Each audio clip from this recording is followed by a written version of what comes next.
What I can tell you is what we looked at is the events of the last less than 24 hours, Zeke, right? And what we have seen is President Putin setting up a rationale to take more territory by force. What we're basing that on, including the comments of the Deputy National Security Advisor this morning and then the President's comments later in the afternoon, is a couple of things. One, Vladimir Putin announced yesterday that he was basically planning to carve out a chunk of Ukraine by recognizing 2 regions of Ukraine as independent. He brazenly asserted these regions are no longer part of Ukrainian sovereign territory. Last night, he authorized Russian forces to deploy into these regions. Today, he sought authorization from the Duma for the Russian military to use force outside of Russian territory. And today, he asserted that these regions actually extend deeper into Ukraine, claiming larger areas currently under jurisdiction of the Ukrainian government. So what we're seeing there, and as for anybody who read or paid attention to his lengthy speech last night, is the rationale to go much further. That is what we are also watching very closely. And for this combination of reasons, we see this as the beginning of a further invasion of Ukraine. But we look at and we assess over the course of a short period of time. But right now, can you say whether or not the U.S. government believes that there's been additional deployments of Russian forces, active forces, across the border into Ukraine? They've been there for years, but additional forces? I'm not going to get into military assessments of military movements from here. And then on a separate topic, the President, and we talked about this as well, warned Americans in the last several weeks that they should be prepared to bear the cost of standing up for Ukraine's sovereignty. There's been a lot of conversation about this, and I was hoping you could maybe speak to clarify this a little bit. Why should Americans, feel that they have to? That is a cost that they should have to bear, and that should affect their lives. And how much should they be prepared for this, geopolitical crisis to impact their day-to-day life? Well, I think what hopefully the American people who are tuning into this or have been tuning into this will see is that the President of the United States and his entire national security apparatus have been rallying the world and standing up against the efforts of Russia to invade and carve out a chunk of another country for their own. And that is, the world is standing with the United States against the actions of President Putin. Now, why does that matter? I realize that's what you're asking me. Why does that matter to the American people? That should matter because that is a fundamental value that we as a country stand up for, and we stand up against that type of action. That goes back to World War II, and we have repeatedly throughout history been leaders in the world in rallying support for any efforts to seize territory from another country. When the President spoke to the American people last week, it was very important to him to be very direct and clear and straightforward with them about what this could mean as we looked to what the impact of an invasion could mean and also what the impact of sanctions could mean, and the fact that standing up for values is not without cost, including in this case, including potentially in this scenario. Now, as Dilip just conveyed, what the President has said to his national security team is he wants to leave no stone unturned. He wants them to take every step possible to tap into the resources of global suppliers, to present to him any option that will reduce the impact on the American people, and even as he's looking at sanctions, he is taking that into account. But this is about standing up for American values and he wanted to make clear to them what impact that could have. Go ahead. Thank you, Jen. Given what Secretary Blinken just announced about his meeting with Lavrov on Thursday, is a summit between the President and Putin out of the question now? Well, we're never going to completely close the door to diplomacy, and I don't think the Secretary of State did that either. But just to build on what he just said, diplomacy can't succeed unless Russia changes course. And as he said, it wouldn't be appropriate for him to have a meeting with his counterpart at this point in time, Foreign Minister Lavrov, and it was always intended that any engagement with President Putin would follow that. So at this point, that is certainly not in the plans. And what would it take to get that conversation back to the table, to reconsider a meeting between the two leaders? Well, de-escalation. That's what it would take. How do you define that? De-escalation means moving troops. It means de-escalating from what the steps they continue to take on a daily basis appear to be. And then a second topic quickly. Yeah. How many Supreme Court nominees has the President interviewed by this point? That was a wink. I appreciate your question. I understand, Weijia, why you're asking. We are, of course, a very short period of time away from the end of the month of February. The president has not made a decision about who he's going to nominate, but I'm still not going to get into details about the internal process. More to tell soon. Go ahead, Peter. Thank you, Jen. The president said in the spring that Pentagon generals had briefed him that the greatest threat facing America is global warming. Is that still the assessment now that we are facing down a potential cyber war with Russia? Well, let me first say there is no, while we are always prepared for any threat that any outside entity or country poses to the United States that relates to cyber or anything else, there is no current pending threat on as it relates to cyber. In terms of the threats you're touching on, that was a briefing from the military, so I'd point you to them. And so, as far as anybody watching who's seen the coverage, it's very, at times, distressing images of Russian military movements. The number one threat facing the country right now remains global warming. Well, Peter, I think it's important, as we're all educating the public here, to convey and reiterate the president has no intention of sending U.S. troops into Ukraine to fight in Ukraine. What we are doing is we are abiding by our obligations to our NATO allies and partners to ensure that they have the support and the resources that they need. And that is our right and our obligation as the United States. Okay, and why do you guys think that sanctions are going to stop Putin if his goal ultimately is to redraw the map so it looks like it did 70 or 80 years ago? What sanction is going to stop them from doing that? Well, I think just to kind of reiterate maybe something you touched on there, for anyone who watched his speech last night, what he made clear in that speech is that he doesn't even necessarily or doesn't recognize the independence of Ukraine as a country. And that certainly gives us an indication of where his intentions are at this point in time.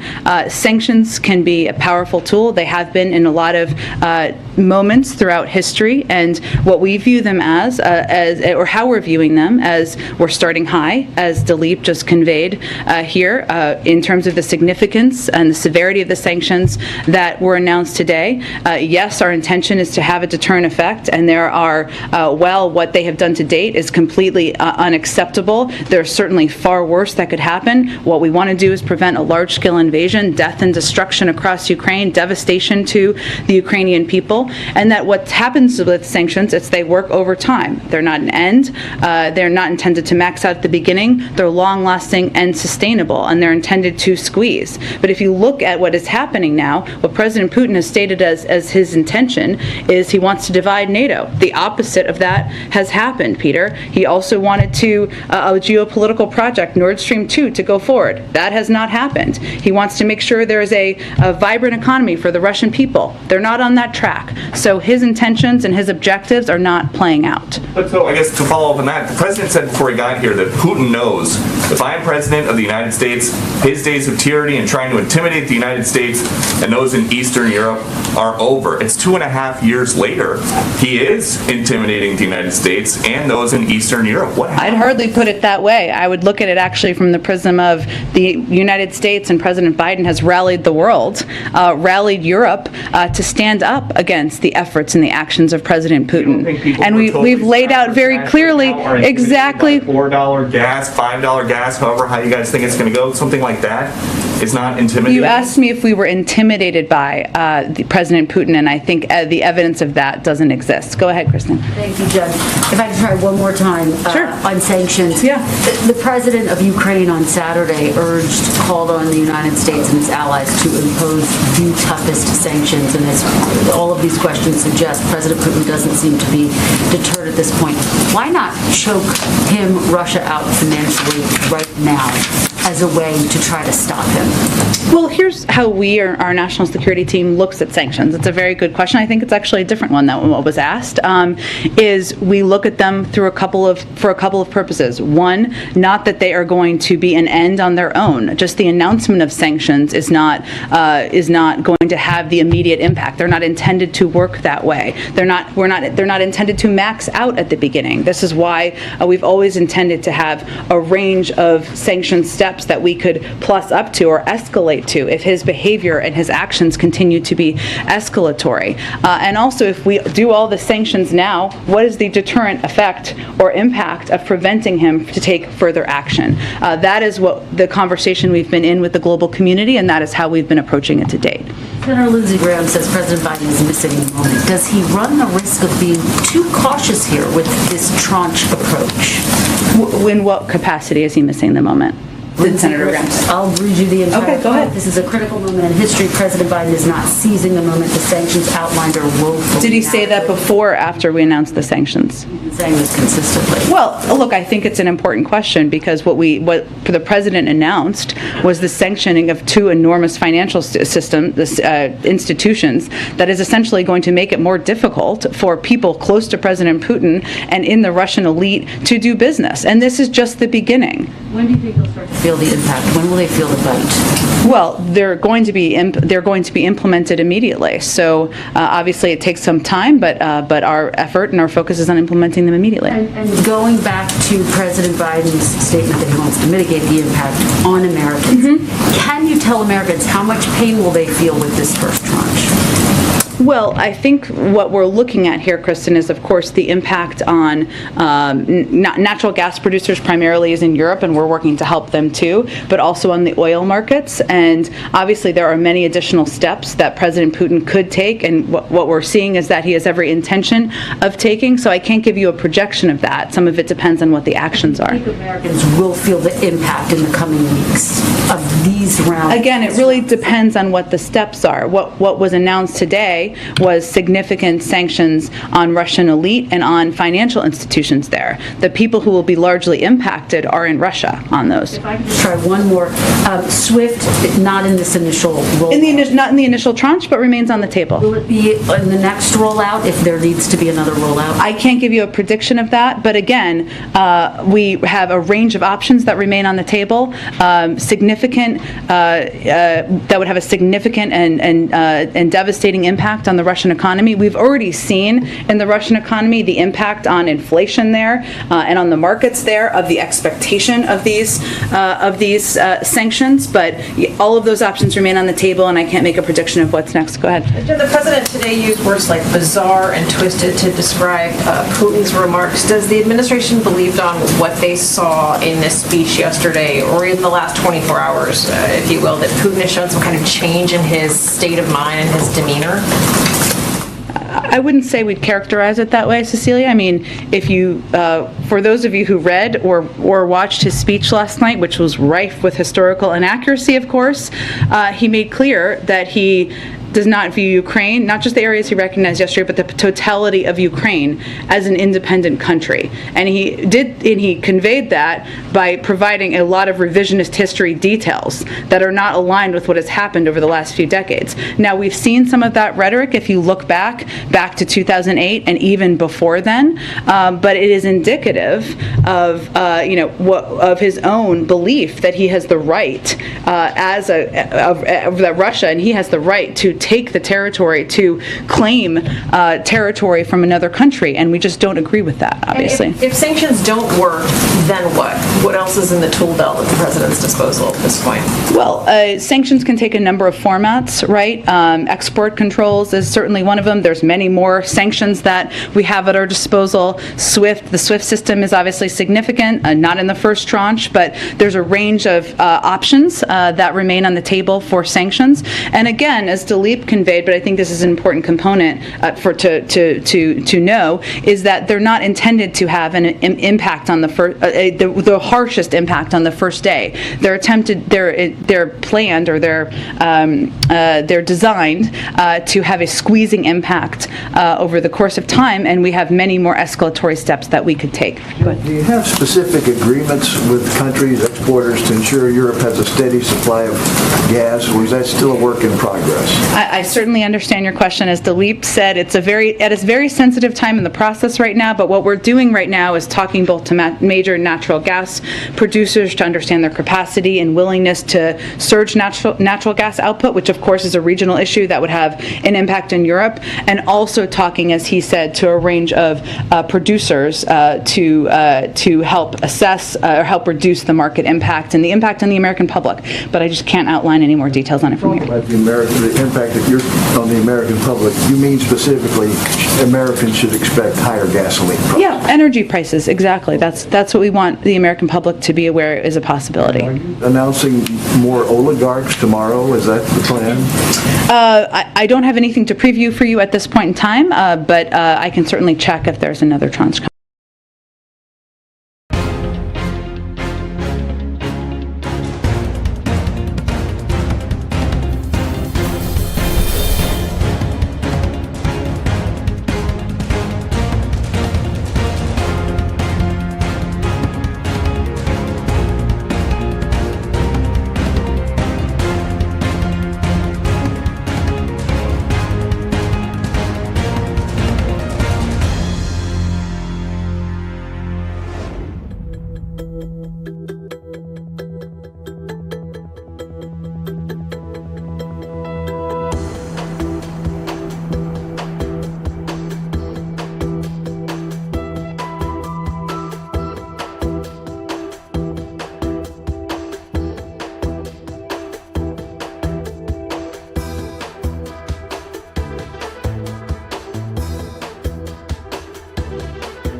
Coming tomorrow, absolutely, go ahead.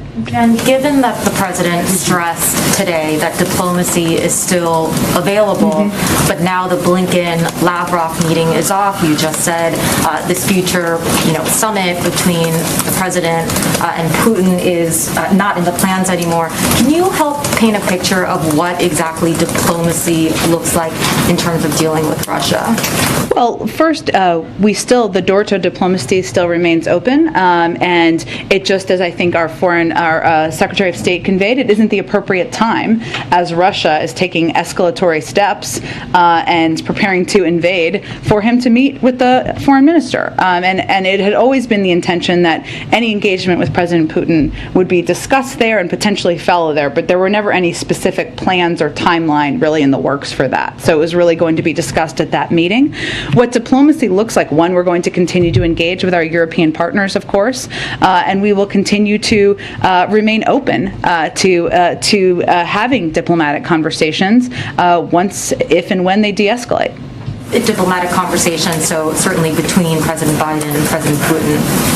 Well, of course, that remains an option, and as we said, I think over the course of the last few days, he's always going to be open to having leader-to-leader conversations, but this isn't the time to do it when, and we said this at the time as well, when President Putin is overseeing the invasion of a sovereign country. And just quickly, what is the U.S. assessment right now of Russian invasion into Kyiv? Is that considered an immediate danger right now? It is considered, I'm not going to give you a timeline, but it's considered a real possibility, yes. Go ahead. Thanks. For weeks, Jake Sullivan and other top officials have said that the administration, the White House, has learned the lessons of 2014, and you will in sanctions, you will enact start high and stay high rather than gradually escalate. as you talk about the chunks and different tranches, it seems you're doing the opposite. Why is that the approach that you're taking? Not true, actually. We actually didn't sanction these type of financial institutions back in 2014, and it took several weeks to sanction these type of institutions. But more in terms of the theory of the case, that instead of doing it in pieces where you start and then continue to add on the lessons that Jake and others have signaled, was that you start high and stay high instead of doing it more piecemeal. Well, that's exactly what we're doing. So the announcement that was made today about these financial institutions is more significant than what was done in 2014, and we would only build further from here. So that is starting high and staying high. Go ahead. What Russian actions would trigger the fullest extent of U.S. sanctions? I'm just not going to detail what exact reaction will be to each action. Obviously, we have a range of options at our disposal. They're all remain on the table, and our preference is, of course, de-escalation, not instituting more sanctions. Is the administration confident that sanctions and export controls can or will be enough to deter Putin? And can you go into any more detail about what those export controls might look like? I can't go into more specifics, just a range of options are on the table, and obviously export control actions would have a significant additional impact on the economy there. In terms of, tell me your first part of your question again? Oh yeah, just is the administration confident that sanctions and export controls can deter Putin? Are they enough? Part of what sanctions are is they're intended to be a deterrent, but they are also intended to have a squeezing significant impact on the economy that is felt over a sustainable period of time that makes it more difficult to continue those behaviors and those actions. They're not intended or designed to be an end when they're initially announced. So those are the range of options we have at our disposal, and there will continue to be a growing impact. Go ahead. Thanks. The president said last week that he was hoping to maybe work with Congress on some sort of proposal to address energy prices. Is that still on the table, or is this focus now on sort of diplomacy with producers and consumers? All is on the table. And what might that look like? Discussions with Congress? Yeah, would it be in the form of legislation to lower prices? I mean, what kind of policies is that? Is an option, but I don't have anything to detail for you at this point in time. On another subject, the U.S. and several countries are close to reaching a nuclear deal with Iran. What's the likelihood of an agreement, this week in your view? And would the U.S. agree to a deal that does not include the release of U.S. and British prisoners held by Iran? Well, let me start with your second question, because this is a really important one. But the discussions on unjustly detained and innocent Americans remain separate from the JCPOA talks. Special Envoy Malley has reiterated it's very hard for us to imagine getting back into the nuclear deal or agreeing to kind of a new iteration of the deal, to the point of your question, while 4 innocent Americans and others are being held hostage by Iran. It's really a matter of urgency to bring the detainees home. We want it to be resolved immediately, but it is happening through a separate channel, those conversations. In terms of the status of the JCPOA talks, we have made substantial progress, or substantial progress has been made over the last week or so, and it's continuing to be made. Nothing is agreed until everything is agreed, and so until then, I'm not going to give you a rosy assessment, but it is, of course, good that substantial progress has been made. If Iran shows seriousness, we believe we can and should reach an understanding on mutual return to full implementation of the JCPOA. And just real quick, is the president concerned at all about the convoy of truckers that's making its way to Washington, and is he taking any sort of steps to protect them? Yes, we've actually been monitoring this closely. The Department of Homeland Security and the administration are tracking reports of a potential convoy that may be planning to travel to several U.S. cities, including Washington, D.C.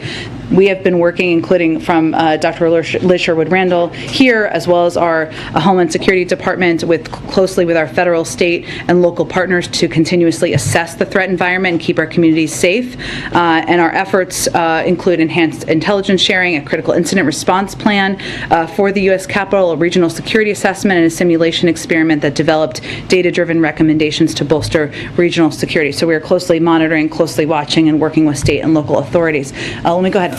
Great. First, just want to thank everybody. I know it's late who are limiting our questions so that more people can. Yes, sure. So I appreciate that. And if anybody needs to go for a hit or anything, nobody will take it personally. I know some people have. Go ahead. So one question, of course, on Ukraine, first of all. Dilip said just now that today's sanction package is, quote, just the beginning of it.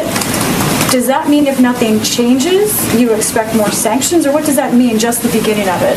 It means we have a range of additional options that we have the ability to take, and if President Putin continues to escalate, so will we. And then on looking to the State of the Union, when was the last time President Biden spoke to a member of Congress about any item in the Build Back Better agenda? He has a range of conversations all the time, but I'm not going to detail the timeline of those for you. Go ahead. Thanks, Jen. When can we expect a more detailed explanation from the White House about how it would plan to bring down energy prices? Well, I think as Dilip just conveyed, a lot of what's happening right now is sensitive. It includes conversations with foreign counterparts and other major large global suppliers. It also includes conversations we're continuing to have with Congress and others about what steps may be at our disposal, and the President is continuing to consider options. So I expect we'll have more to tell you when any decisions are made. And given what we have heard publicly from the Russians in the last several days,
Welcome into Live Now from Fox. I'm your host, Gabrielle Amato. Live now from our Orlando studio, 627 here on the East Coast.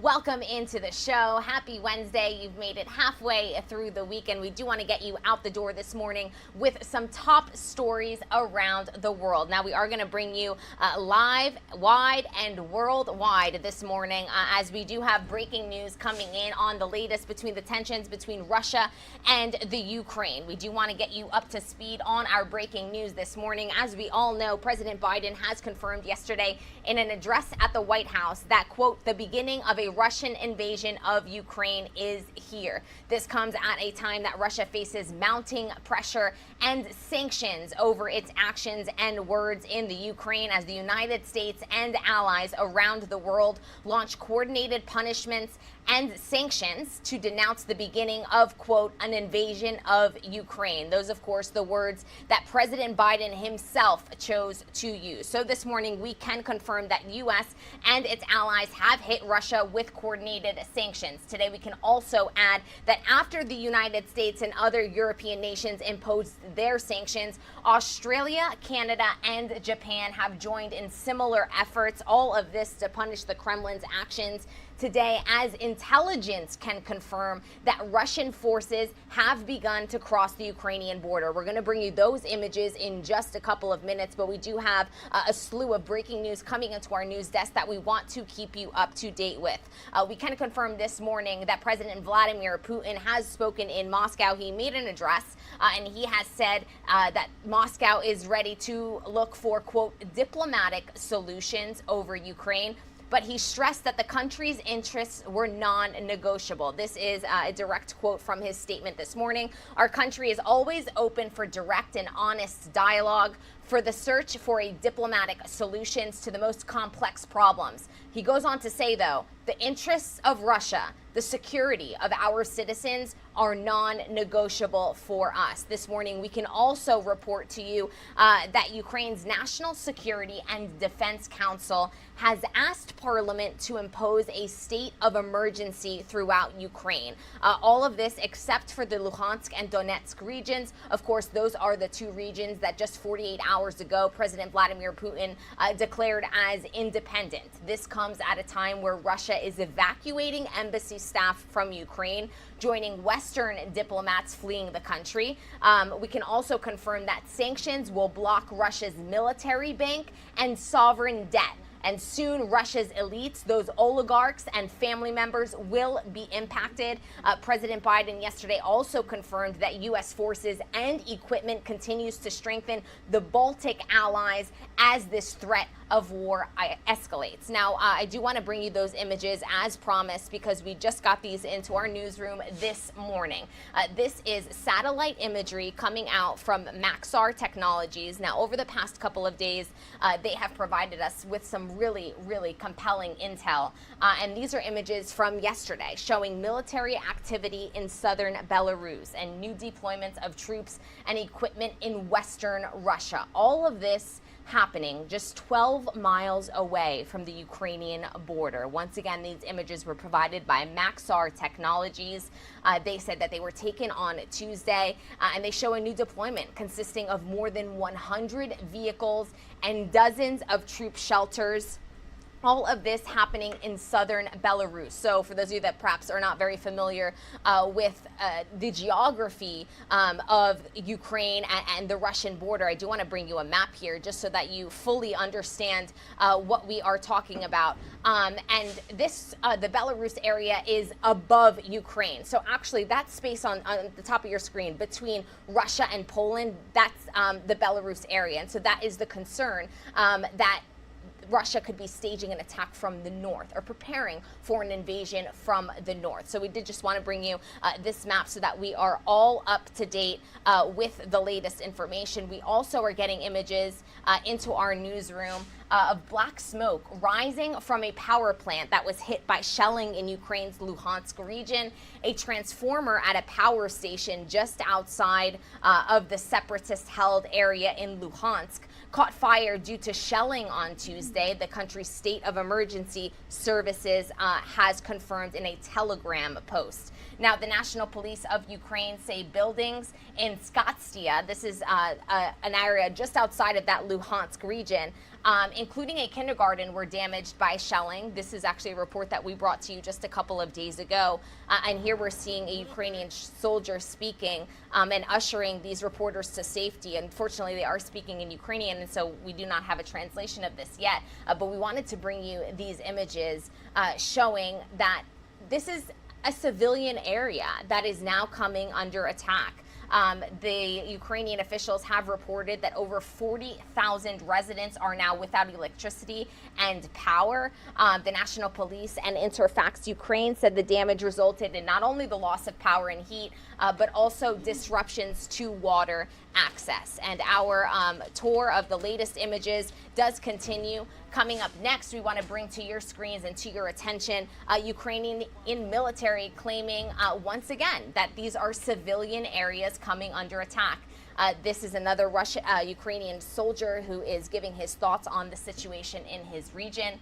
And we can confirm today that President Zelensky has called up military reserves. He called these reserves up last night. All of this after Russia announced a list of impossible demands and hinted that bloodshed could ensue, if these demands were not met.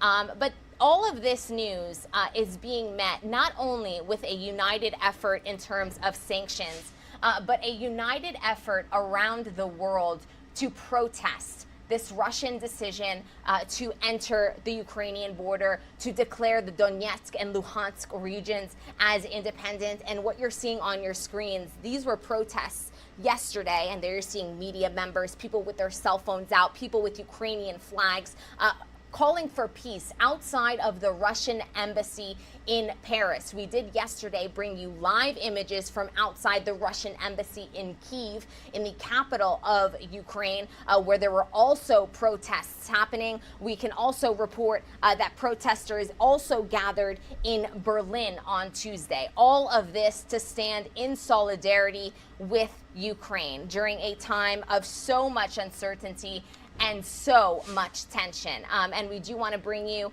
the latest report from our reporter stationed all around the world. The president announced new sanctions targeting Russian financial institutions and oligarchs. For those of you that are perhaps confused, what is an oligarch? These are the very wealthy elite of Russia.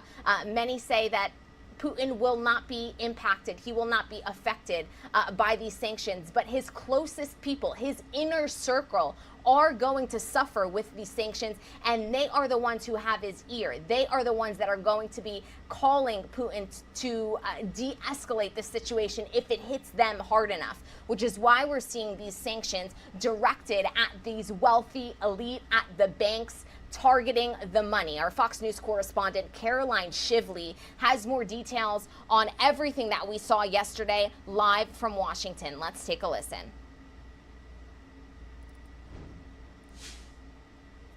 Moment for the U.S. and its allies as President Putin rejects calls for diplomacy and inches closer to a military takeover of Ukraine. This is the greatest threat to security in Europe since World War II.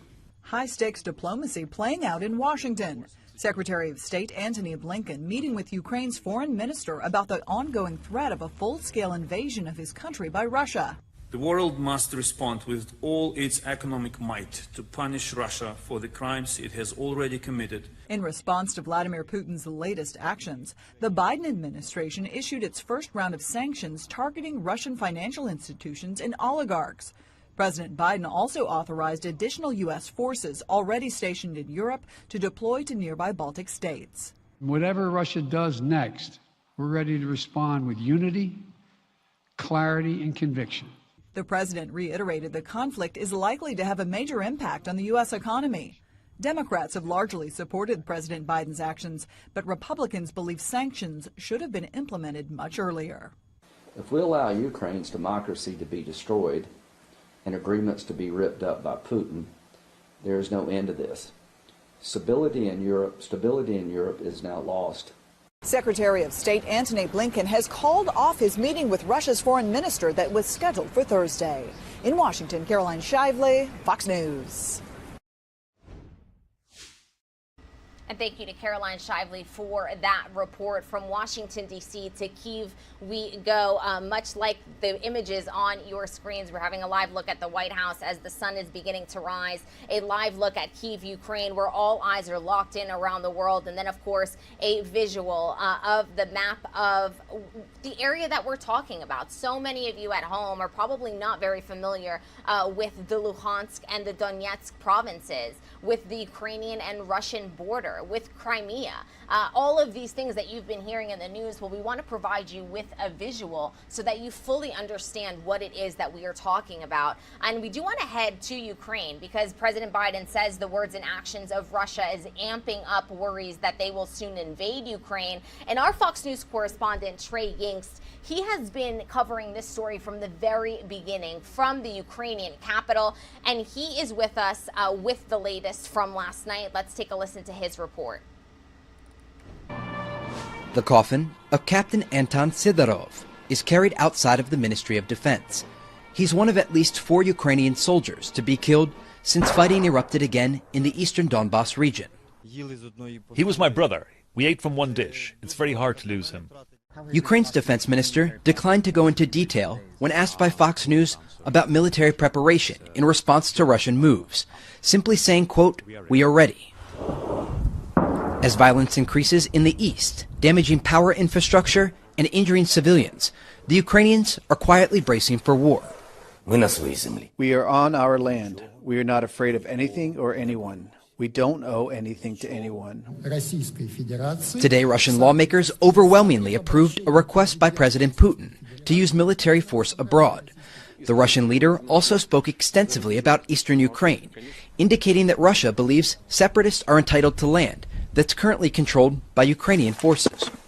As long as there is an ongoing conflict, by this decision we are making it clear that if necessary we intend to stand by our obligations. Tonight we've learned that Russia is pulling all of its diplomatic staff out of Ukraine, another worrying sign in this conflict.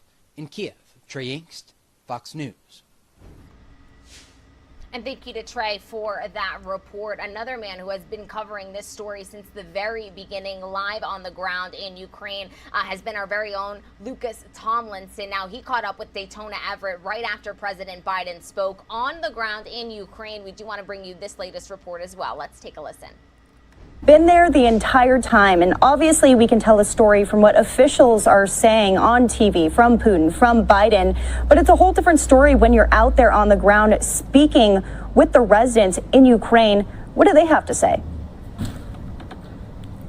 Well, that's right, Daytona. It's kind of surreal, actually, because, you hear in a press conference in the White House, we just heard from President Biden. I'm speaking to officials at the Pentagon. There's 150,000 Russian troops on the border of this country poised to launch a large-scale invasion. It's pretty sobering. Yet when you walk around the streets here in Lviv, located about 6 hours west of the capital, where, by the way, U.S. diplomats have just evacuated. They fled over fears of that Russian invasion. When you walk around the streets here, there's not that many Americans here.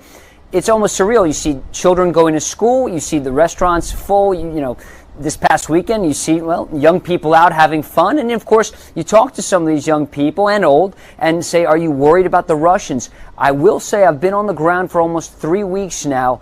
I have seen a change. When we first got here, we were in the capital city, Kyiv, for the first few weeks. People were not worried at all. They thought, well, we've been at war for 8 years, no big deal. I spoke to a gentleman who said, I've got guns in my safe, I'm not too worried about it. I'm like, yeah, but do you have, short-range ballistic missiles? Because that's what the Russians are bringing to this fight, potentially. Here on the ground, people in the last few days have started to get a little more nervous. Earlier today, I spoke to some younger people who said more in the last few weeks have been nervous. And some people have showed me their bomb shelters, even, Daytona. They're showing, dusting off the keys, trying to open up the old cellar to see, hey, if I have to flee, sometimes you have to just go straight to the basement. And explain to us, Lucas, the history between relations with Russia and Ukraine. What are the people there saying about Putin at this time when there is concerns of propaganda? Well, Daytona, this is a crisis that's 30 years in the making since the fall of the Soviet Union.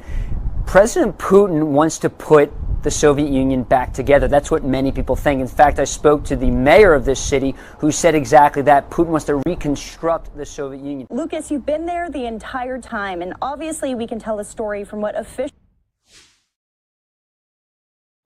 And that was the latest report from our Lucas Tomlinson. He is acknowledging that he's sensing a shift in the Ukrainian people that were, for weeks now, very calm, very confident that perhaps this situation would not escalate to the point that we are currently at. And I did want to bring you a new map for all of us to fully understand where we currently stand. 190,000 Russian troops reportedly on the border between Russia and the Ukraine, and you're seeing just precisely where they are. All along that eastern region, from the north coming in potentially from Belarus, and from the south through Crimea. So this is a situation that we have been monitoring very closely, not only here, but around the world. And not everyone on the home front is necessarily happy with the United States' response. Fox News correspondent Peter Ducey, he's on the North Lawn with the latest on some Republicans that are not happy with President Biden's timing of the sanctions. Let's hear his latest report. Russia just announced that it is carving out a big chunk of Ukraine. And this is only the beginning, based on recent movements of Russian military and medical supplies. You don't need blood unless you plan on starting a war. The president's plan to stop Putin in his tracks, financial punishment on Russian banks and oligarchs. I agreed to meet Russian Foreign Minister Sergei Lavrov this week, but only if Russia did not invade Ukraine. Now that we see the invasion is beginning, and Russia has made clear its wholesale rejection of diplomacy, it does not make sense to go forward with that meeting at this time. Republican critics are not impressed. Joe Biden is not going toe-to-toe with Putin. He's getting run over by Putin, and the Iranians are watching, and the Chinese are watching. So is the head of NATO. This is the most dangerous moment in European security for a generation. And the impact of a Russian invasion will be felt far from the front lines. Defending freedom will have cost for us as well. The U.S. homeland may be most vulnerable to rising energy costs. I want to limit the pain the American people are feeling at the gas pump. And Russian cyber attacks. No one's ever conducted a broad cyber war. There is no doctrine, there is no rules for how you engage in this. And frankly, no one knows what's going to happen when you start down that road. The White House insists they're ready for Russian retaliation. The president said in the spring that Pentagon generals had briefed him that the greatest threat facing America is global warming. Is that still the assessment now that we are facing down a potential cyber war with Russia? Well, we are always prepared for any threat that any outside entity or country poses to the United States that relates to cyber or anything else. There is no current pending threat. This evening, exiting an event about electric vehicle batteries, a group of reporters shouted out to the president to ask him questions about Russia and about Ukraine. He said, "The thing I love about the press is they're always on message," and he didn't answer. At the White House, Peter Doocy, Fox News.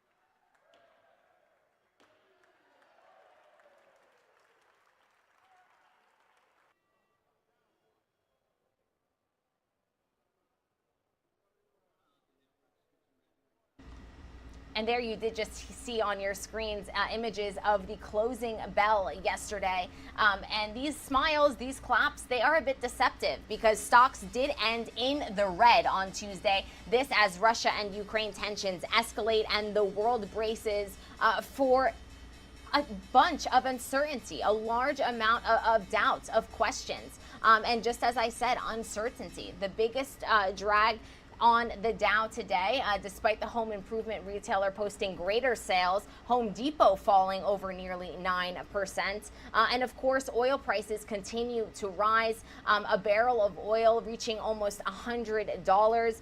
And just as Peter Doocy in that last report, just as he highlighted, this is going to affect Americans here on the home front, despite President Biden saying that he's going to do his best to ensure that Americans do not feel the brunt of this. The Dow was down 482 points, the NASDAQ sliding 166 points, and the S&P 500 lost 44. Now, what is the economic impact that Americans should be bracing for? Well, our Fox News correspondent, Madeline Rivera, she has more on this from Washington.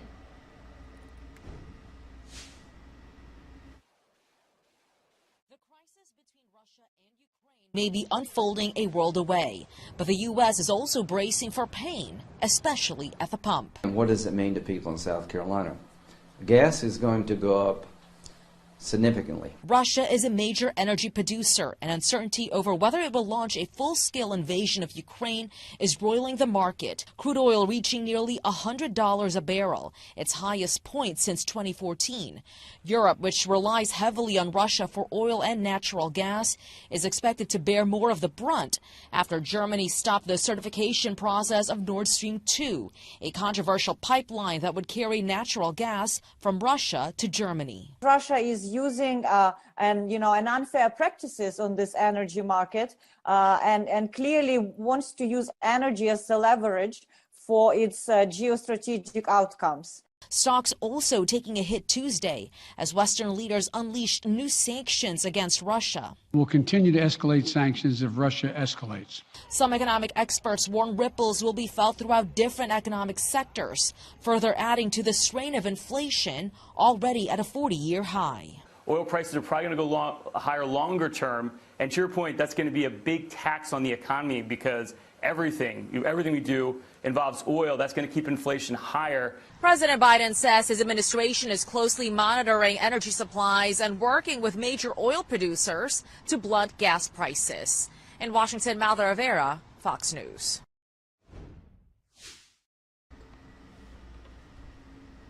And that is the latest on the economic impact that Americans here on the home front can expect. I do want to give you all a recap of the breaking news that we are reporting this morning for perhaps those of you that are just joining us. I do also want to let you all know that at the top of the hour at 7 o'clock, we are going to play President Biden's full address, that full statement that he made yesterday. And we will break down all of the key points of that address. Once again, that's coming in just about 10 minutes time, so stay tuned for that. But this morning we can confirm that President Biden did say the words, quote, beginning of a Russian invasion of Ukraine. This is the latest spoken by the president himself. This morning we can also confirm that U.S. and allies have hit Russia with coordinated sanctions. Russia facing mounting pressure over its actions and words just 48 hours ago as the United States and allies around the world do launch these coordinated punishments to denounce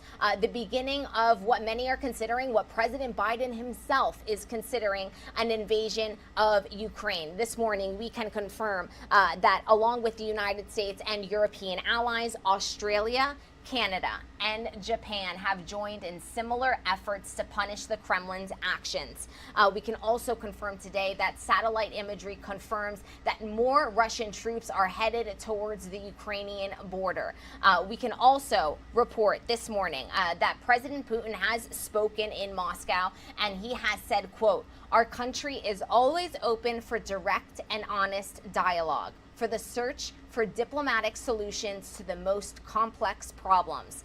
But the interests of Russia, the security of our citizens, are non-negotiable for us. So President Putin saying that he wants to explore diplomatic options, but he is not going to waver. He is not going to change the requests that he has made. And those requests really just not attainable on the world stage. They are requests that are simply not going to be met. So it does appear that the window for a diplomatic and democratic solution is narrowing. That road of diplomacy is beginning to narrow. We can also report this morning that Ukraine's National Security and Defense Council has asked Parliament to impose a state of emergency throughout Ukraine. This except for the Luhansk and Donetsk regions. Now, I do want to, here on your screens, you're looking at a live image of the White House. You are looking at a live image of Kyiv, Ukraine, and then you're also looking at that map, 190,000 Russian troops on the border. And this map kind of portrays what Ukraine are currently dealing with. When we speak about troops on the border, those little triangles, that is where these troops are stationed, all along the east coast of Ukraine, coming in from the south through Crimea, which was annexed back in 2014, and really the start of this entire conflict, and then also coming in from the north through Belarus, which is that country on top of Ukraine and next to Russia. I do want to change the map, though, because as we talk about the Luhansk and Donetsk region, many of you may be unfamiliar with where exactly this is, and it is on that eastern border. So now, Ukraine's National Security and Defense Council asking Parliament to impose this state of emergency on the entire country, except for that region, those two little dots that you see there. And if you want to understand this even further, I will show you a different map. This is a separatist map there that you are seeing on your screen. And let's take this full so that you guys can really get this imagery here and really understand what we're looking at. It's a bit blurry, but it does show what we want to show. So those Luhansk and Donetsk region, this entire province is called the Donbas province. Now, Luhansk and Donetsk, these are the regions that were run by Russian separatists. These are the regions that President Vladimir Putin declared as independent. As you can see, they are part of Ukraine. So Russian President Vladimir Putin does not have the rights to declare these regions as independent. They are Ukrainian regions that were run by Russian-backed separatists. Now, really, the alarming thing that President Putin has alluded to is that he wants not only control of what you're seeing in red there, that Donetsk and Luhansk portion of the province that is run by Russian-backed separatists. He wants the entire province. He has said that that entire area should be independent and essentially be removed from Ukraine. And that is why this situation is really as dire and really paints a picture that could be much more serious than even the situation that we're currently dealing with. But this is where we currently stand. I do want to step away for a quick 2-minute commercial break as we gather the latest intel. I also do want to confirm, and we do have an image of this coming up, so let me just pull it up for you, because I did just break this news to you all, that the Ukrainian Defense Council has asked Parliament to impose this state of emergency, and we are getting in this feed, live, raw, and unfiltered right now to our newsroom of the Ukrainian Parliament meeting to make this decision right now. So this decision on whether a state of emergency will be declared in Ukraine, again, not including those Donetsk and Luhansk regions, but in Ukraine is going to be decided right now. As we speak, this is the conversation that is being had in Parliament in Ukraine, and we will be monitoring this very, very closely. We're going to step away for a quick 2-minute commercial break. As promised, when we come back, President Biden's full statement coming at you in just 2 minutes' time. We'll see you soon.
Welcome back into Live Now from Fox. I'm your host, Gabrielle Amato, live now from our Orlando studios. And we do want to bring you this live image of Ukrainian Parliament meeting as we speak, as the Ukraine's National Security and Defense Council has asked Parliament to impose a state of emergency throughout Ukraine. This except for the Luhansk and Donetsk region. So for all of Ukraine, but not including the Luhansk and Donetsk regions. Now, just to clarify what exactly this would mean, Alexei Danilov, the secretary of the National Security and Defense Council in Ukraine, he told journalists after the meeting, after their initial meeting this morning, because there was a statement made and confirming that they were going to present this state of emergency to Parliament today. He explained that the state of emergency allows the government to bring in controls, including restrictions on movement and curfews. Now, he did say that curfews are not exactly expected. They're not currently expected to be brought in if the state of emergency does happen, but they will only be imposed in case of increased Russian aggression, which all arrows really do point towards, since we can confirm that there is more troop movement on the Ukrainian border. He also confirmed that the country was calling up the first 36,000 military reserves. We did confirm this earlier this morning as well, that President Zelensky has called up those military reserves. The country has nearly 500,000 veterans with frontline experience in the East. So a potentially large pool of fighters, but it could still call up more. This is just the first round of reserves that have been called up. The Ministry of Foreign Affairs also called on all Ukrainian citizens to leave Russia. So you are getting a live look at Parliament meeting right now as we speak, and we will be sure to bring you the latest on any developments that do come after and out of this meeting. Now let's go ahead and return to our triple view live at the White House, where the sun is rising here on the East Coast. And just 24 hours ago, President Biden addressed not only the country, but the world, confirming sanctions, confirming that Vladimir Putin does not have the right to claim that Luhansk and Donetsk, those two regions on your lower right-hand screen in red, and those larger provinces in yellow, that eastern Ukrainian Donbas region, as independent. It simply does not have the right to do that. Those were the words of President Joe Biden. And as promised, it is the top of the hour, 7:01. So I do want to bring you that full address. And then we will recap everything that we learned and everything that we know right now after this address that's just under 10 minutes. So let's take a listen. Yesterday, Vladimir Putin recognized two regions of Ukraine as independent states. And he bizarrely asserted that these regions are no longer part of Ukraine and their sovereign territory. To put it simply, Russia just announced that it is carving out a big chunk of Ukraine. Last night, Putin authorized Russian forces to deploy into these regions. Today, he asserted that these regions are actually extend deeper than the two areas he recognized, claiming large areas currently under the jurisdiction of the Ukrainian government. He's setting up a rationale to take more territory by force, in my view. And if we listened to his speech last night, and many of you did, I know, he's setting up a rationale to go much further. This is the beginning of a Russian invasion of Ukraine, as he indicated and asked permission to be able to do from his Duma. So let's begin to I'm going to begin to impose sanctions in response far beyond the steps we and our allies and partners implemented in 2014. And if Russia goes further with this invasion, we stand prepared to go further as with sanctions. Who in the Lord's name does Putin think gives him the right to declare new so-called countries on territory that belong to his neighbors? This is a flagrant violation of international law, and it demands a firm response from the international community. Over the last few months, we've coordinated closely with our NATO allies and partners in Europe and around the world to prepare that response. We've said all along, and I've told Putin to his face more than a month ago, that we would act together. And the moment Russia moved against Ukraine, Russia has now undeniably moved against Ukraine by declaring these independent states. So today, I'm announcing the first tranche of sanctions to impose costs on Russia in response to their actions yesterday.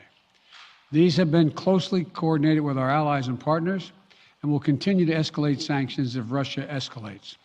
We're implementing full blocking sanctions on two large Russian financial institutions, VEB and their military bank. We're implementing comprehensive sanctions on Russian sovereign debt. That means we've cut off Russia's government from Western financing. It can no longer raise money from the West and cannot trade in its new debt on our markets or European markets either. Starting tomorrow and continuing in the days ahead, we'll also impose sanctions on Russia's elites and their family members. They share in the corrupt gains of the Kremlin policies and should share in the pain as well. And because of Russia's actions, we've worked with Germany to ensure Nord Stream 2 will not, as I promised, will not move forward. As Russia contemplates its next move, we have our next move prepared as well. Russia will pay an even steeper price if it continues its aggression, including additional sanctions. The United States will continue to provide defensive assistance to Ukraine in the meantime, and will continue to reinforce and reassure our NATO allies. Today, in response to Russia's admission that it will not withdraw its forces from Belarus, I have authorized additional movements of U.S. forces and equipment already stationed in Europe to strengthen our Baltic allies, Estonia, Latvia, and Lithuania. Let me be clear, these are totally defensive moves on our part. We have no intention of fighting Russia. We want to send an unmistakable message, though, that the United States, together with our allies, will defend every inch of NATO territory and abide by the commitments we made to NATO. We still believe that Russia is poised to go much further in launching a massive military attack against Ukraine. Hope I'm wrong about that. Hope we're wrong about that. But Russia has only escalated its threat against the rest of Ukrainian territory, including major cities and including the capital city of Kyiv.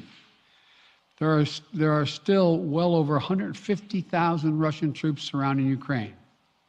And as I said, Russian forces remain positioned in Belarus to attack Ukraine from the north, including warplanes and offensive missile systems. Russia's moved troops closer to Ukraine's border with Russia. Russia's naval vessels are maneuvering in the Black Sea to Ukraine's south, including amphibious assault ships, missile cruisers, and submarines. Russia's moved supplies of blood and medical equipment into position on their border. You don't need blood unless you plan on starting a war.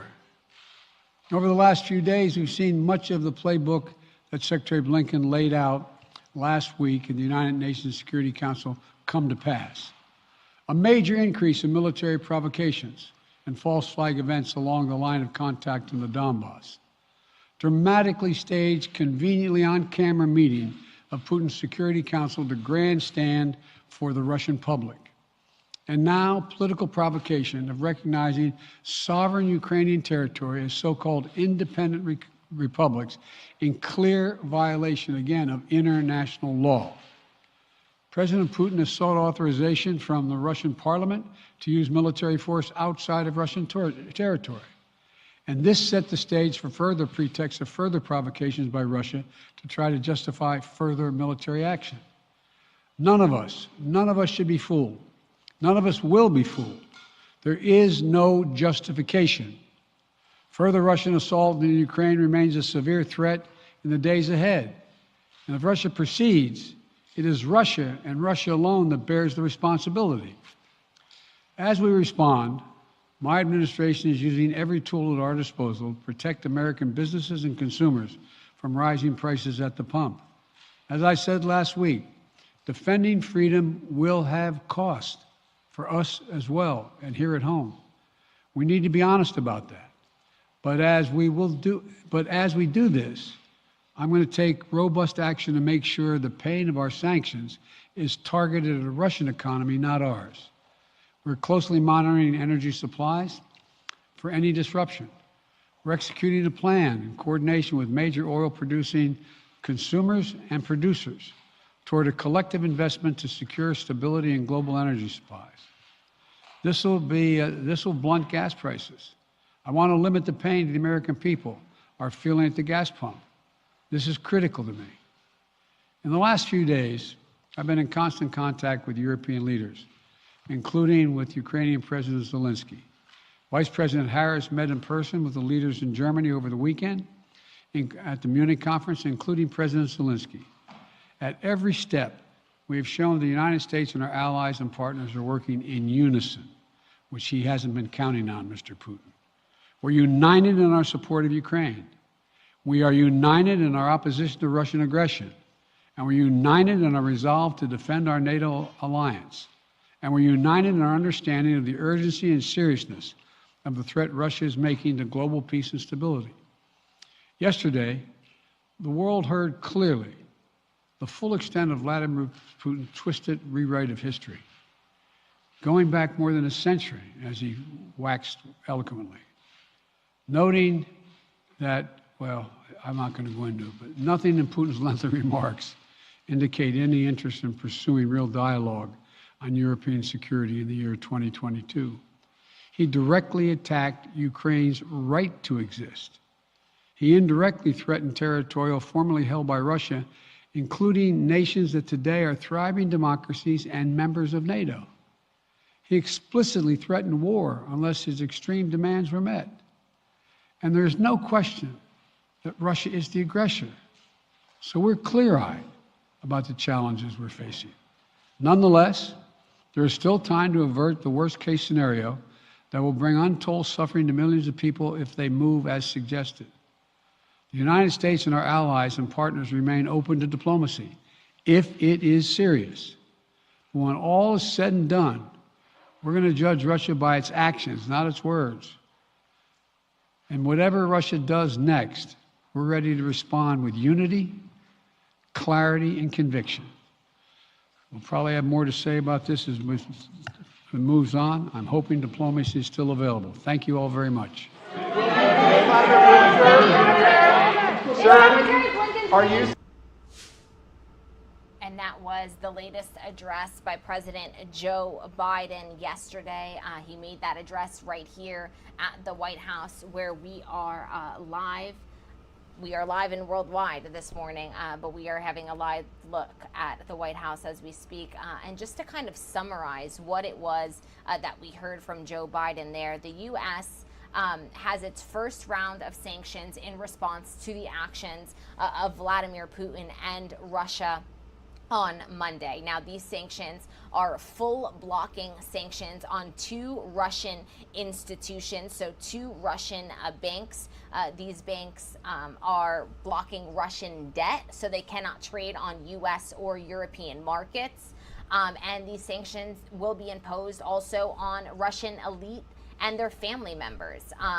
This coming just hours after Germany confirmed that Nord Stream 2 will not continue. That 750-mile long pipeline that we have been speaking about for so many days. That is also off the table now as a response to the escalation at the Ukrainian border by Russian military and by Vladimir Putin. I do want to bring you back to this triple box. So as we speak, we're taking a live look at Kyiv. We are seeing the Ukrainian map where all of this is happening. And I do want to show you once again the troop buildup that we have been talking about. The president also saying that he has the next move planned as well, that there could be more sanctions if Russia does escalate this situation even further. The United States saying that it will defend every inch of NATO territory. And so I want to switch maps here and show you this. Obviously, Poland is a NATO country. Ukraine is surrounded by NATO countries. President Biden also confirming that he is going to be sending more troops to those Baltic states. So those Baltic states, for those of you that perhaps are not very familiar with geography, Lithuania, Estonia, Latvia, those are the Baltic states that were once upon a time part of the Soviet Union.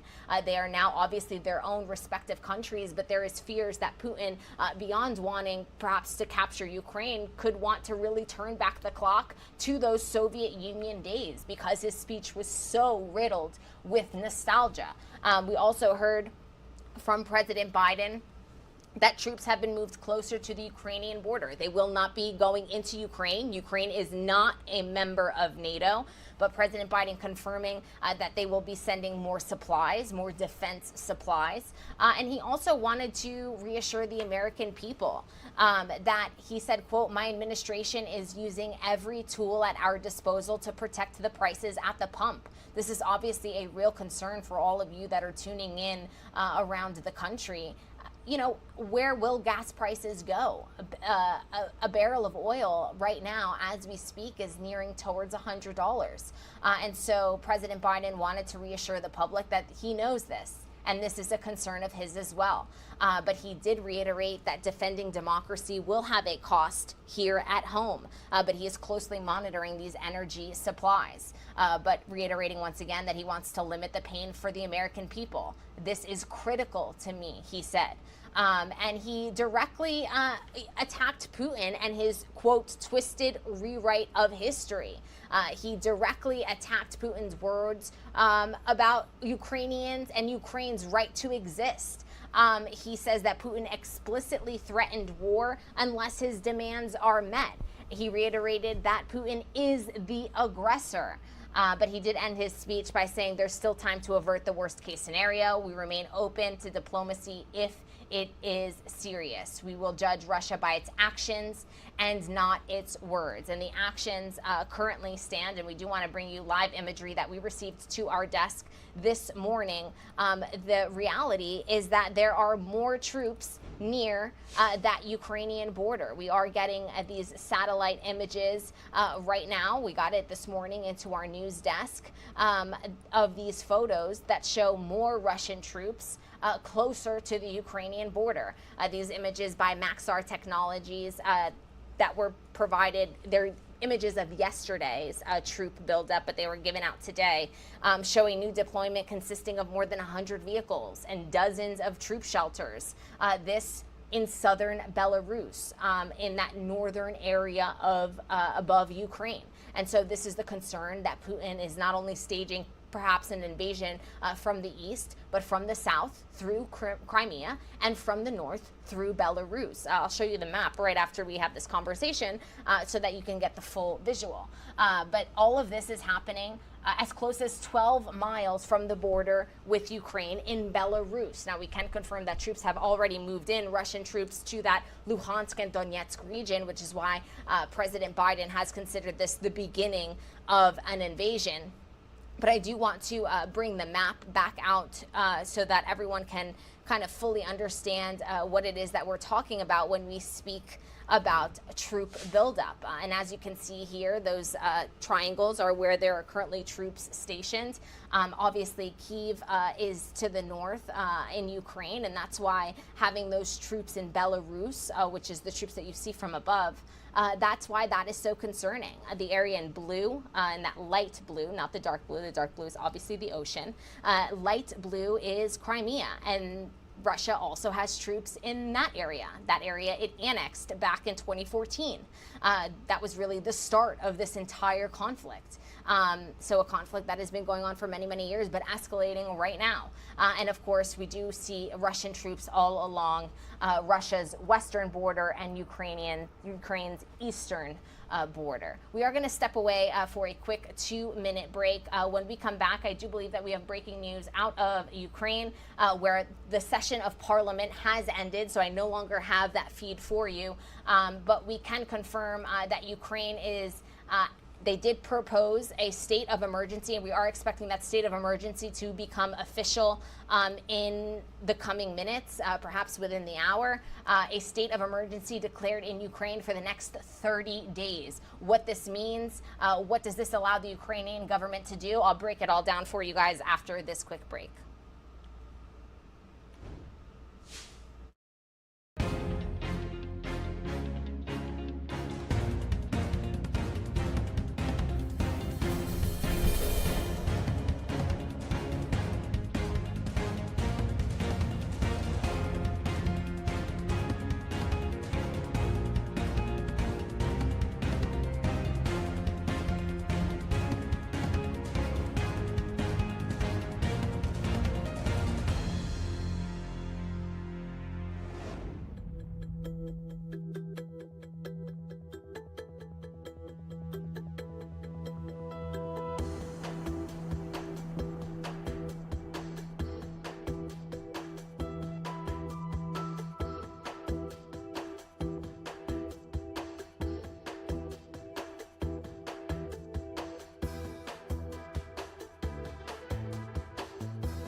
Welcome back into Live Now from Fox. I'm your host, Gabrielle Amato, live now from our Orlando studios. A happy Wednesday. You've made it halfway through the week. 7:20 here on the East Coast, and we have been keeping you up to date with the latest breaking news coming in around the world. Obviously, all eyes, all ears on what is happening on the ground in Ukraine and on the Ukrainian-Russian border. And we do have a bit of breaking news to bring to you. I brought you this news earlier this morning that there was reports coming out of Ukraine that the defense ministry, and I do want to get this all correct for you, Ukraine's National Security and Defense Council had asked Parliament to impose a state of emergency throughout Ukraine.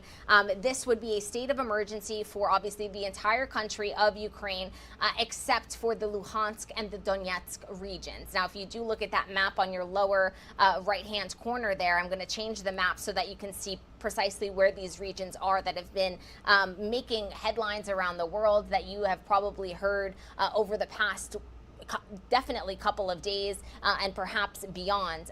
But we can confirm now that a state of emergency is expected to be declared in Ukraine for 30 days. Now, the council met after Russia began moving troops across the border into the separatist-held regions it recognized on Monday. So on Monday, President Vladimir Putin recognized the Luhansk and Donetsk regions as independent.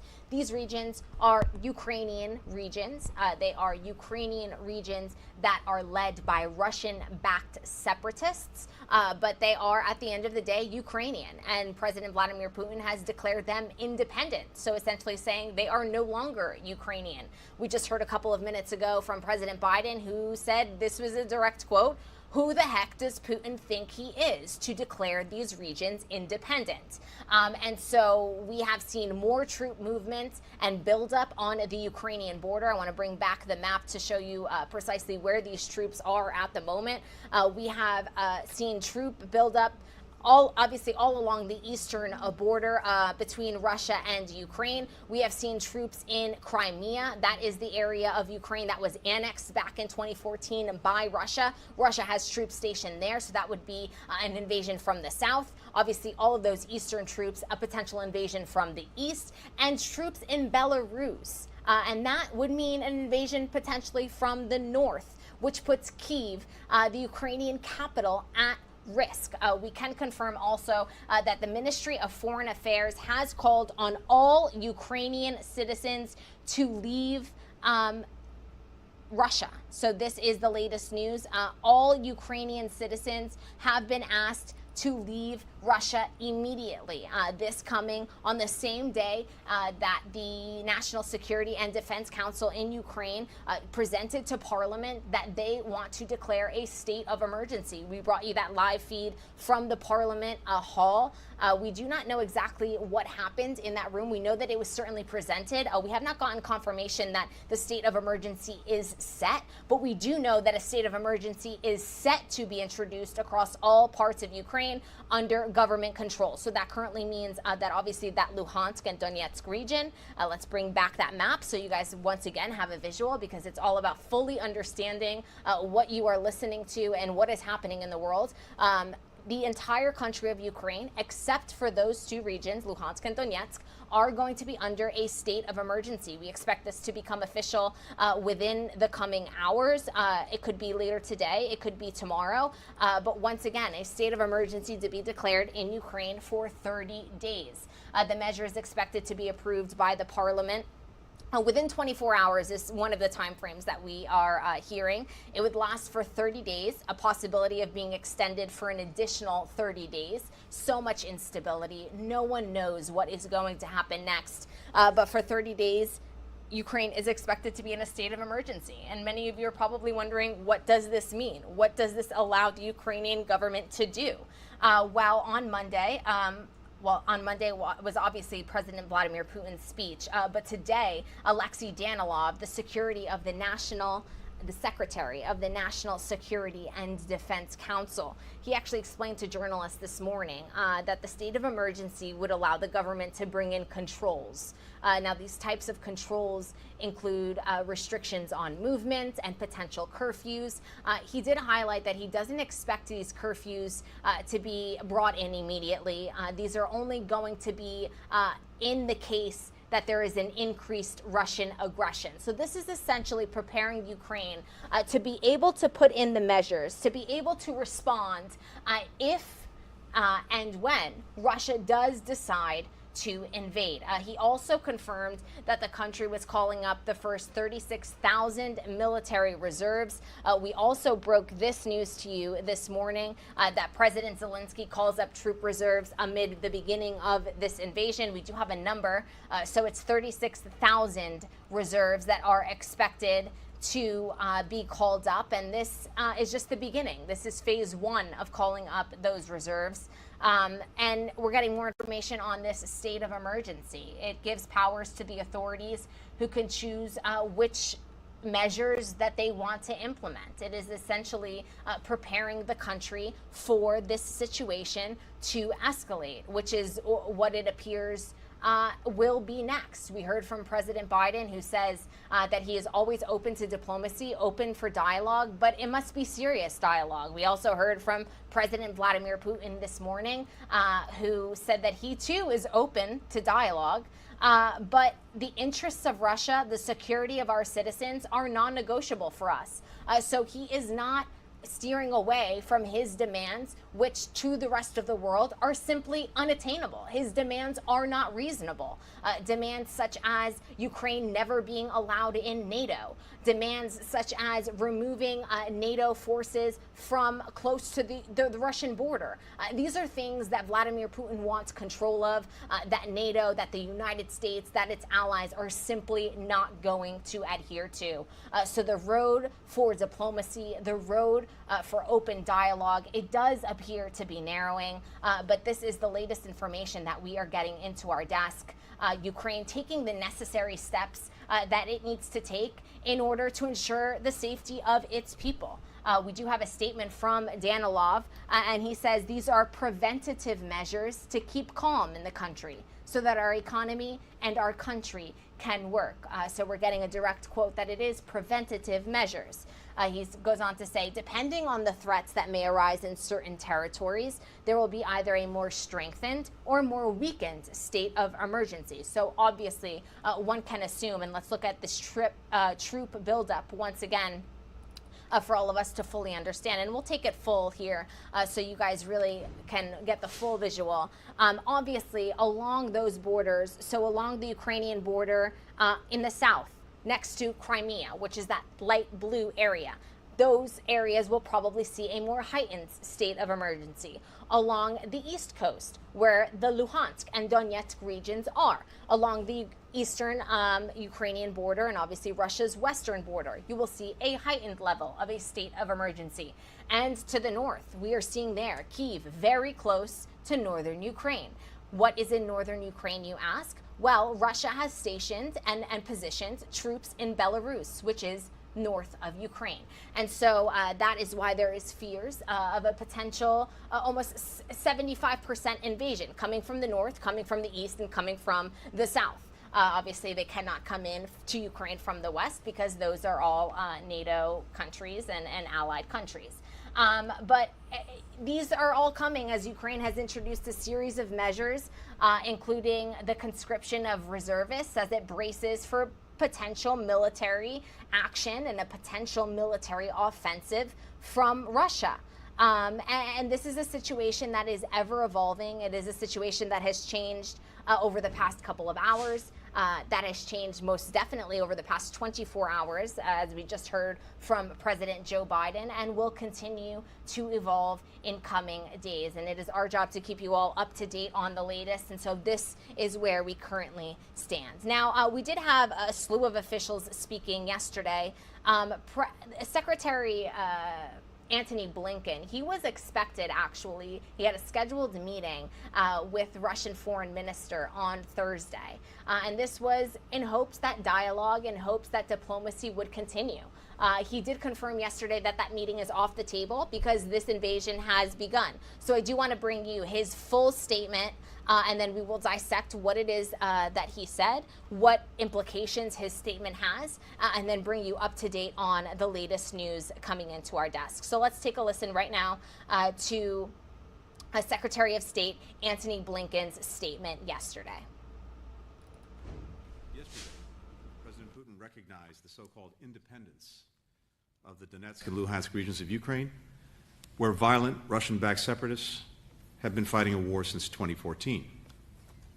A few hours later, he gave authorization to Russian troops to enter those regions.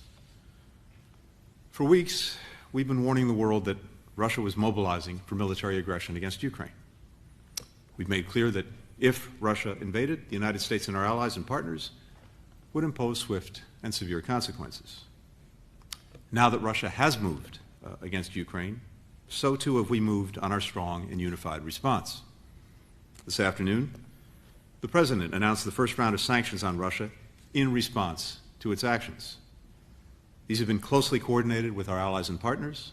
We'll continue to escalate our sanctions if Russia escalates its aggression toward Ukraine. Today, we're implementing full blocking sanctions on two large Russian financial institutions, VEB and Bank, both of which have close links to the Kremlin and the Russian military. Collectively, they hold more than $80 billion in assets. These measures will freeze their assets in the United States, prohibit American individuals or businesses from doing any transactions with them, shut them out of the global financial system, and foreclose access to the U.S. dollar. We're expanding our existing sanctions on Russian sovereign debt.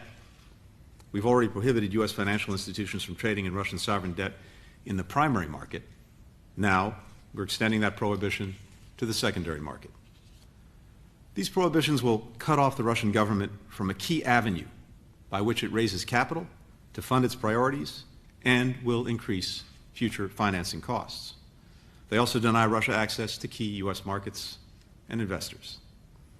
Starting today, we'll impose sanctions on members of the Russian elite and their family members, all of whom directly benefit from their connections with the Kremlin.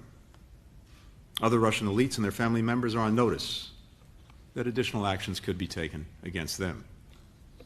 These steps are in addition to the executive order President Biden issued yesterday to prohibit new investment, trade, and financing by Americans to, from, and in the so-called DNR and LNR regions.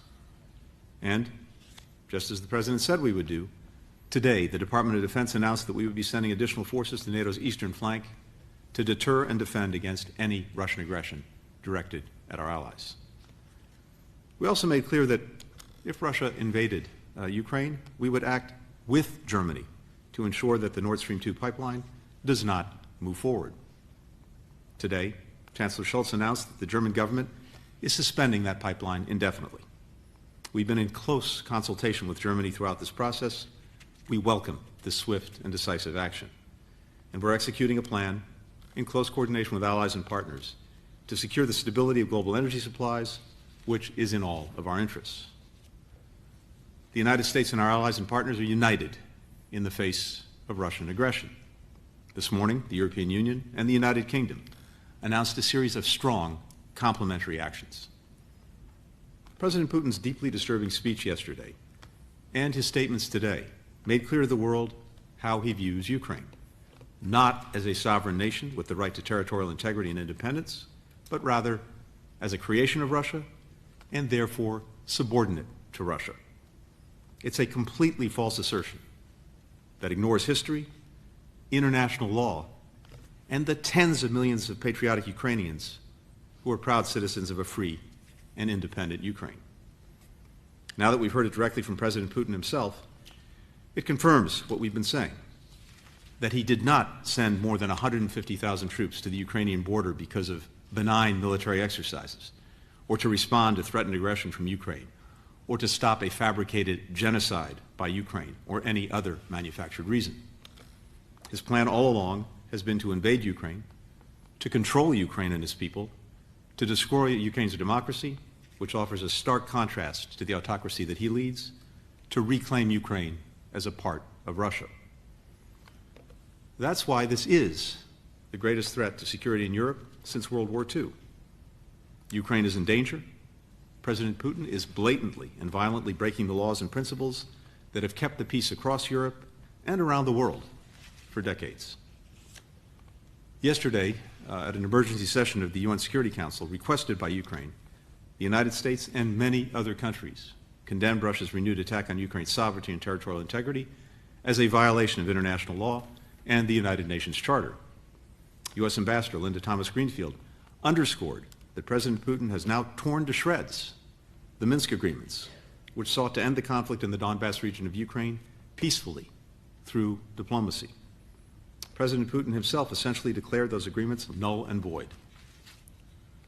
The complete abdication of Russia's commitments under the Minsk agreements is just the latest demonstration of Russia's hypocrisy when it comes to the agreements that it claims to seek and to uphold.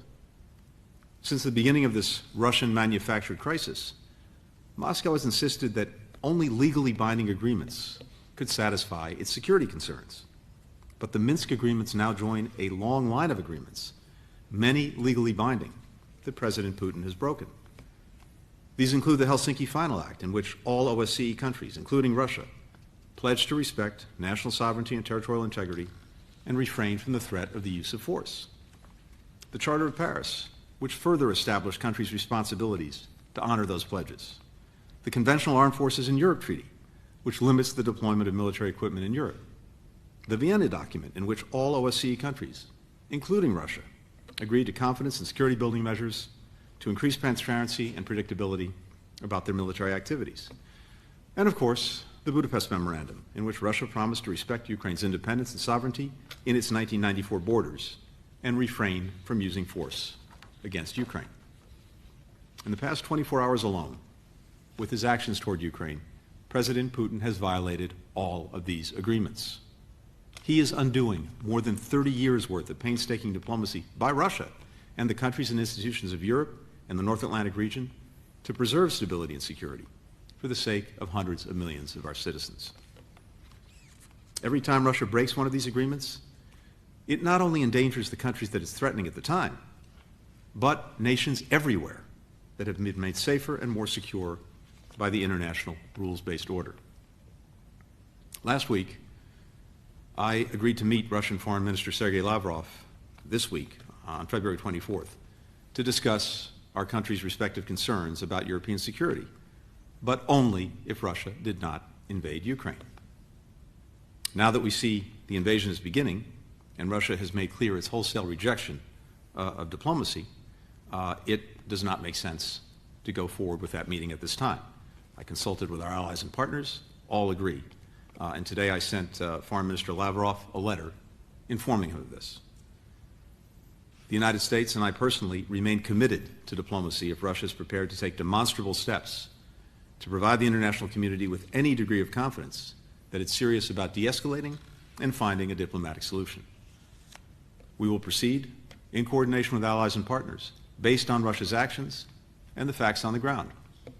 But we will not allow Russia to claim the pretense of diplomacy at the same time it accelerates its march down the path of conflict and war.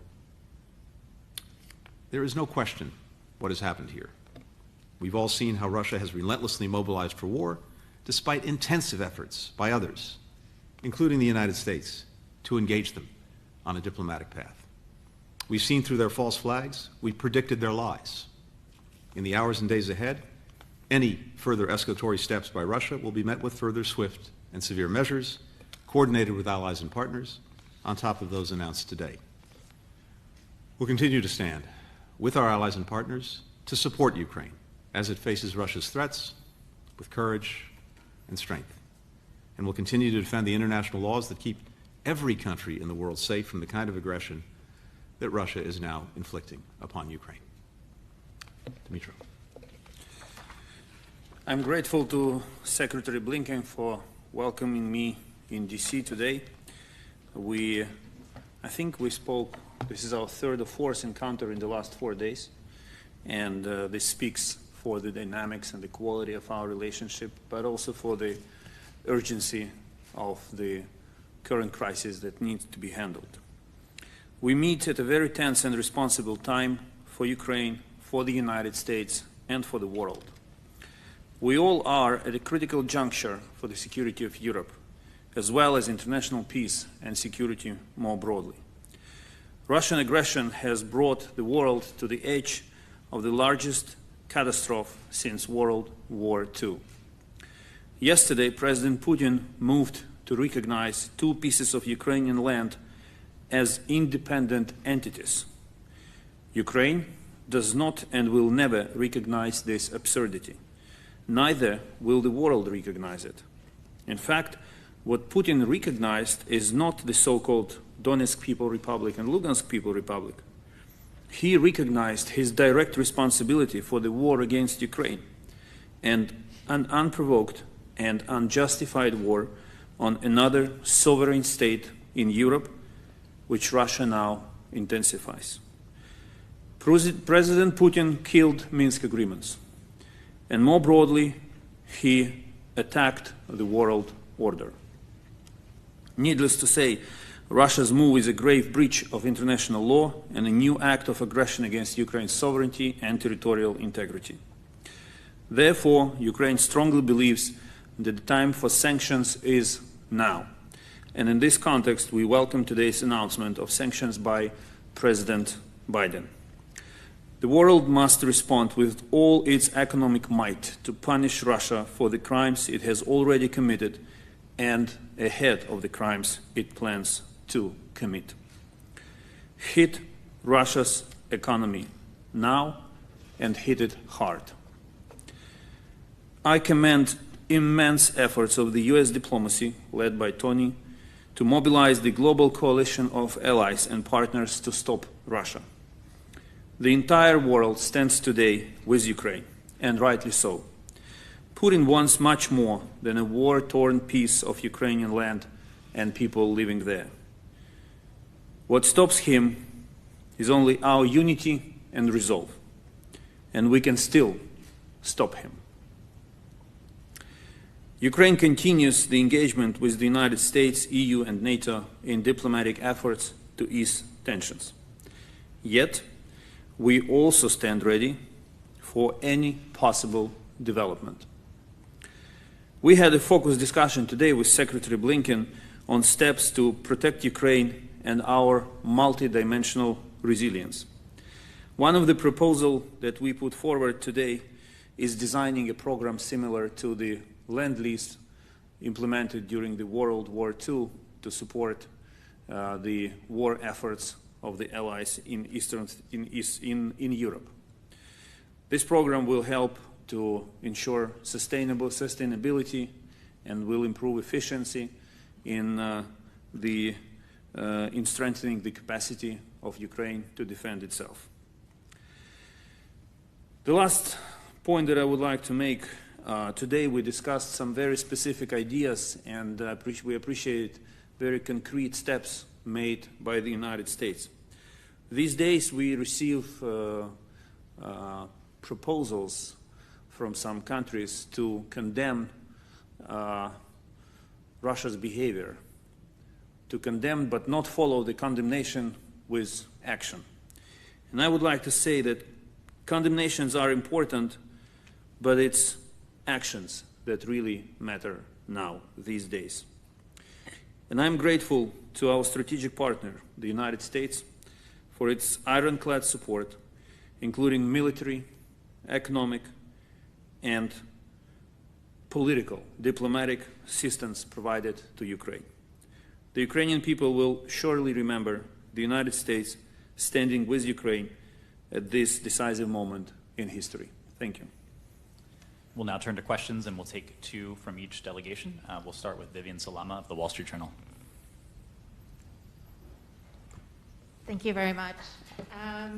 Mr. Secretary, President Biden said 3 days ago that if Russia invades, they will have chosen war and the door to diplomacy will be closed. Today, however, he seemed to have left the door open for diplomacy despite labeling what Russia has done as an invasion. And so Even though you've now canceled your meeting with Minister Lavrov, can you say what the circumstances would entail to justify talks at this point, absent, say, a full withdrawal? Does the actions in Donbass kind of open the door for potential negotiations? And on that point, if you would both indulge me with two questions. President Putin today also said that the crisis could be resolved if Kiev promised to abandon future efforts to join NATO. And so that's been a non-starter for the West. So what needs to happen then for any of these talks to actually be entertained? Minister Kuleba, good to see you again. Quick questions for you. Does the Ukrainian government have any plans to evacuate Mariupol or Kharkiv in the coming days, just given the events that we've seen in Donbass? And secondly, the United States has informed the United Nations of credible information showing that Moscow has compiled a list of Ukrainians to be killed or sent to camps following a military occupation. Were you informed of this list? Your government, was it informed of this list? And have any actions been taken to respond to it? Thank you. Thank you. I'm happy to start. First, the further renewed Russian invasion of Ukraine that has now begun means clearly that the idea of having a meeting this week with Foreign Minister Lavrov to pursue diplomacy now rejected by Russia, does not make sense. But having said that, to the extent there is anything that we can do to avert an even worse case scenario, an all-out assault on all of Ukraine, including its capital, that would inflict horrific costs on the Ukrainian people, we will always pursue that. So we, our partners, remain open to diplomacy, but Moscow needs to demonstrate that it's serious. The last 24 hours has demonstrated just the opposite. It hasn't been serious to date, including with regard to the meeting that was planned for Thursday. We made clear that in the context of a Russian invasion, we would not go forward with that meeting. If Moscow's approach changes, I remain very much prepared to engage. With regard to President Putin's statement about NATO and the open door, it's very clear what we've seen in the last 24 hours that this has never been about Ukraine and NATO, per se. What President Putin has made clear is that this is about the total subjugation of Ukraine to Russia.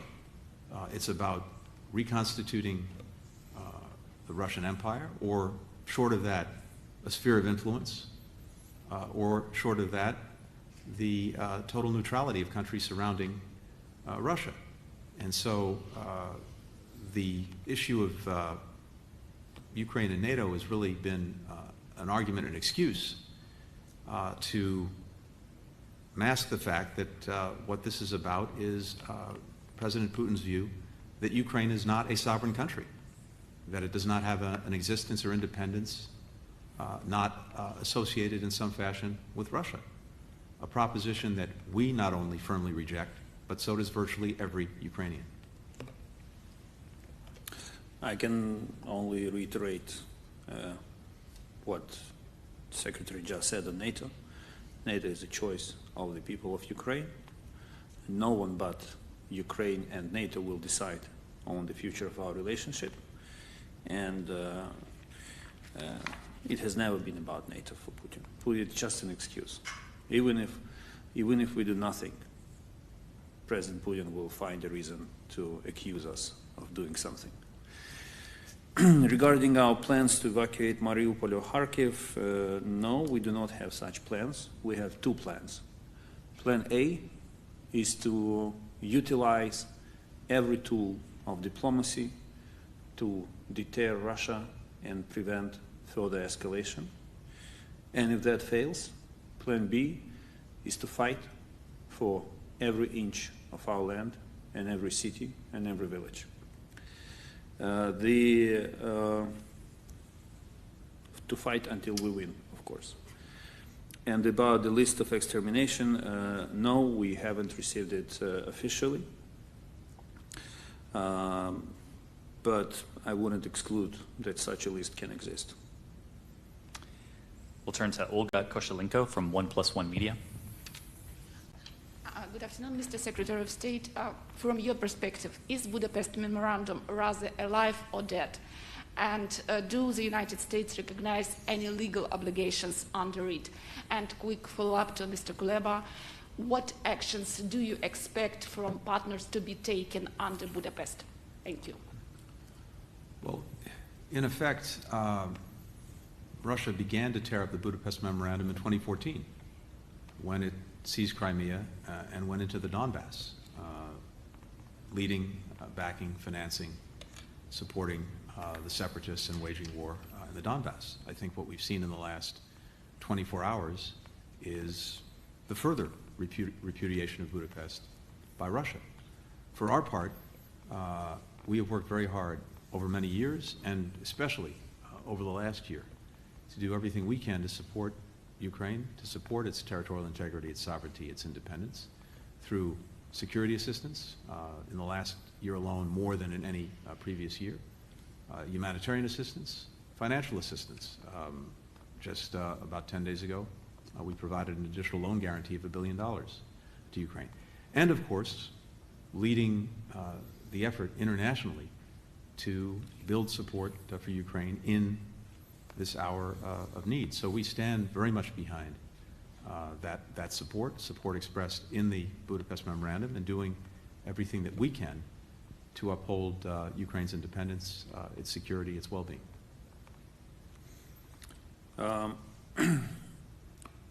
Budapest Memorandum is not a collective defense treaty. So the truth is that no one promised us that they would fight for us if we are attacked. This is not the subject matter of the Budapest Memorandum. But this document was concluded on the premise that, first, countries who provided security assurances to Ukraine will themselves not use force against us. And second, if that happens, they will do their utmost to stop it. So this is exactly should be the subject of the consultations that Ukraine has initiated recently. Countries who belong to this legal and political field space created by the Budapest Memorandum have to come together and reach an agreement on which specific action can they take to protect Ukraine. We understand that one of the signatories of the Budapest Memorandum is Russia, who, as Secretary Blinken rightly said, violated all possible international documents and agreements. But this does not waive other countries of their responsibilities to do their best in order to help Ukraine. Ukraine is a country that exists in a security vacuum. This is truth. Our security guarantees are Ukrainian army and Ukrainian diplomacy. But we realize that. But we do believe that the decisions taken in 1994, when the Budapest Memorandum was concluded, they should be respected, because we sacrificed a lot to make a long story short, we did a lot to strengthen global security by abandoning our nuclear arsenal. That was a huge contribution. And we expect, on the principle of reciprocity, an equally huge contribution to ensuring Ukraine's security. Ben Hall, Fox News. Thank you. Thank you very much both for this today. Foreign Minister, there is a suggestion that what we've seen so far is a minor invasion, that there's more to come, and so it only warrants sort of lesser US sanctions. I wonder if that is your read as well. And also, you and President Zelensky called for tough sanctions to be placed on Russia before the invasion. You said this would happen. If not, it has happened. Are you happy with that in mind, with the way the US has handled this? What more would you like to see from the US and from the international community to try and deter more aggression? And Secretary Blinken, thank you. Given that Russia has invaded Ukraine, regardless of all the threats of harsh sanctions, the attempts at diplomacy, what makes you think that continuing down the same path is going to deter them any further? Do you think it's time to change tact? Do you think diplomacy has failed? And secondly, have you underestimated Putin? First, there is no such thing as minor, middle, or major invasion. Invasion is an invasion. Second, as I said earlier, we do appreciate the sanctions which were announced today. They target Russia. They're very specific. They are painful.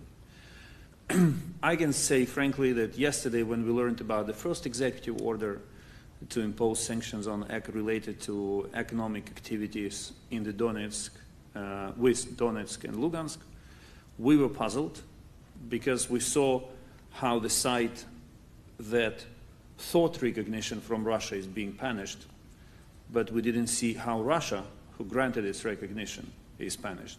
But we saw it today. And this strategy of imposing sanctions by waves, if I may put it this way, is something that can work if it continues in a sustainable way. President Putin should not have a single minute when he starts to think that this is the threshold, this is the ceiling, the pressure reached its ceiling, and he will not be punished anymore. This pressure should continue to be stepped up, and if that involves regular issuance of executive orders on new sanctions, we will be more than happy to see that. I will repeat again. We can, despite the horrific address by President Putin, where he basically challenged or rejected, he didn't challenge it, he rejected the very existence of the Ukrainian state, we can still stop him if we act in a very resolved way and keep mounting pressure on him. The question is that he has a certain table on his mind, which I'm not aware of, but I'm sure he has it. And we should also understand that every next decision should be taken in a swift action. And we saw 2 executive orders issued by President Biden within, less than 24 hours. This may be the dynamics that will have to be upheld if Russia continues to escalate. And it was encouraging to hear from Secretary a very simple sentence: if Russia escalates, the United States and partners will escalate sanctions. This is exactly the rule that has to be followed. And yes, we did believe that it would be helpful for some of sanctions, not all of sanctions, but some of sanctions to be imposed before the invasion begins as a preemptive measure for what Russia had done before. But this question becomes obsolete now, and we have to focus on a different strategy, the one that I just described. Ben, it's hard for me to improve much on my friend Dimitro's answer. I'll just add a couple of things. First, all along we said that we were pursuing 2 tracks. The track of diplomacy and dialogue to try to persuade Russia not to engage in renewed aggression against Ukraine, and at the same time, a track where we were building up deterrence, building up defense, and building a response that would have massive consequences for Russia. Russia has clearly chosen to reject diplomacy and dialogue and instead to pursue aggression. As a consequence, we have started to pursue the severe consequences that we've made clear would follow from any renewed Russian aggression. Today, faced with the beginning of Russia's invasion of Ukraine, we started high and will stay high. The sanctions that we've already announced go well beyond what we did in 2014. Full blocking sanctions against 2 of Russia's largest financial institutions, VEB and the military bank. These institutions hold more than $80 billion in assets. They provide key services that are critical to financing the Kremlin and Russian military. We have comprehensive sanctions against Russian sovereign debt. What that means is that we're cutting off the Russian government from Western financing. Sanctions on elites and family members, and as promised, as we've said all along, Germany taking action on Nord Stream 2. And to repeat what Dmytro just emphasized, we've also made clear, we're making clear today, that if Russia continues to escalate, so will we. And of course, it's not only the sanctions and other measures of that nature that are being taken. It is, as we've made clear, the reinforcement of NATO on its eastern flank and continuing to provide and indeed increase the support that we're providing to Ukraine against every dimension, security, diplomatic, political, economic, humanitarian. All of that is in the mix. Ultimately, President Putin makes whatever decisions he makes. We can do everything in our power to try to shape those decisions, but as I've said all along, whatever his decisions, we're prepared either way, and we've demonstrated that again today in full coordination with allies and partners. Have you underestimated him? Oh, I think to the contrary. We've not underestimated him. We've actually laid out for the world his entire playbook, a playbook that he is now following and is making very clear that, for example, what the President's laid out, what I laid out at the United Nations a week ago, is exactly what's happening. So we've had a very clear-eyed view of President Putin all along. We'll take a final question from Dmytro Anopchenko from Inter TV. Mr. Blinken, I'm interested in your opinion about Normandy format. After all what happened in Ukraine last night, may one tell that it will not work anymore and should be replaced like Ukraine proposed? And secondly, I got a question which may sound very naive, but it's a question of my audience in Ukraine, millions of people who are really scared. And if any one of them will be on my place, they will ask you, if Russian troops will move forward, or if they will start intense artillery fire hitting Ukrainian territory, on your understanding, what will happen next and what will America do? Thank you. With regard to the Normandy format, I think the question is best directed at President Putin. As far as we can see by the actions that he's taken, he's rejected it, and he's torn up, in effect, the Minsk agreements, which the Normandy format was designed to advance. So if Russia is at all serious about resolving the conflict that it created in the Donbass, pursuant to the agreements it signed, the Minsk agreements, it's of course showing exactly the opposite. So the question is really for President Putin. We've supported the Normandy format all along with France, Germany, Ukraine, and Russia working to implement the agreements. And throughout, Ukraine has worked very hard to make good on its commitments. Russia's done just the opposite. But what we've seen now in the last 24 hours would seem to be the final repudiation of Minsk by Russia. But again, you would have to ask President Putin. With regard to what comes next, as I said a moment ago, and as we've said all along, if Russia pursues its aggression against Ukraine, it will face the massive consequences that not only the United States, but virtually all of our allies and partners have made clear would follow. You've heard this from the G7, the leading democratic economies in the world. You've heard it from the European Union. You've heard it from NATO. And that includes what we've started with today, and that is very severe economic and financial sanctions that will exact significant costs from Russia. It includes a reinforcement of NATO and the defense of all allies in NATO, and it includes additional assistance to Ukraine in every area, security, diplomatic, political, economic, humanitarian. All of that will follow. And again, I repeat what I've said before, if and as Russia escalates, so will we. Thank you, Mr. Secretary. Thank you, Mr. Minister. Thank you, everyone. And And that was the latest address from the State Department. Secretary of State Antony Blinken meeting with the Ukrainian foreign minister and giving their latest update. We do want to take you live right now to Kyiv, Ukraine, where we are getting multiple pieces of breaking news to bring to you. The first you actually see on your screen there. We expect very soon for the European Union to unveil the toughest set of sanctions yet on Russia.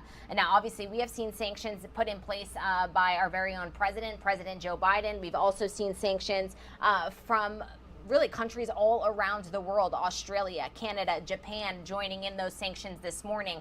We saw yesterday sanctions coming in from other European allies, Boris Johnson and the UK. But this new set of sanctions is set to be the toughest yet. If approved, our reports do suggest that the EU will impose asset freezes and travel bans on 23 people, 3 banks, and a notorious internet troll factory in St. Petersburg. Now, all of this has set to be officially revealed. These are reports coming out of the European Union that we are set to receive perhaps the toughest set of sanctions yet. All of this as Russia faces mounting pressure and sanctions over its actions and words just 48 hours ago from the mouth of President Vladimir Putin, and as a response to its actions on the ground on the Ukrainian border. We also, what you are looking at on your screens right now, we are live in Kyiv, Ukraine, where President Zelensky is set to meet with leaders of Poland and Lithuania. The Ukrainian President Zelensky will hold a joint news conference with Lithuania's president and Polish President Duda. That's why you see 3 chairs there. We are not sure if we're going to be given English subtitles to this event. If we do, we will be sure to bring you there live, raw, and unfiltered. And if we don't, we will keep an eye on this event. We will get an English transcript for you, and we will also keep you up to date. We also want to just update for those of you joining us now that it is past the 8 o'clock hour. We do want to let you know that a state of emergency is set to be declared in Ukraine. This is set to take place for 30 days. Now, if the situation does escalate, we are expecting this to expand beyond those 30 days. And I do want to bring you back out live to our triple view here, a live look at the White House, where President Biden did make his address just 24 hours ago. We're live in Kyiv, where we are monitoring that room where Zelensky is set to give that address with Poland and Lithuania. And then we also wanted to provide you a map because this is such a complex situation. Many of us are not familiar with the geography on the Ukrainian and Russian border. And so when we speak about these regions, the Luhansk and Donetsk regions, so often that you've heard over the past couple days, that you've heard about over the past couple of weeks, where are these regions? Well, this map shows us precisely where they are. I also want to bring up another map where it shows that Russian troop buildup on the border and why this is such an always evolving and always escalating situation. It does appear that we are getting these leaders who are now in the room. There you see President Zelensky there in the middle of the room. We are going to step away for a quick 2-minute commercial break. I'm going to see if there's English audio on this. If there is, we're coming back live to this. That's what we do, bring you live, raw, and unfiltered to these events. If it does not have audio, we'll give you a recap of the other top stories happening around the country and then circle back to what is happening right now on our screens. We'll see you in 2 minutes.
Welcome back into Live Now from Fox. You're hearing the voice of Gabrielle Amato. I am live from our Orlando studios, and here we are seeing Ukrainian President Zelensky. He is speaking in Kyiv, Ukraine as we speak. He is actually meeting with the leaders of Poland and Lithuania. While we were away in that little break, they did sign some kind of contract. We're trying to work on the details on what exactly that is. But Poland and Lithuania do stand with Ukraine against the actions of Russia. We do believe that it's some sort of sanctions that they have signed together in unison. Unfortunately, we do not have English audio over this live event. So as we work on getting you the updates on what exactly is being heard and said here, we will bring them to you live, raw, and unfiltered on Live Now from Fox. We are going to step away from our Russia-Ukraine news for just about 10 minutes to get you up to speed on the other top stories coming in around the world and really around the country. We had a lot going on yesterday besides all of the events, besides President Biden addressing the nation. And I do want to get everyone up to speed on those stories before you head out to work and start your days. Nearly 2 years to the day that Georgia jogger Ahmaud Arbery was murdered. Federal hate crime convictions handed down to all 3 of those men, guilty verdicts in that federal hate crime. We actually brought you a reaction from that trial, live, raw, and unfiltered yesterday on Live Now from Fox. Our Fox News correspondent, Charles Watson, he has the details of precisely what went down in that newsroom and how that guilty verdict was reached. I do want to play this report for you. Let's listen in now.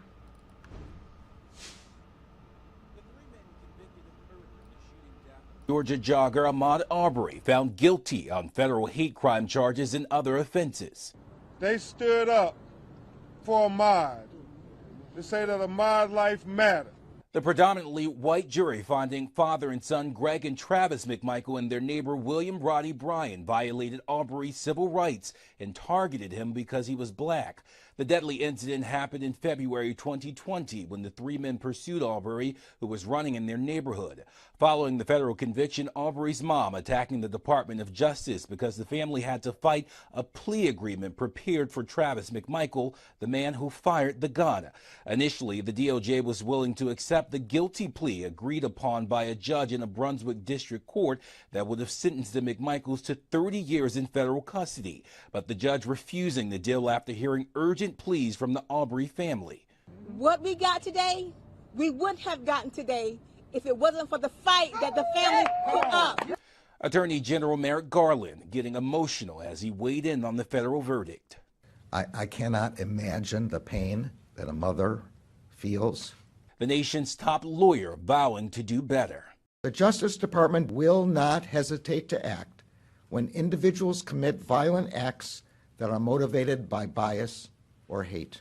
The convictions mean all 3 men face up to life in prison, and that's on top of the life sentences they received in Georgia's state court last year for Arbery's murder. In Atlanta, Charles Watson, Fox News.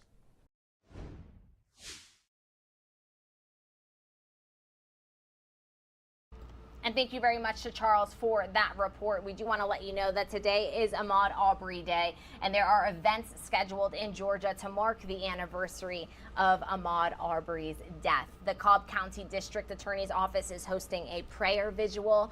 In Brunswick, a candlelight vigil march will take place this evening, and supporters of the Arbery family are encouraging everyone out there to walk or run 2.23 miles and post it on social media using the hashtag #IStillRunWithMaud.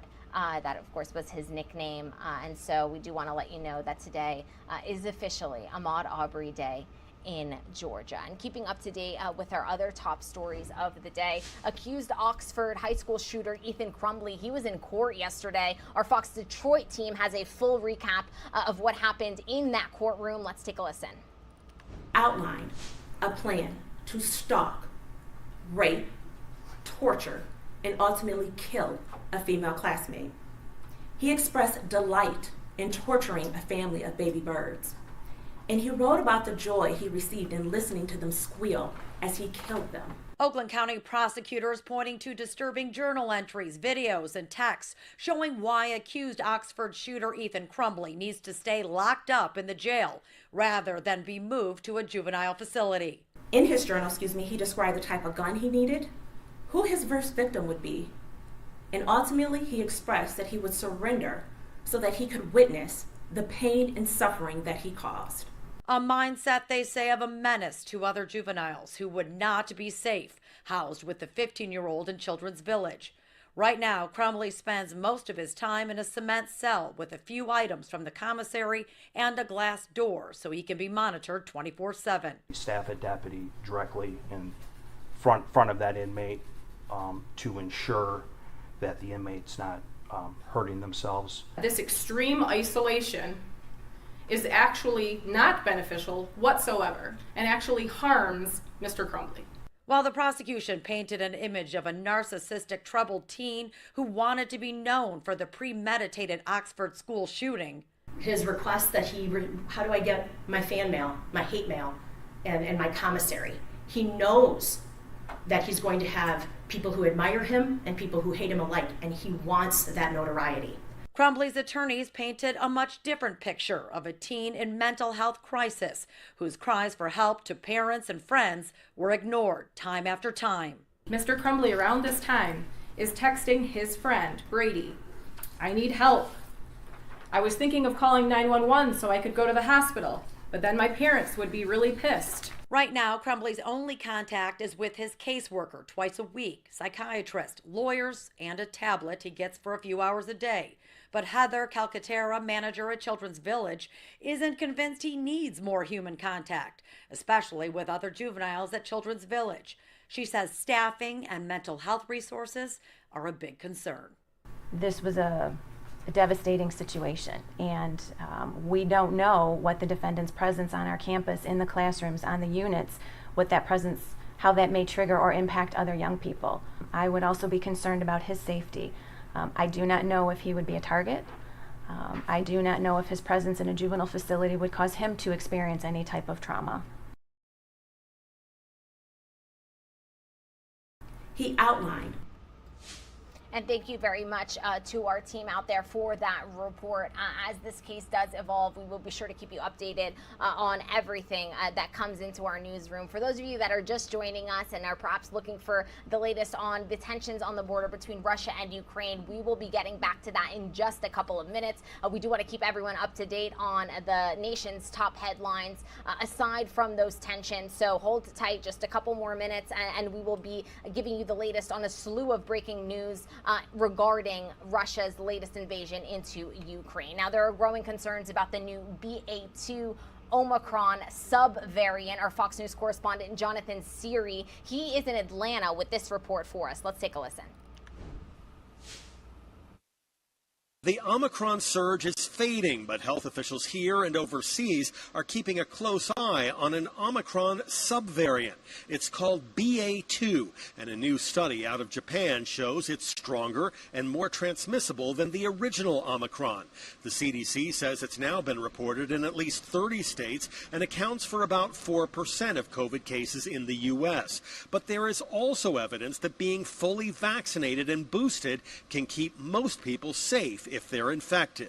The spread of BA2 comes as the FDA is reportedly considering authorizing a fourth dose of the Pfizer and Moderna vaccines. The agency getting some pushback from doctors, citing new studies from American researchers that suggest boosters offer strong protection, and another shot won't be needed for months, if not years. 2 shots plus a booster gives you a big memory of immunity that will work against the virus. We don't need 4th shots here. Meanwhile, as more states pull back on COVID restrictions, there's an increased focus on protecting children, most of whom are not yet fully vaccinated. But some doctors are also looking ahead to the end of the outbreak, developing strategies to help kids catch up after 2 years of pandemic learning. Clearly, the masking and the virtual learning, they've had a real impact on, I'm sure, childhood development. And getting that quantitated, I think, is going to be very important. The CDC says school-age kids account for a little less than 3% of COVID hospitalizations nationwide. In Atlanta, Jonathan Seri, Fox News. And thank you to Jonathan for that report. And last but certainly not least, the U.S. women's national team, they're used to winning on the pitch, but they have just picked up a huge win off the pitch in their fight for equal pay. Our Fox News correspondent Brian Yenas, he has this story. A big win for the U.S. women's national soccer team. The team and its governing body, the U.S. Soccer Federation, reaching a $24 million settlement Tuesday, resolving a 6-year-long dispute over equal pay. It's a Herculean task to win a World Cup. This felt just as Herculean or probably bigger. The off-the-field battle began in 2016 when 5 players filed a federal wage discrimination complaint claiming female footballers were being paid less despite generating more income. In 2019, the women's national team sued the governing body for $66 million under the Equal Pay Act, citing gender discrimination, not only in compensation, but also playing conditions. U.S. Soccer committing to equal pay for the women's and men's national teams. $22 million will be split between the players. That's about a third of the damages they initially sought.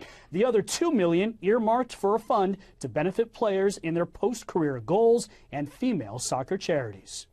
We're trying to get to one structure for both the men's and the women's team so that everything is equal across the board. The players saying the goal was more than just money. To know that we, the players, have built a culture that has instilled a sense of value and fight, I think is a legacy that we're truly proud to leave behind. The U.S. women's team has won 4 World Cup titles since the competition was founded in 1991.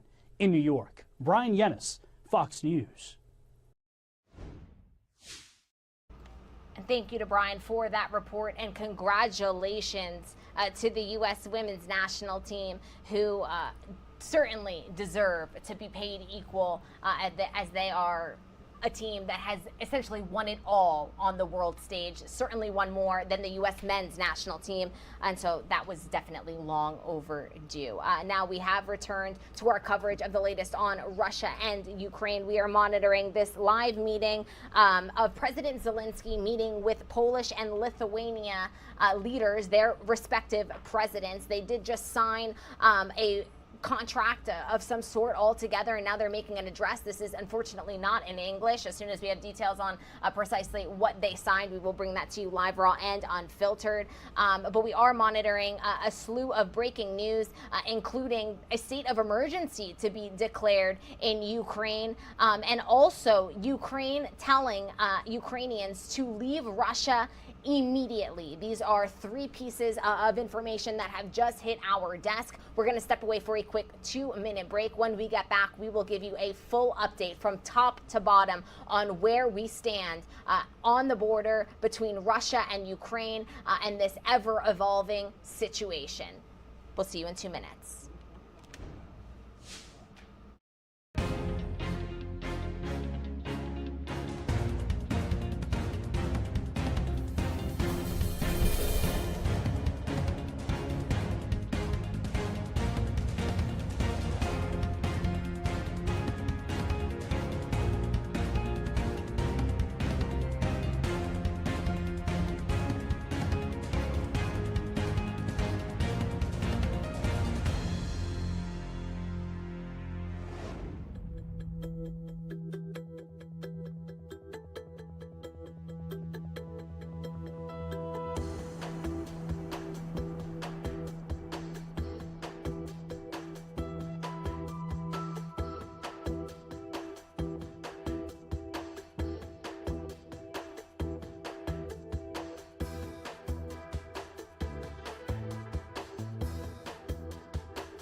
Welcome back into Live Now from Fox. I'm your host, Gabrielle Amato, live now from our Orlando studios. And we do want to get you up to date on all of the breaking news coming into our desk in regard to the growing tensions on the border between Russia and the Ukraine. I do want to bring you out to a triple view of what we are monitoring as we speak.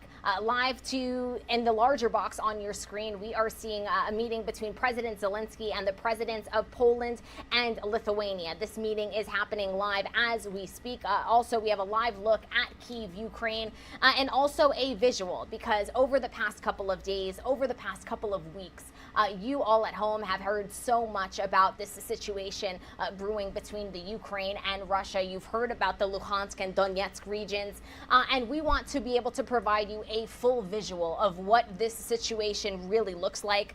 There you are seeing a map of Ukraine with those red dots, Luhansk and Donetsk. We do want to bring you a new map, and this is the troop buildup that we have been talking about. 190,000 troops on the Russian border with Ukraine. And this is why this situation is so serious and so precarious. We do want to bring this map out live for you so you can fully understand what it is that we are talking about. So Russia currently has amassed troops all along its western border, meaning the eastern border of Ukraine. In that lower light blue area, so the dark blue is the ocean, the light blue area, that's Crimea. That is the area that was annexed by Russia back in 2014. This is an area that Russia also has troops in. So at the moment, Russia has troops poised and potentially stationed to invade Ukraine from the south, all along that eastern border, especially near the Donetsk and Luhansk regions. Those are the two regions that Putin declared independent. It's also the two regions that already have Russian troops on the ground. And then to the north, we have been talking so much, and you've heard so much spoken about troops in Belarus. This is relevant because Russia could potentially be positioning themselves to invade Ukraine from the north. And as you're seeing from this map, this is of major relevance because Ukrainian capital Kyiv, that is to the north of Ukraine. And so just to give you kind of a map view so we are all up to speed on what it is that we are monitoring, that is where we currently stand. Now, we do have breaking news coming into our news desk, and we want to bring you up to speed. The first, Ukraine has told all Ukrainians in Russia to leave the country immediately. This is news that we brought to you this morning on Live Now from Fox. We also broke the news this morning that a state of emergency is set to be declared in Ukraine for 30 days. Now, what exactly does this state of emergency mean? While Alexei Danilov, the Secretary of National Security and Defense Council, told journalists after this meeting, and they did show this and present this state of emergency to Parliament. We brought that feed to you live, raw, and unfiltered earlier this morning. And so that is set to be confirmed within the next 48 hours. And so that means, and it's really a precautionary move by Ukraine's government. And it allows government to bring in controls, including restrictions on movement and on curfews. We do have a statement from the Ukrainian officials, and they say these are preventative measures to keep calm in the country so that our economy and our country can work. So that is another piece of breaking news that we brought to you this morning. We also can report now that the European Union is set to unveil its toughest set of sanctions yet on Russia. Now, we did report that obviously President Biden, he spoke at the White House just 24 hours ago, and he confirmed sanctions to Russian banks, to Russia's military bank, on sovereign debt in Russia, and also Russia's elite, those oligarchs, those people who are within Putin's inner circle. Those individuals and their family members are going to feel the wrath of these sanctions. And the ultimate thought process behind this move, and we've heard Boris Johnson in the House of Commons speaking about this. We've heard President Zelensky and Ukrainian leaders speaking about this. We also heard President Biden saying that the goal is to inflict financial and economic pain on the people closest to Putin. These are the people that have President Vladimir Putin's ear. These are the people that really can make an impact on what President Putin decides. And that is why you are seeing these individuals targeted by these sanctions. Now, the latest report is that these EU sanctions, they're set to be announced at 3 p.m. Central Eastern Time, so that's 9 a.m. Eastern Time. And as soon as we get the details of those sanctions, we will be sure to bring them to you live, raw, and unfiltered. Now, for those of you that perhaps were busy yesterday afternoon, we do want to play President Biden's full address to not only the nation, but to the world, where he once again confirms those sanctions. He calls and he speaks to President Putin directly, saying, who the heck does this guy think he is? Claiming that the Donetsk and Luhansk regions, and we'll bring back the map, we'll show you this again. President Putin declaring those areas in red, the Donetsk and Luhansk regions, as independent. As you can all see, tuning in from your homes, those areas are in Ukraine. President Vladimir Putin does not have the right to claim those areas as independent, but he has done so regardless of what the world has told him he cannot do. And more worrisome and moreover is the potential to further invade Ukraine. And what is really having a lot of world leaders concerned is that President Putin insinuated that he wanted not only those areas in red, and those areas in red that you see within the Donetsk and Luhansk provinces, those areas were already run by Russian separatists. So those were already run by people who were pro-Russia. But Putin says, no, I want all of the Donetsk province and all of the Luhansk province, meaning those areas in that light yellow surrounding the red. So he is essentially changing borders to the 9th degree. And so this is why the world is reacting. This is why we're going to see the toughest set of sanctions on Russia by the European Union. And this is why, as you see on your screens, the U.S. has sanctions in place to block Russian military banks and target those oligarchs, target those elites. As promised, I do want to play for you President Biden's full address from the White House yesterday. Let's take a listen. Yesterday, Vladimir Putin recognized 2 regions of Ukraine as independent states. And he bizarrely asserted that these regions are no longer part of Ukraine and their sovereign territory. To put it simply, Russia just announced that it is carving out a big chunk of Ukraine. Last night, Putin authorized Russian forces to deploy into these regions. Today, he asserted that these regions are actually extend deeper than the 2 areas he recognized, claiming large areas currently under the jurisdiction of the Ukraine government. He's setting up a rationale to take more territory by force, in my view. And if we listened to his speech last night, and many of you did, I know, he's setting up a rationale to go much further. This is the beginning of a Russian invasion of Ukraine, as he indicated and asked permission to be able to do from his Duma. So let's begin to, I'm going to begin to impose sanctions in response far beyond the steps we and our allies and partners implemented in 2014.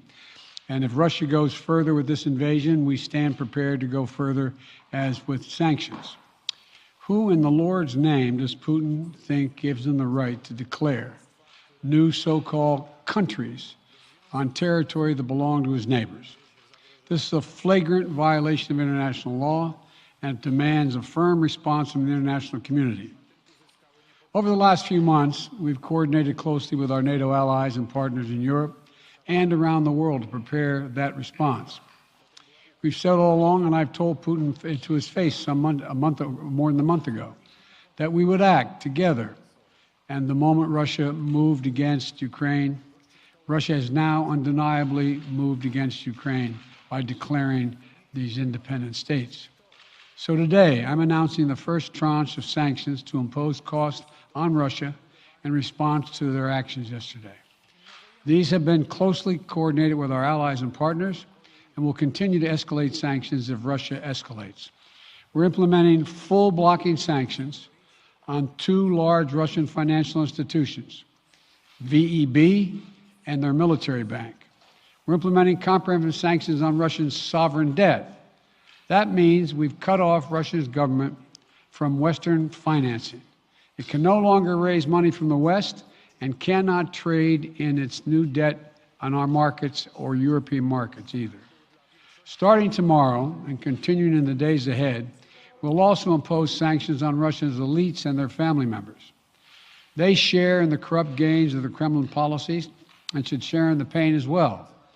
And because of Russia's actions, we've worked with Germany to ensure Nord Stream 2 will not, as I promised, will not move forward. As Russia contemplates its next move, we have our next move prepared as well. Russia will pay an even steeper price if it continues its aggression, including additional sanctions. The United States will continue to provide defensive assistance to Ukraine in the meantime, and will continue to reinforce and reassure our NATO allies. Today, in response to Russia's admission that it will not withdraw its forces from Belarus, I have authorized additional movements of U.S. forces and equipment already stationed in Europe to strengthen our Baltic allies, Estonia, Latvia, and Lithuania. Let me be clear, these are totally defensive moves on our part. We have no intention of fighting Russia. We want to send an unmistakable message, though, that the United States, together with our allies, will defend every inch of NATO territory and abide by the commitments we made to NATO. We still believe that Russia is poised to go much further in launching a massive military attack against Ukraine. Hope I'm wrong about that. Hope we're wrong about that. But Russia has only escalated its threat against the rest of Ukrainian territory, including major cities and including the capital city of Kyiv. There are still well over 150,000 Russian troops surrounding Ukraine. And as I said, Russian forces remain positioned in Belarus to attack Ukraine from the north, including warplanes and offensive missile systems. Russia's moved troops closer to Ukraine's border with Russia. Russia's naval vessels are maneuvering in the Black Sea to Ukraine's south, including amphibious assault ships, missile cruisers, and submarines. Russia's moved supplies of blood and medical equipment into position on their border. You don't need blood unless you plan on starting a war. Over the last few days, we've seen much of the playbook that Secretary Blinken laid out last week in the United Nations Security Council come to pass. A major increase in military provocations and false flag events along the line of contact in the Donbass. Dramatically staged, conveniently on-camera meeting of Putin's Security Council to grandstand for the Russian public. And now, political provocation of recognizing sovereign Ukrainian territory as so-called independent republics in clear violation, again, of international law. President Putin has sought authorization from the Russian parliament to use military force outside of Russian territory. And this set the stage for further pretexts of further provocations by Russia to try to justify further military action. None of us should be fooled. None of us will be fooled. There is no justification. Further Russian assault in Ukraine remains a severe threat in the days ahead. And if Russia proceeds, it is Russia and Russia alone that bears the responsibility. As we respond, my administration is using every tool at our disposal to protect American businesses and consumers from rising prices at the pump. As I said last week, defending freedom will have cost for us as well and here at home. We need to be honest about that. But as we do this, I'm going to take robust action to make sure the pain of our sanctions is targeted at the Russian economy, not ours. We're closely monitoring energy supplies for any disruption. We're executing a plan in coordination with major oil-producing consumers and producers toward a collective investment to secure stability in global energy supplies. This will blunt gas prices. I want to limit the pain to the American people are feeling at the gas pump. This is critical to me. In the last few days, I've been in constant contact with European leaders, including with Ukrainian President Zelensky. Vice President Harris met in person with the leaders in Germany over the weekend at the Munich conference, including President Zelensky. At every step, we have shown the United States and our allies and partners are working in unison, which he hasn't been counting on, Mr. Putin. We're united in our support of Ukraine. We are united in our opposition to Russian aggression, and we're united in our resolve to defend our NATO alliance, and we're united in our understanding of the urgency and seriousness of the threat Russia is making to global peace and stability. Yesterday, the world heard clearly the full extent of Vladimir Putin's twisted rewrite of history, going back more than a century, as he waxed eloquently, noting that, well, I'm not going to go into it, but nothing in Putin's lengthy remarks indicate any interest in pursuing real dialogue on European security in the year 2022. He directly attacked Ukraine's right to exist. He indirectly threatened territory formerly held by Russia, including nations that today are thriving democracies and members of NATO. He explicitly threatened war unless his extreme demands were met. And there is no question that Russia is the aggressor. So we're clear-eyed about the challenges we're facing. Nonetheless, there is still time to avert the worst-case scenario that will bring untold suffering to millions of people if they move as suggested. The United States and our allies and partners remain open to diplomacy if it is serious. But when all is said and done, we're going to judge Russia by its actions, not its words. And whatever Russia does next, we're ready to respond with unity, clarity, and conviction. We'll probably have more to say about this as it moves on. I'm hoping diplomacy is still available. Thank you all very much. Sir, are you still open to meeting with Vladimir Putin, sir?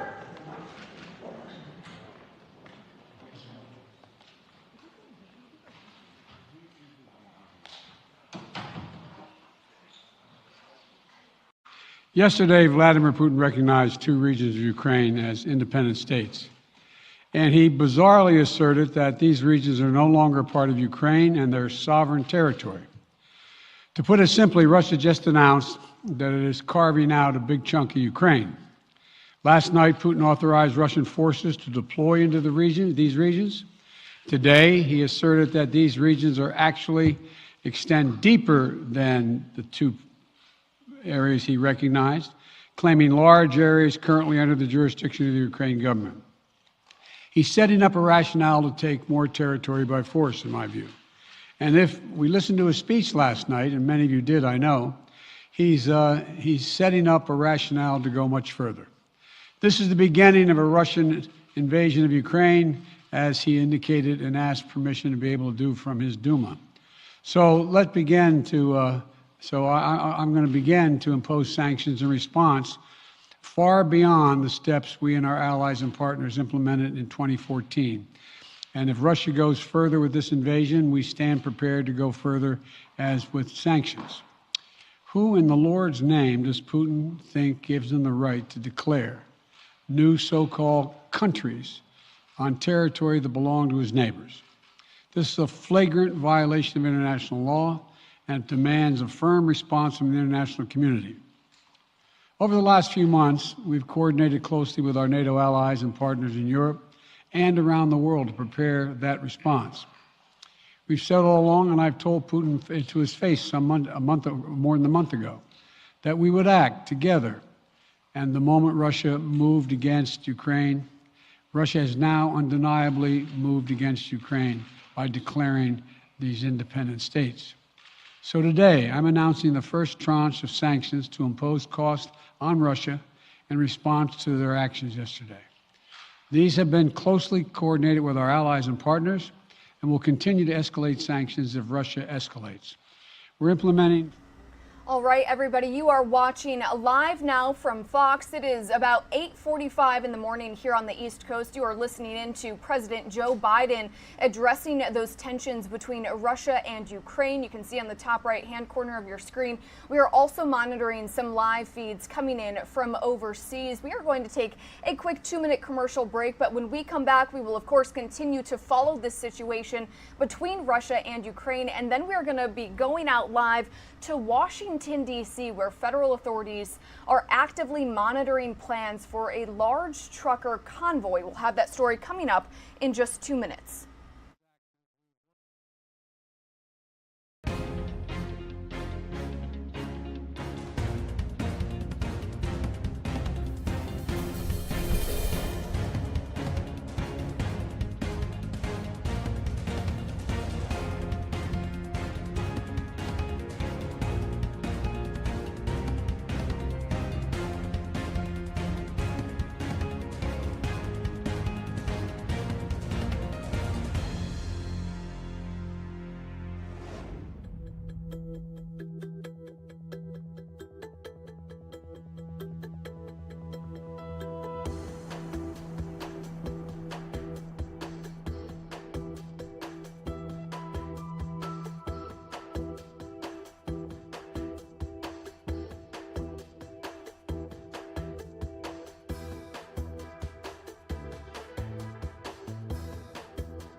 Good morning to all of you at home and welcome back to Live Now from Fox. I'm your host, Mackenzie Stasko, and I'll be bringing you live, raw, and unfiltered coverage here on Live Now from Fox for the next few hours.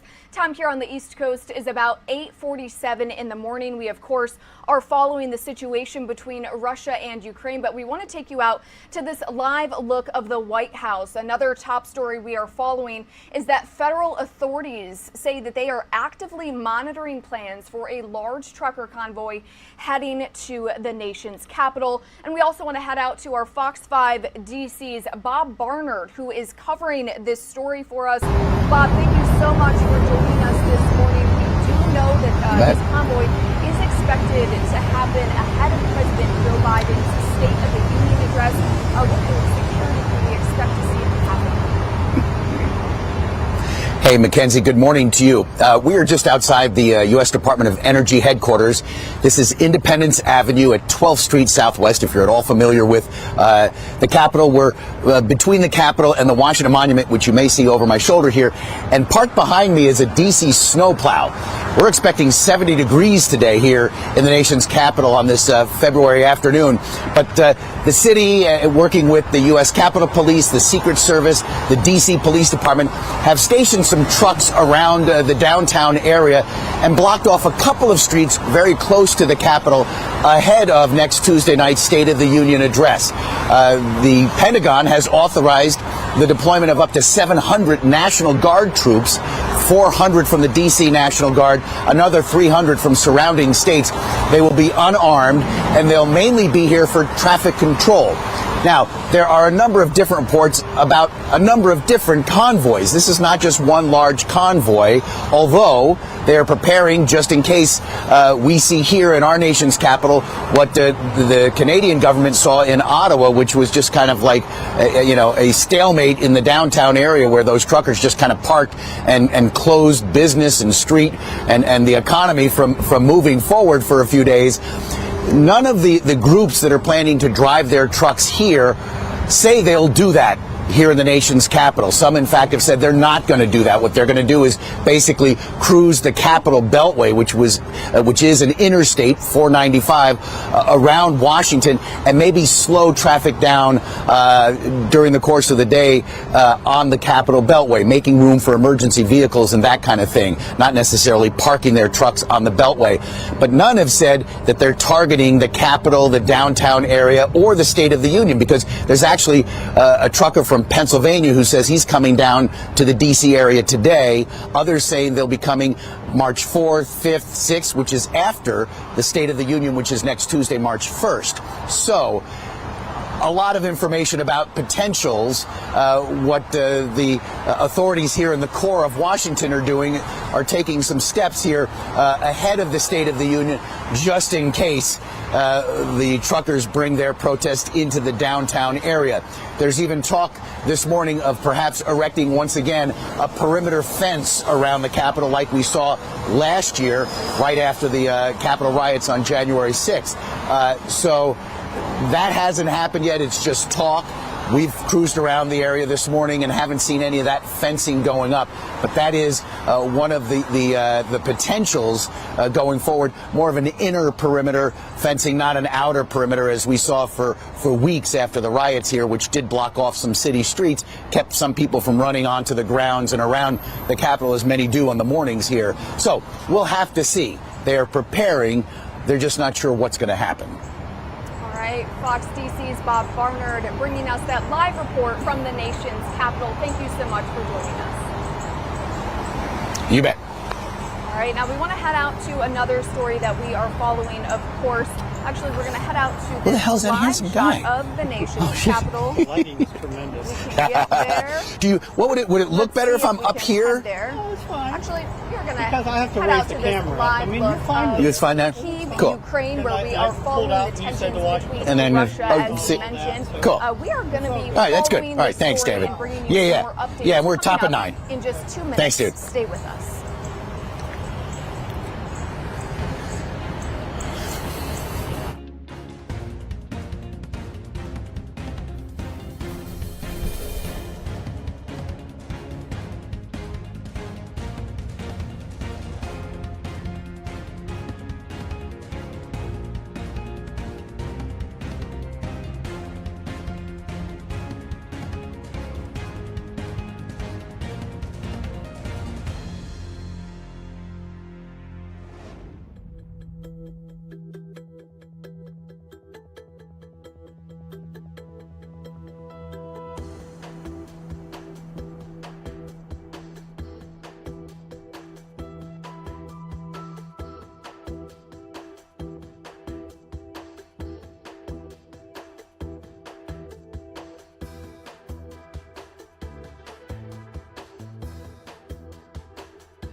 And welcome back to Live Now from Fox. I'm your host, Mackenzie Stasko. It is just before 9 o'clock in the morning here on the East Coast, and we want to take you out to this live shot of Kyiv, Ukraine that we have up. We know that Ukraine's Ministry of Foreign Affairs is now warning all Ukrainian citizens in Russia to leave immediately. We have also learned that the Ukrainian Defense Minister is now expected to announce a state of emergency in Ukraine for at least 30 days.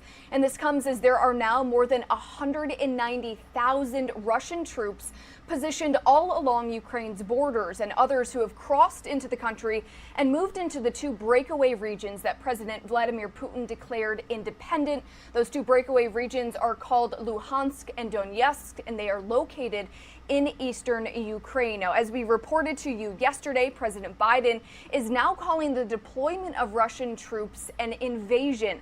Biden is issuing economic sanctions on Russian banks and on Moscow officials. Now, that includes full blocking on two large Russian financial institutions and what President Biden calls, quote, comprehensive sanctions on Russian debt. The move so far has done little to stop Putin's advances, as satellite images show Russian forces continue moving into parts of eastern Ukraine. Now, Putin recognized the two breakaway regions back on Monday and moved forces in for what he calls a, quote, peacekeeping operation. Fox correspondent Griff Jenkins has more from Washington.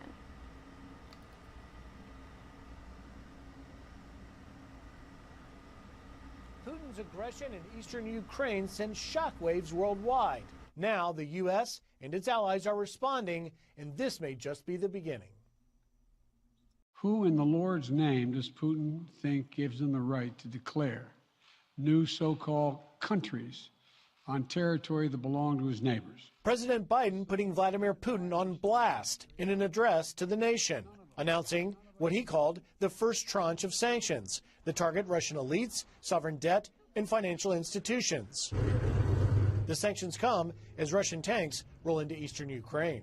This is a flagrant violation of international law, and it demands a firm response from the international community. The impact could be felt by everyday Americans with rising prices, but the president says it's worth it. Critics say the White House is too little, too late. Others think Putin's calculations won't change. At least it's a step in the right direction. I wouldn't even call it half-measured. I don't think it's going to have any deterrent effect on what he is attempting to do in Ukraine. This as the Pentagon announces new U.S. troop movements within Europe to bolster NATO allies in the Baltics. It comes as the EU, UK, and Australia announce their own set of new sanctions.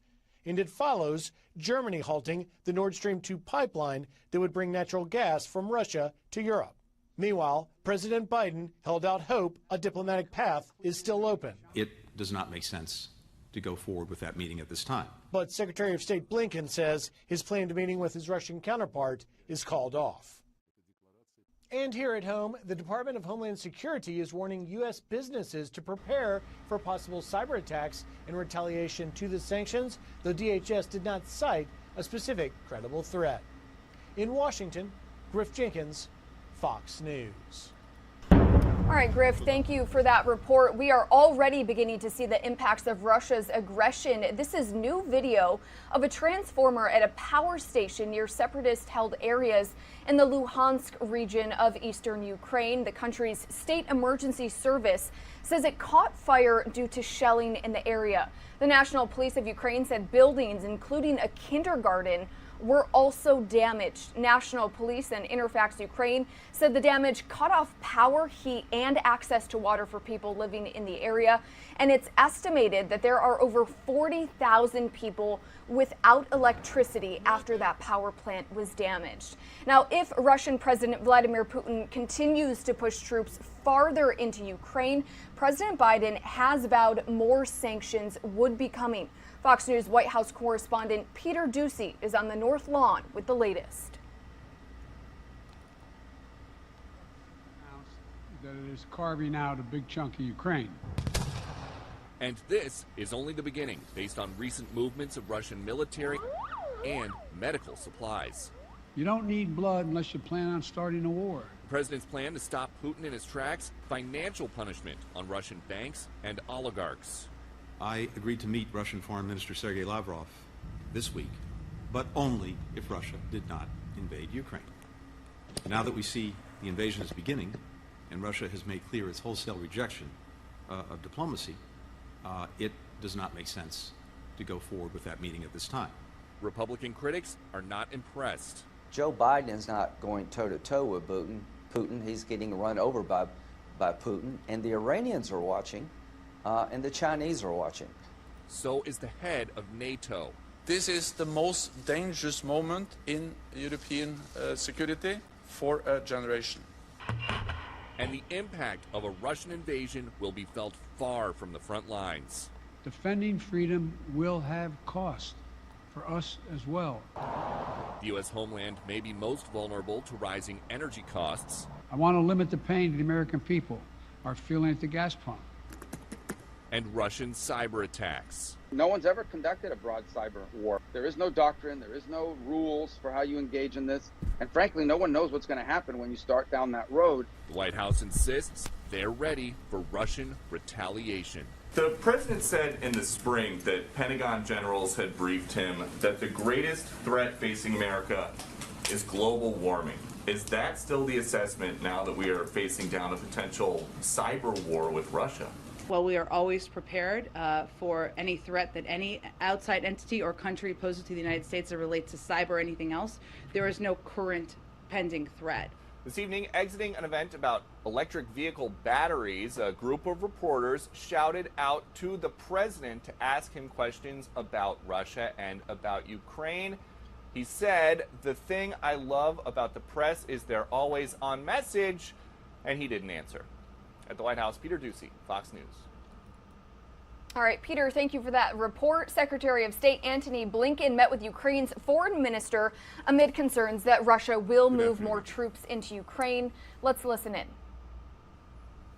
Today, we're implementing full blocking sanctions on two large Russian financial institutions, VEB and Bank, both of which have close links to the Kremlin and the Russian military. Collectively, they hold more than $80 billion in assets. These measures will freeze their assets in the United States, prohibit American individuals or businesses from doing any transactions with them, shut them out of the global financial system, and foreclose access to the U.S. dollar. We're expanding our existing sanctions on Russian sovereign debt. We've already prohibited U.S. financial institutions from trading in Russian sovereign debt in the primary market. Now, we're extending that prohibition to the secondary market. Last week, I agreed to meet Russian Foreign Minister Sergei Lavrov this week, on February 24th, to discuss our country's respective concerns about European security, but only if Russia did not invade Ukraine. Now that we see the invasion is beginning, and Russia has made clear its wholesale rejection of diplomacy, it does not make sense to go forward with that meeting at this time. Russia's move is a grave breach of international law and a new act of aggression against Ukraine's sovereignty and territorial integrity. Therefore, Ukraine strongly believes that the time for sanctions is now. And in this context, we welcome today's announcement of sanctions by President Biden. The world must respond with all its economic might to punish Russia for the crimes it has already committed and ahead of the crimes it plans to commit. Hit Russia's economy now and hit it hard. Ukrainian civilians participated in combat training led by the Georgian National Legion in Kyiv. Footage from freedomnews.tv shows members of the Georgian National Legion, a paramilitary unit allied with Ukraine against Russia, leading these training exercises in weapons, explosives, and reconnaissance. And as we've been reporting to you here on Live Now from Fox, the United States has deployed at least 5,000 of our troops to Eastern Europe to assist Ukraine and our allies. Now, this video is coming in from the Department of Defense. It shows Air Force personnel conducting readiness operations in Romania. And we know that soldiers from Fort Bragg, North Carolina, are assisting in Poland.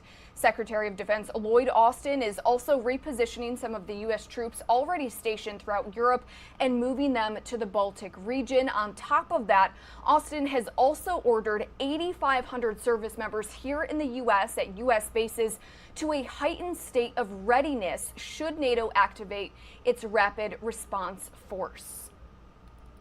And with Russian President Vladimir Putin declaring he would recognize the independence of those two separatist regions in eastern Ukraine, protesters gathered outside of the Russian embassy in Kyiv, furious over that decision. You can see them there with flags. Now, in an address broadcasted on Russian state television yesterday, Putin described Ukraine as a country, quote, created by Russia.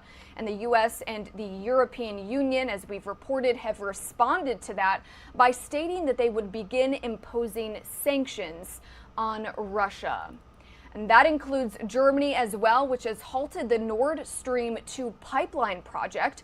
It's a 764-mile-long natural gas pipeline under the Baltic Sea. It runs from Russia to Germany's Baltic coast. Now, it would have allowed the Russian state-owned energy company called Gazprom to send gas to Europe's pipeline system without using existing pipelines running through Ukraine and Poland. Now, the National Economic Council is weighing in on these global sanctions against Russia. The deputy director is praising Germany's decision to halt the project. Let's listen in. After consultations overnight with Germany, Russia's Nord Stream 2 natural gas pipeline will not become operational. That's an $11 billion investment in a prized gas pipeline controlled by Russia that will now go to waste, and it sacrifices what would have been a cash cow for Russia's coffers. But it's not just about the money. This decision will relieve Russia's geostrategic chokehold over Europe through its supply of gas, and it's a major turning point in the world's energy independence from Russia. And here in the United States, prices of oil continue to surge as Russia and Ukraine continue to move towards conflict.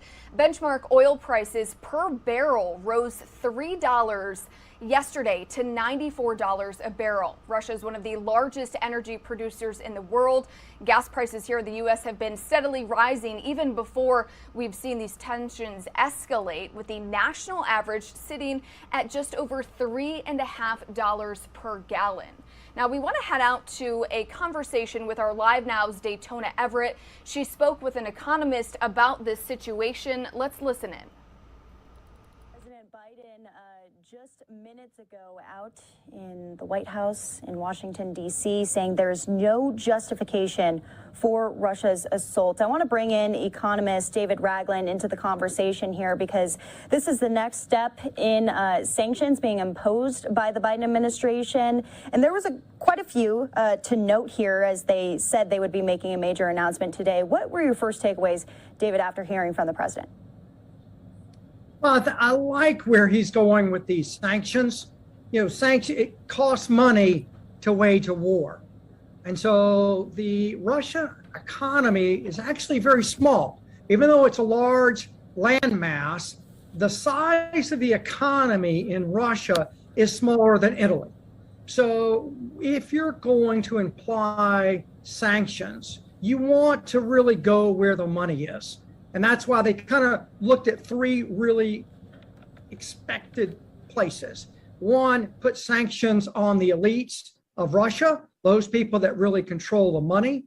Number two is to limit debt raising of Russian companies on US or European markets. And three, put some sanctions on some of the larger two banks in that area to limit transactions. So that, to me, is a very, very good step when it comes to sanctions, because, again, as I've stated, it costs money to run a war, number one. And number two is that as the Russian economy continues to slow down because of these changes in sanctions, that will actually bubble up through the individual residents of Russia. Well, taking it back to the United States, obviously this is going to have an effect across the globe right now and Europe as well. But Biden was pretty adamant about saying he's been in communication with energy and oil producers here at home as well to make sure it doesn't affect Americans. Could this affect Americans here at home? Well, sure. What you're looking at is a global oil market.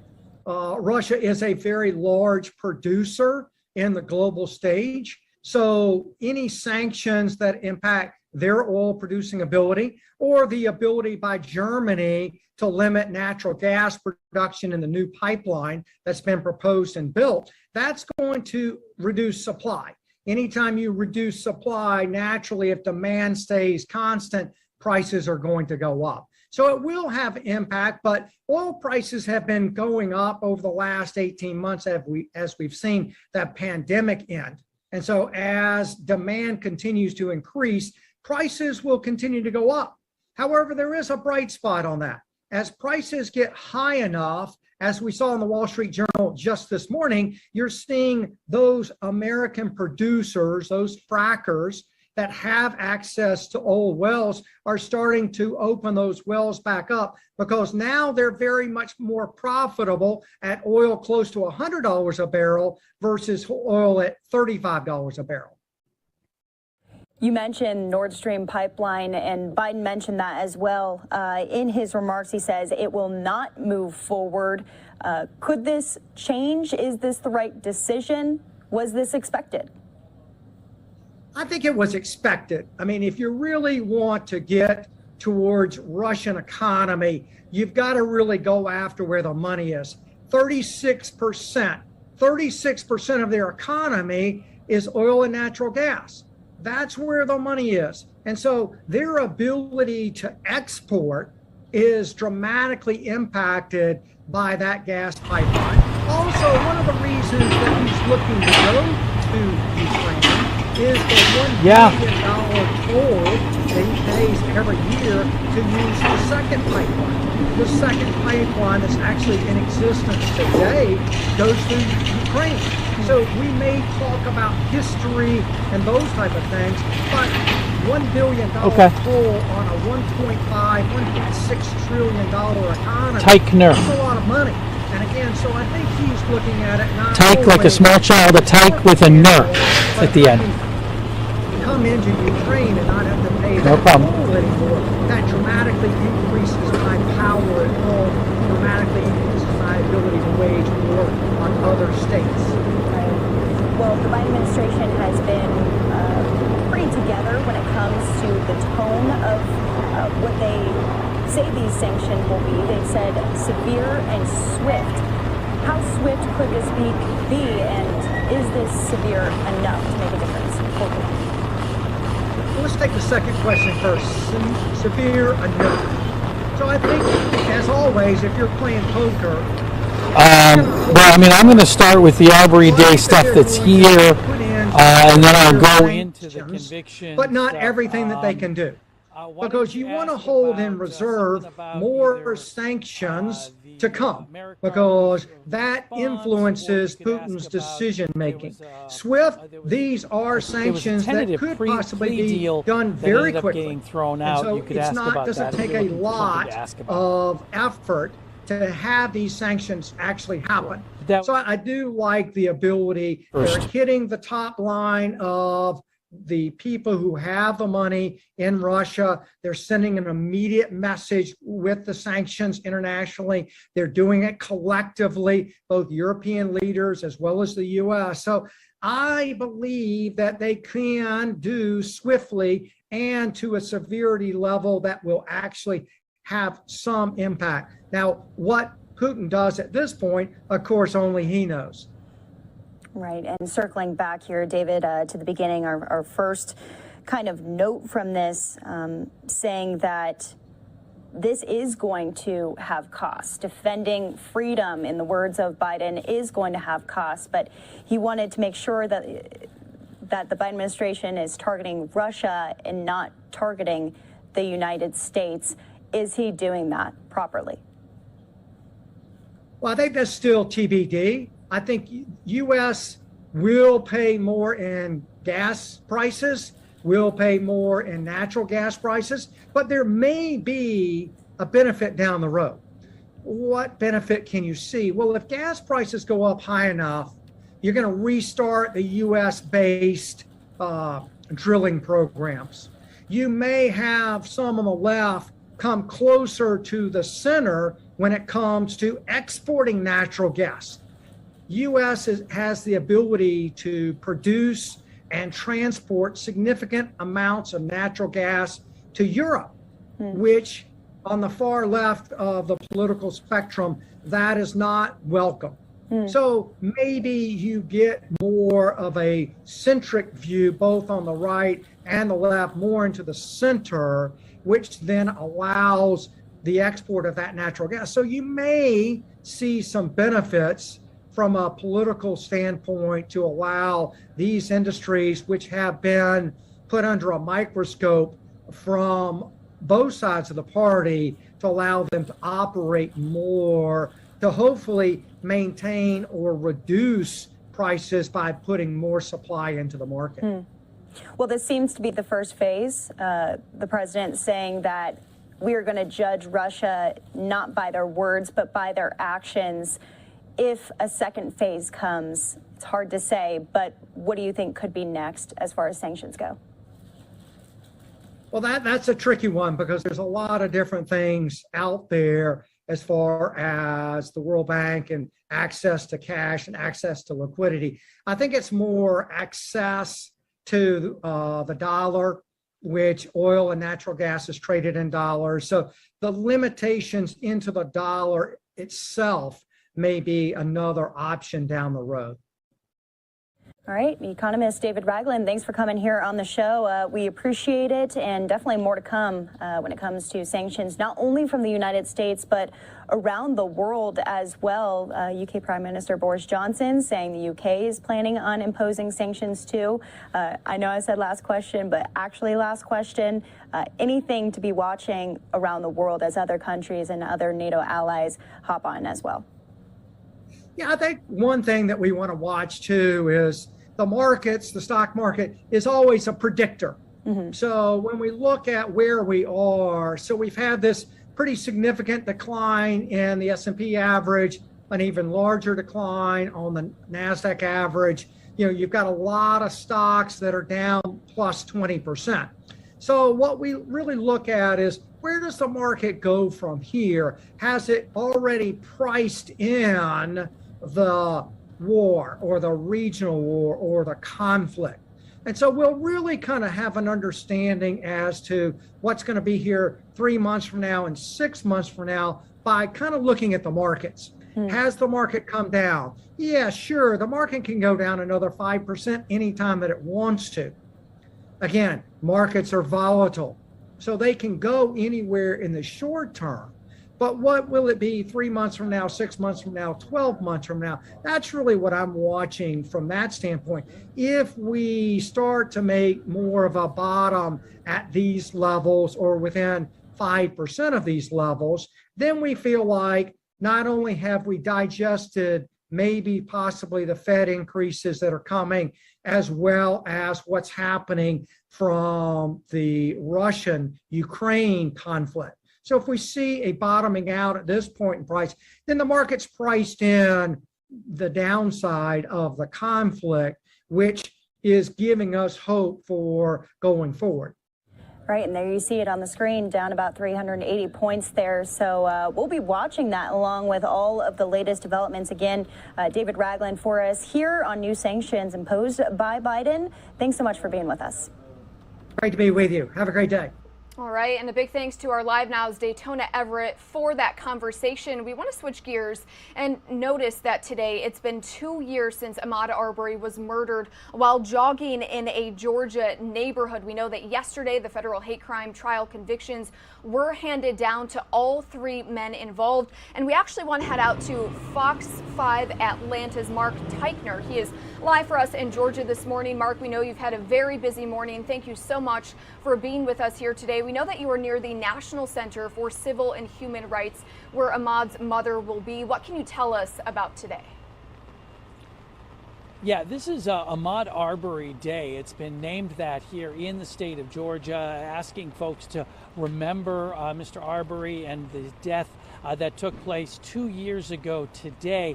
And as part of that, there's a number of different events that are going on. One of them is going to take place here in downtown Atlanta at that National Center for Civil and Human Rights. And Ahmaud Arbery's mother is expected to take part and attend that particular event. And as we said, there are a number of events. In fact, people across the country are being asked to run, walk, or ride 2.23 miles.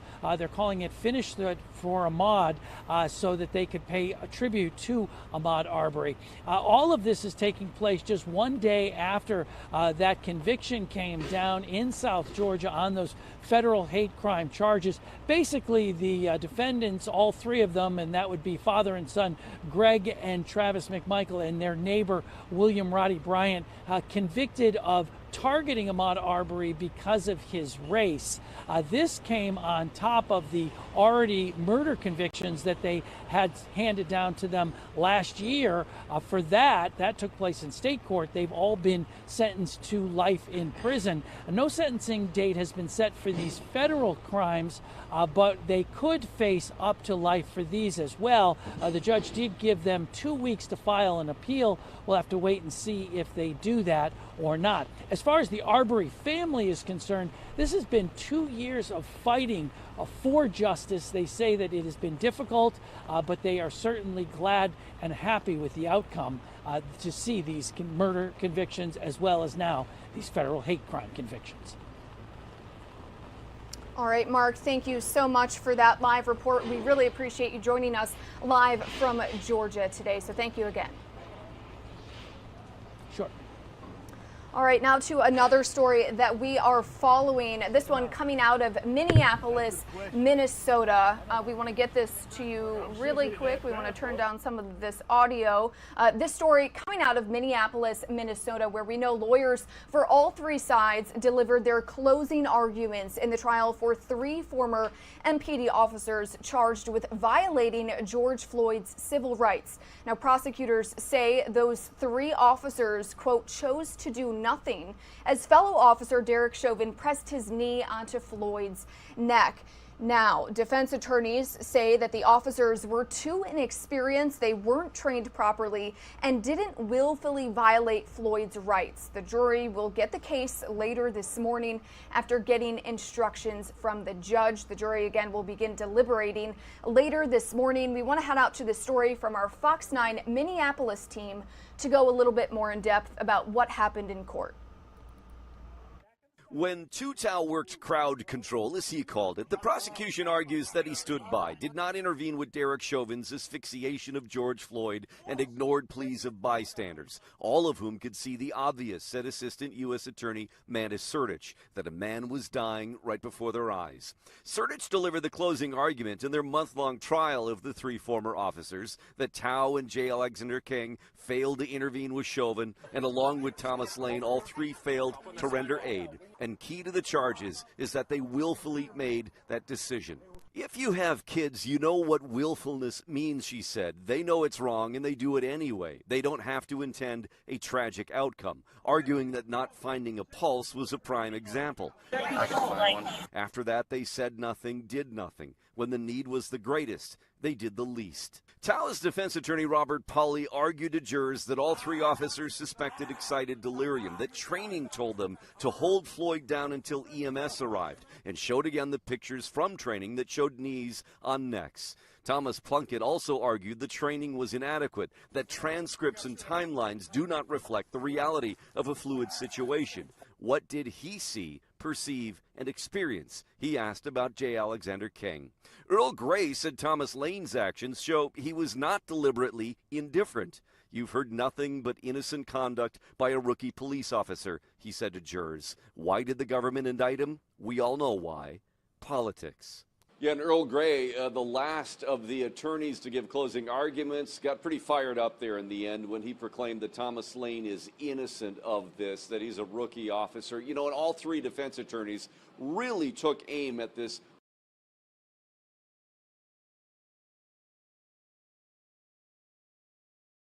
violate these things, know that they're doing it, and they said the government just did not prove that they willfully did so. The jury will get the case in the morning after they receive their instructions. In St. Paul, Rob Olson, Fox 9. And Rob, thank you for that report. Meanwhile, in Louisville, Kentucky, a jury is seated in the case against Brett Hankison. He is a former Louisville police officer involved in a narcotics raid that left Breonna Taylor dead. Now, back in March of 2020, Louisville officers kicked in Taylor's door with a narcotics warrant. They drew fire from Taylor's boyfriend, who thought they were intruders. 2 officers returned fire, killing Taylor. Hankison is not charged in Taylor's death. Instead, he is charged for shooting into the apartment of one of her neighbors, and he faces a maximum of 5 years in prison. We will, of course, continue to follow that as soon as we get more information. And now we want to turn to another story in court. A judge will decide next week whether accused Oxford High School shooter Ethan Crumbley will be transferred out of the Oakland County Jail and into a children's village. The 15-year-old's attorney says jail isolation is harmful to his client, especially since he's in a, quote, mental health crisis. Prosecutors want Crumbley to stay where he is, claiming that the teen is fascinated with violence and suffering. Our Fox Detroit team has more. He outlined a plan to stalk, rape, torture, and ultimately kill a female classmate. He expressed delight in torturing a family of baby birds. And he wrote about the joy he received in listening to them squeal as he killed them. Oakland County prosecutors pointing to disturbing journal entries, videos, and texts showing why accused Oxford shooter Ethan Crumbley needs to stay locked up in the jail rather than be moved to a juvenile facility. In his journal, he described the type of gun he needed, who his first victim would be, and ultimately he expressed that he would surrender so that he could witness the pain and suffering that he caused. A mindset, they say, of a menace to other juveniles who would not be safe, housed with the 15-year-old in Children's Village. Right now, Crumbley spends most of his time in a cement cell with a few items from the commissary and a glass door so he can be monitored 24/7. Staff a deputy directly in front of that inmate to ensure that the inmate's not hurting themselves. This extreme isolation is actually not beneficial whatsoever and actually harms Mr. Crumbley. While the prosecution painted an image of a narcissistic, troubled teen who wanted to be known for the premeditated Oxford school shooting. His request that how do I get my fan mail, my hate mail, and my commissary? He knows that he's going to have people who admire him and people who hate him alike, and he wants that notoriety. Crumbley's attorneys painted a much different picture of a teen in mental health crisis whose cries for help to parents and friends were ignored time after time. Mr. Crumbley around this time is texting his friend, Brady, "I need help. I was thinking of calling 911 so I could go to the hospital, but then my parents would be really pissed." Right now, Crumbley's only contact is with his caseworker twice a week, psychiatrist, lawyers, and a tablet he gets for a few hours a day. But Heather Calcaterra, manager at Children's Village, isn't convinced he needs more human contact, especially with other juveniles at Children's Village. She says staffing and mental health resources are a big concern. This was a devastating situation, and we don't know what the defendant's presence on our campus, in the classrooms, on the units, what that presence, how that may trigger or impact other young people. I would also be concerned about his safety. I do not know if he would be a target. I do not know if his presence in a juvenile facility would cause him to experience any type of trauma. And switching gears to news out of Florida, state lawmakers debated and proposed changes to what has been called the so-called Don't Say Gay bill. Now, the proposal would limit the way sexual orientation and gender identity are discussed in Florida schools. Specifically, it would require schools to inform parents of their child's sexual orientation and put a deadline on how soon they would have to tell the family. As our Fox 35 team here in Orlando explains, the Florida House could vote on this bill as early as tomorrow. but the bill is deeply personal. Lawmakers against the bill doing everything they can to make changes on the House floor. Some wanted to remove the language about gender identity or sexual orientation. Others wanting to send information home to parents to help them have discussions with their kids, or to allow students an option to sue if the proposed bill causes them harm. We would like to see this bill not exist. The reality is that this is creating more problems than solving them. We should be just teaching children and loving them and helping them get to the next stage. They'll have a lot of time to work through their feelings about everything. While some are calling the bill homophobic and transphobic, its Senate author says parents should teach these topics, not teachers. All kids should be safe. I don't have a problem with that. But if you're developing some kind of agenda of confirmation for a lifestyle that may or may not be the kind of direction this family wants to move in, that's a priority. And we will, of course, bring you any updates as the Florida House votes on that specific bill. Meantime, in California, there is mounting criticism of LA County District Attorney George Gascon in the wake of the Fox News report about a convicted child molester named Hannah Tubbs, who was gloating over receiving a light sentence. Tubbs pled guilty to sexually assaulting a 10-year-old girl in a Denny's restroom in 2014. Now, more is coming out about what the DA actually knew about those calls. Our Fox 11 LA's Gina Silver has this story. We're talking about a recorded jailhouse conversation that some say makes the DA, George Gascon, look soft on crime. The question is, what did he know and when did he know it?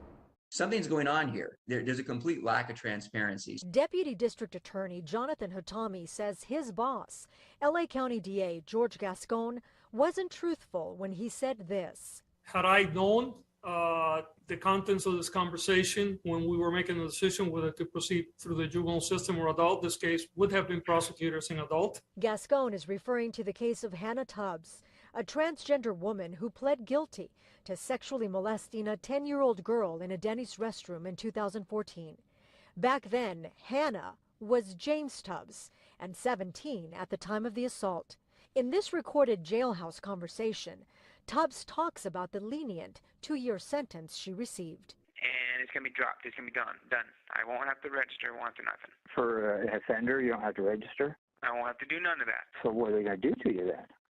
Nothing. I had not had that information available, neither did my executive team, until we found out, through a particular news outlet. That particular news outlet, Fox News, who was first to expose Tubbs' recorded conversation.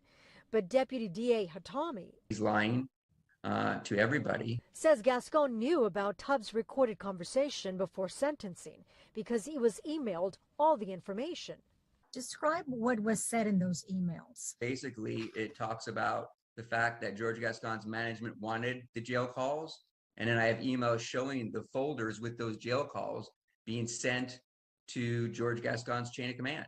We contacted George Gascon's office for comment, but no one got back to us. Hatami believes pressure from the media forced Gascon to finally speak up on the Tubbs case. Either one, you're not telling the truth, and you're trying to cover yourself because now the media knows about it. Or two, you're actually admitting that you were incompetent and negligent, and you didn't properly educate yourself with the entire file in the case. Days after that recording was exposed, George Gascon made a couple of changes to his policies. Reporting from downtown Los Angeles, I'm Gina Silva, Fox 11 News. All right, Gina, thank you for that report. Definitely a disturbing story. Our Fox 11 LA team goes a little bit more in depth about how some critics of that judge are now calling for a recall. Let's listen in. We begin, though, with a new controversy, but a topic that we've been talking about a whole lot here at 7 o'clock. It involves LA County DA George Gascon and a 26-year-old transgendered sex offender. Fox 11's Phil Schuman, he is live in downtown with a just-announced policy change. Phil. Well, DA George Gascon has said he's elected on a platform of reforming the criminal justice system. To his critics, that means, quote, soft on crime, an allegation that he denies. But this latest case seems to give those critics calling for his recall some serious ammunition. It was a sexual assault of a 10-year-old girl inside a Denny's bathroom that years later resulted in a cold case DNA hit and an arrest of this suspect, then ID'd as James Tubbs. Now a 26-year-old transgender woman, Hannah Tubbs. But since she was a juvenile at the time of the assault, the sentence after a guilty plea, 2 years. Tubbs recorded laughing at the deal in this call first reported on Fox News. Don't worry about it. It's a strike, but they're going to plead. I'm going to plead out to it. I'm going to plead guilty. They're going to stick me on probation, and it's going to be dropped. It's going to be done. I won't have to register. I won't have to nothing. For an offender, you don't have to register? I won't have to do none of that. So what are they going to do to you then? Nothing. Gascon now admits the Tubbs sentence not tough enough, saying in a statement, "If we knew about her disregard for the harm she caused, we would have handled this case differently. The complex issues and facts of her particular case were unusual, and I should have treated them that way." What do you make of this? Well, what I make of this is that he recognizes that the tapes that were going to be issued would be bad, and he's trying to do damage control. Former prosecutor Kathleen Cady, a leader of the recall campaign, notes Gascon suddenly backtracked on 2 key policies. No more blanket bans on trying juveniles as adults. No more bans on life sentences. I believe that his response is because of the ongoing recall effort, and I think he recognizes that the public is not happy with what he has been doing and do not believe in these blanket policies that he has initiated, and that what they want is to make sure that justice is served and that they feel safe in their communities. Other supporters of the recall campaign agree, among them writer Thea Esky, who says she was also victimized as a child. What motivates me to get involved in the recall is just the need to make sure that victims have a voice in the process. I mean, Gascon, as a district attorney, has all but abandoned crime victims in favor of criminal defendants. So we, of course, have offered DA Gascon a chance to come on this program to talk about his policies, his philosophies, his plans. He has continued to refuse that offer. In a statement, he described these policy changes as minor, not affecting their core principles. But Alex and Marlo, there seems to be a basic disconnect between those backing the recall and DA Gascon when it comes to exactly what is the best approach to so-called justice in the criminal justice system.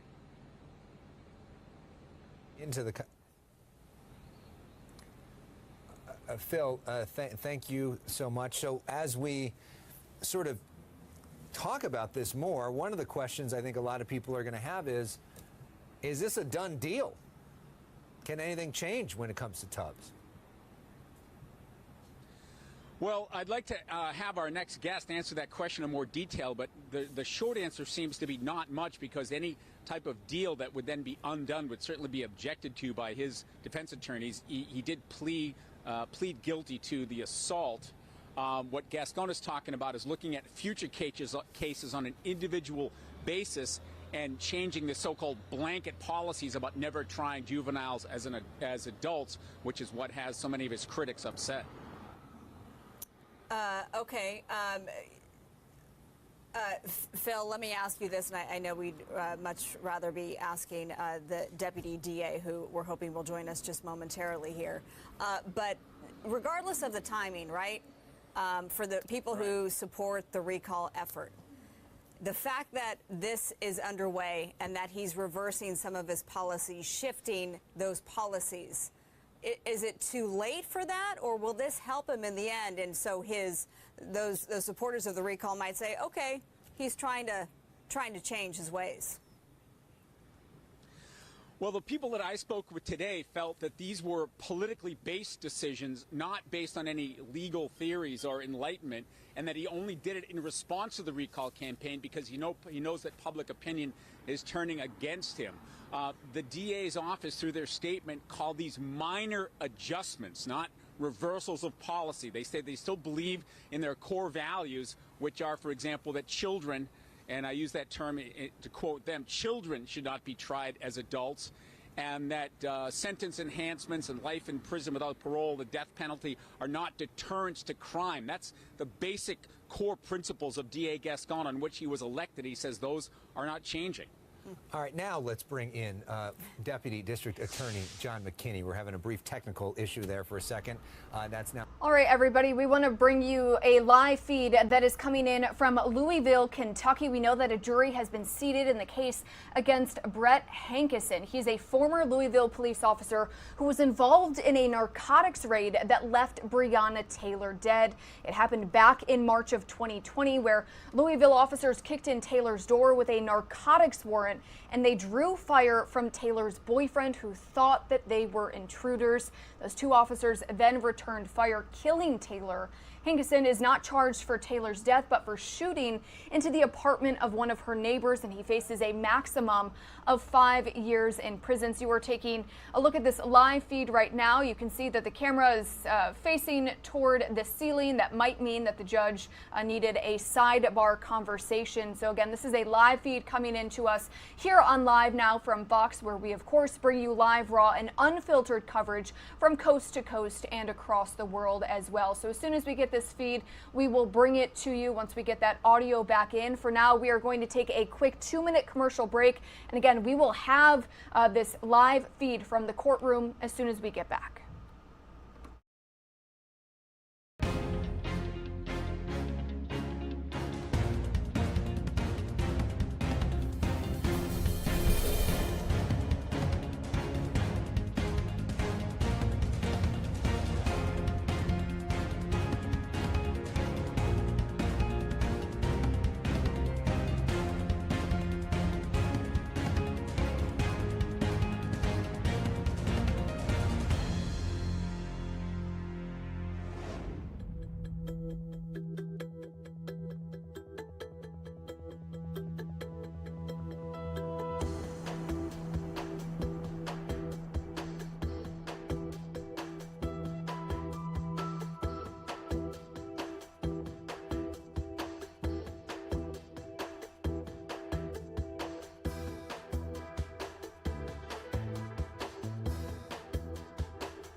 Welcome back to Live Now from Fox. I'm your host, Mackenzie Stasko. It is about 9:45 here this morning on the East Coast. We want to take you out to this live feed that we are getting in from Louisville, Kentucky. Again, this is a live feed where we know that a jury has been selected in the trial of one of the Louisville officers who has been charged in the crime in connection with a botched police raid that ended with the death of Breonna Taylor. The officer on trial is Brett Hankison. He again is a former Louisville Police Department officer. He is facing 3 counts of felony wanton endangerment in the March 2020 shooting in Louisville, Kentucky. The charges are not for Taylor's death. We do want to make that clear. They are not for her death, but rather for firing into a neighboring apartment. Hankison has pleaded not guilty in these crimes. Again, this is a live feed coming in from Louisville, Kentucky.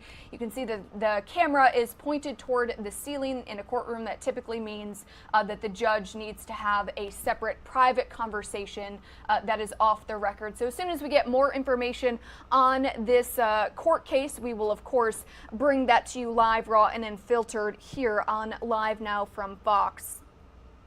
In the meantime, we want to switch back to news involving Russia and Ukraine. This is a live shot of Kyiv, Ukraine, where we know that Ukraine's Ministry of Foreign Affairs is now warning all Ukrainian citizens in Russia to leave immediately. We have also learned that the Ukrainian defense minister is now expected to announce a state of emergency in Ukraine for at least 30 days. Now, this comes as there are now more than 190,000 Russian troops positioned all along Ukraine's borders, and others who have actually crossed into the country and moved into those two breakaway regions that we've been telling you about, that President Vladimir Putin has declared independent. Now, those two breakaway regions are called Luhansk and Donetsk. They are located in eastern Ukraine. Now, as we've reported to you yesterday, President Biden is now calling on the deployment of Russian troops. He's calling it an invasion.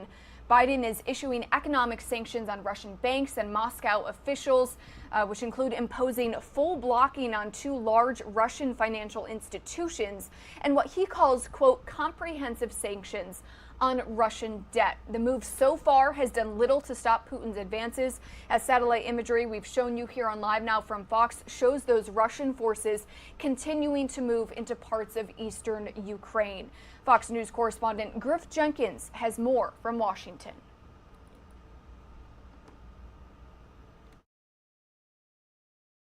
Putin's aggression in eastern Ukraine sent shockwaves worldwide. Now the U.S. and its allies are responding, and this may just be the beginning.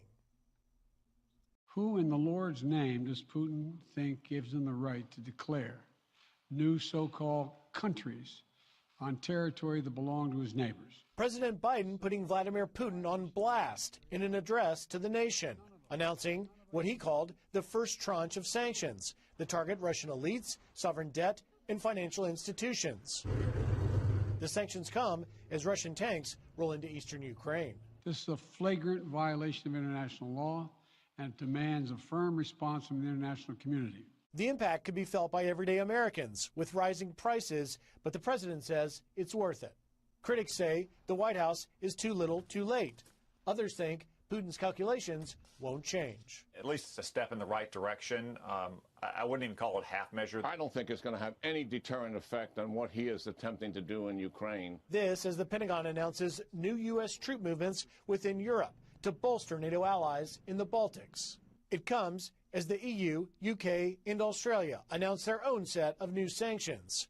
And it follows Germany halting the Nord Stream 2 pipeline that would bring natural gas from Russia to Europe. Meanwhile, President Biden held out hope a diplomatic path is still open. It does not make sense to go forward with that meeting at this time. But Secretary of State Blinken says his planned meeting with his Russian counterpart is called off.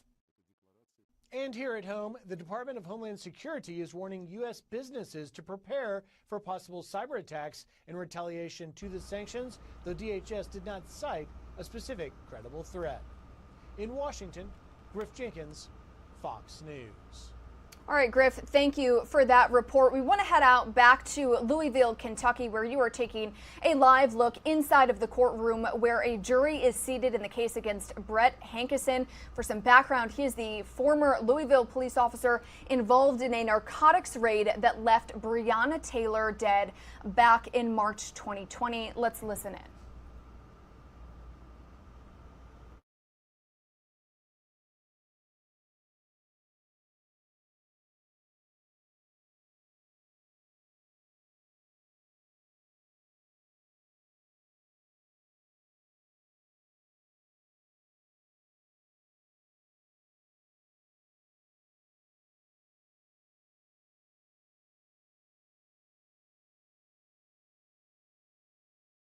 Finishes questioning the witness, then the defense counsel has the opportunity to cross-examine that witness, ask that witness additional questions, and then they could then go back over to the prosecution to ask further questions, and that can go back and forth a couple of times depending on the significance of the witness or the clarity of the witness's testimony. Once the Commonwealth has called all of its witnesses, then they will rest. And you heard that someone said that yesterday in court, that the Commonwealth will say, Judge, we rest our case. And then it's the defense turn to put on evidence if they so choose. But again, they're certainly not required to. If they do choose to call witnesses, then once they have had an opportunity to question that witness, then it will go over to the prosecutor to cross-examine that witness. And again, the questioning can go back and forth depending on the witnesses who are called to testify. Defense counsel also may introduce evidence through witnesses, and that's the same as when the prosecution introduces evidence through witnesses. So again, just listen to hear if I say that it has been admitted into evidence. Once you have heard all of the witnesses testify who are going to be called in this trial, then it will be time for me to instruct you on the law. And I will give you, each one of you will be given a copy of the instructions. They will be in writing, typed up for you, so that you can read along. The law requires that I read those instructions to you out loud, so I will do so at that point in time, and you can read along with me, and then you'll each have a copy to take back into the deliberation room when you begin your deliberations on the case. After I have instructed you on the law, and the law is what you then apply to the facts that you have heard during the trial. Once I've instructed you on the law, then we'll have closing arguments, closing statements from the attorneys. At that point, the order switches and defense counsel goes first. And the reason for that is, as we said, the burden of proof is on the prosecution in this case, and it remains on the prosecution. And so they have the opportunity for the last word in the case, so they will give the final closing argument. Closing arguments also, like opening statements, are not to be considered as evidence, but they are very important. The attorneys will stress to you the important points that they have heard during the course of the trial, both from the witnesses and from the exhibits that have been admitted into evidence. And they will ask you to take those things into account when you go to deliberate. Of course, it's up to you as jurors to decide what you want to focus on during your deliberations. But I would ask you to be very mindful of the arguments that are made by both the prosecutor and defense counsel in this case. So that is how, and then at that point you will be taken back to the jury room for you to begin your deliberations. And you will deliberate as long as it takes for you to reach a verdict, and a verdict in a criminal case has got to be unanimous. So all 12 of the jurors who are sent back to deliberate, it will need to be, you will all need to agree on the verdict that you have reached. As jurors, it's your duty to determine the facts and to determine those facts from the evidence and the reasonable inferences that arise from that evidence. But in so doing, you are not to engage in guesswork or in speculation. You should not be influenced in any degree by any personal feelings of sympathy for or prejudice against the parties, for they are entitled to your fair and your impartial consideration. It's your special duty as jurors to decide how much credibility you want to give to a witness's testimony. And it's up to you to decide how to judge that credibility. But some things that you might want to take into account when you're judging credibility is that witness's opportunity to observe, that witness's clarity in their recitation of what they have observed when they testify before you. You might want to take into account whether that witness has an interest or not in the case, and in deciding how much credibility to give to that witness's testimony. And you also might want to take into account that witness's testimony in conjunction with all the other testimony that you've heard to see, does this make sense? Does this fit in with the other witnesses who have testified? Those are just some things you might want to keep in mind in determining the credibility of the witnesses. I'll have further instructions for you, as I said, once we have heard all of the evidence in the case. One other thing that I want to address with you is that I'm going to ask that you not have any communication at all with the attorneys, with the parties in the case, even to ask them, where should I go for lunch, or where's a water fountain, where's the closest snack bar. If you have questions of that nature, if you would direct those to the deputy sheriff, he'll be happy to answer those for you. But I'm going to ask you to not have any communication with counsel, just to avoid any appearance of impropriety in case someone else should say, I wonder what's going on there, that a juror is talking to one of the attorneys. And I'm also going to instruct the attorneys to have no contact with you, and also Mr. Hankinson to have no contact with you as this case proceeds. Time where I believe we are ready for opening. My responsibility as representative of the Commonwealth is to give you a preview, an overview of what we expect the evidence for the Commonwealth to be in this case. First, it's my responsibility to read you the indictment. Wanton endangerment in the first degree, count 1. On or about March 13, 2020, in Jefferson County, Kentucky, the above-named defendant, Brett Hankerson, committed the offense of wanton endangerment in the first degree when, under circumstances manifesting extreme indifference to human life, he wantonly shot a gun into an apartment occupied by C.E. initials. Count 2, wanton endangerment in the first degree.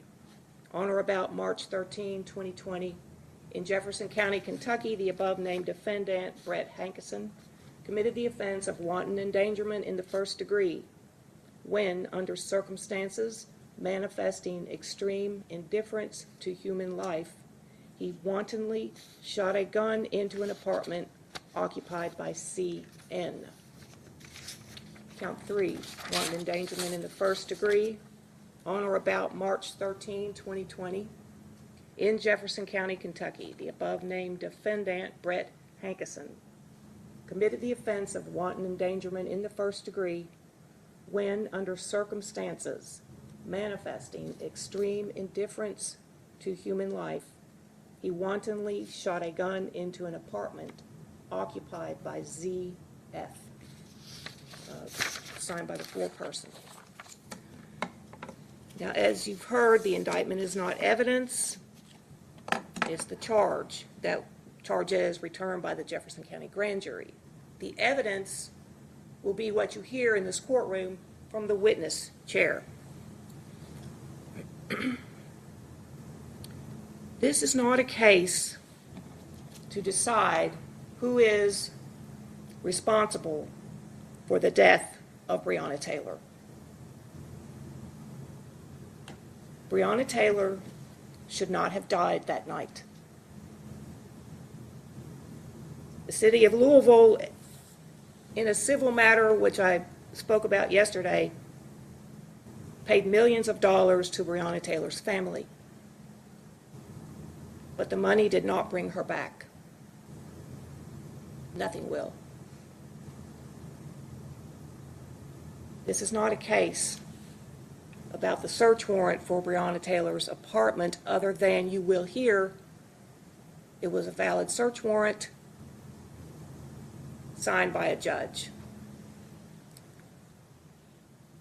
This is not a case about the Louisville Metro Police Department as far as whether or not there needs to be reform or more support for officers who put their lives on the line every day.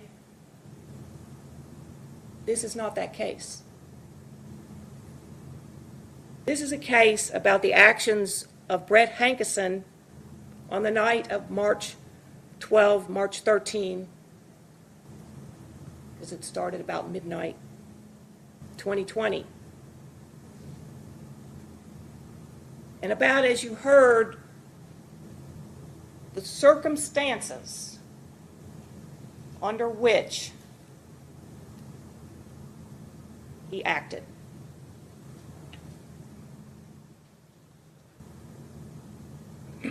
You will hear that he shot into the apartment building at 3003 Springfield Drive.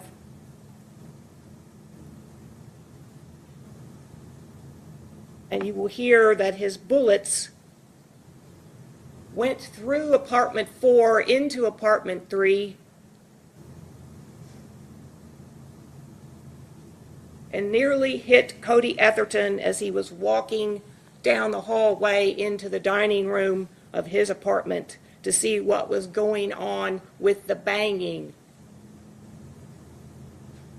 This case is about Cody and his partner Chelsea, who was 7 months pregnant at the time,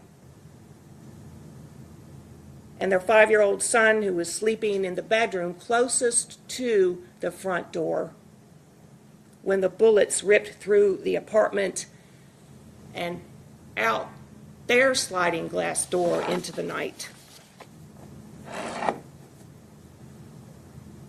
There was no search warrant for Cody and Chelsea's apartment.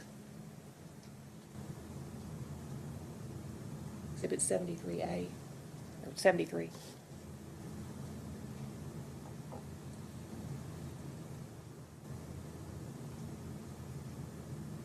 This is 3003 Springfield Drive that you will hear witnesses testify about. An apartment 4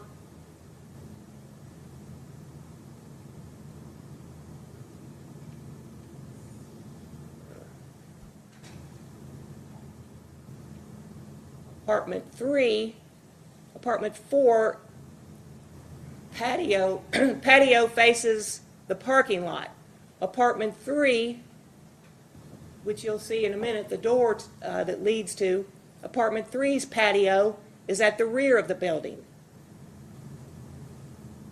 And this is apartment 3's patio through which one of the bullets shot by Brett Hankison through this patio all the way through and exited the patio doors here and into the night.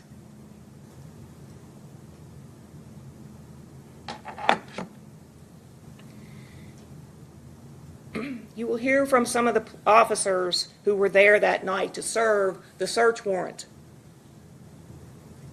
You will hear that as they approached the apartment 4, which was the apartment of Breonna Taylor,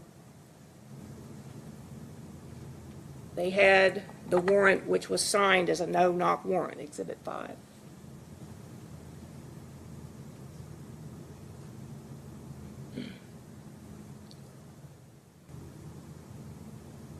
This is what you will hear referred to as the breezeway, the entrance into the building. In this alcove or breezeway, there are doors to 4 apartments.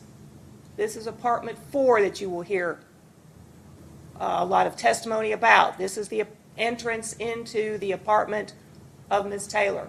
This is apartment 3. This is Cody and Chelsea's apartment.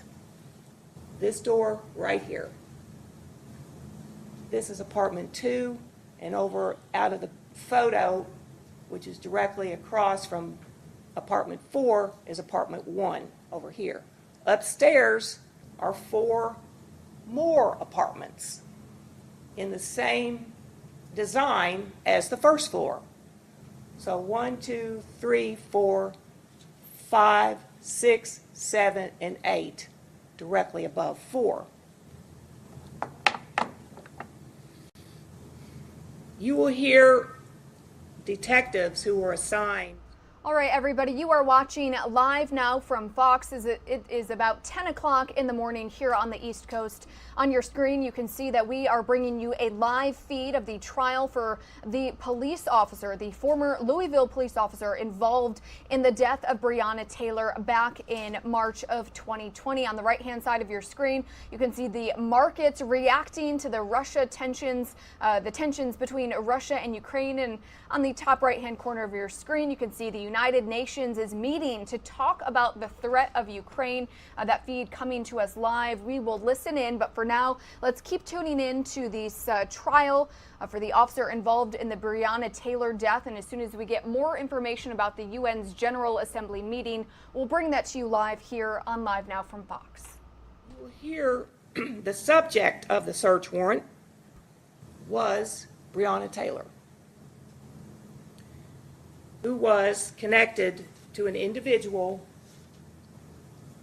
named Jamarcus Glover, designated as a drug trafficking suspect. You will hear that all of the detectives who were assigned to serve the search warrant were experienced detectives, including the defendant, Brett Hankison, with approximately 20 years in law enforcement.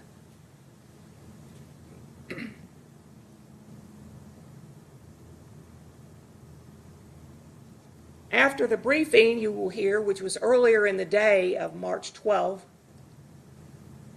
those assigned to execute this search warrant met at a church nearby Springfield Drive called St. Anthony's Church, met in the parking lot there to save succeeding generations from the scourge of war.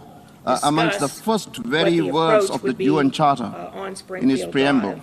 And those words were the main motivation for creating the Sergeant United John Nations. Mattingly was designated to be the person, the detective, at the door, along with Detective Mike Nobles, who was carrying a ram. You'll see a photograph of a ram that was ultimately used. All right, everybody, you again are watching Live Now from Fox. Thank you so much for joining us here this morning.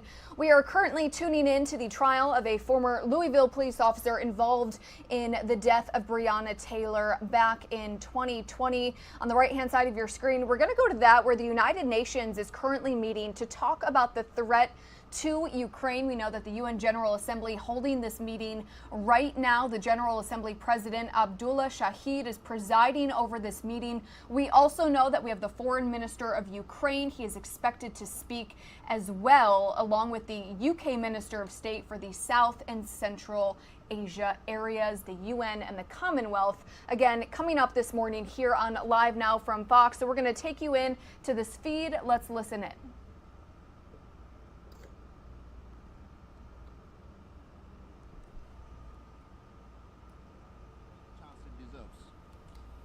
Full commitment to the United Nations Charter, its purposes and its principles is the only path to ensure lasting peace. I call on all parties to intensify their negotiations and de-escalate the current trajectory through dialogue. I would like to conclude my statement by quoting former Secretary General Dag Hammarskjöld, who 68 years ago said that the United Nations was not created to take mankind to heaven, but to save humanity from hell. I thank you.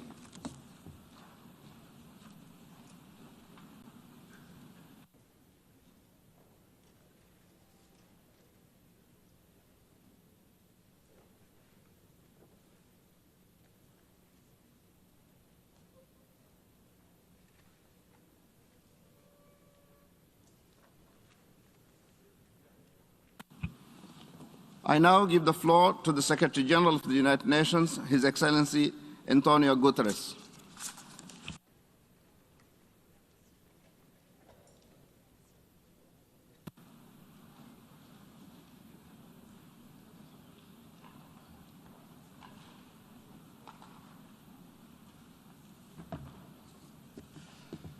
Mr. President of the General Assembly, Excellencies, ladies and gentlemen.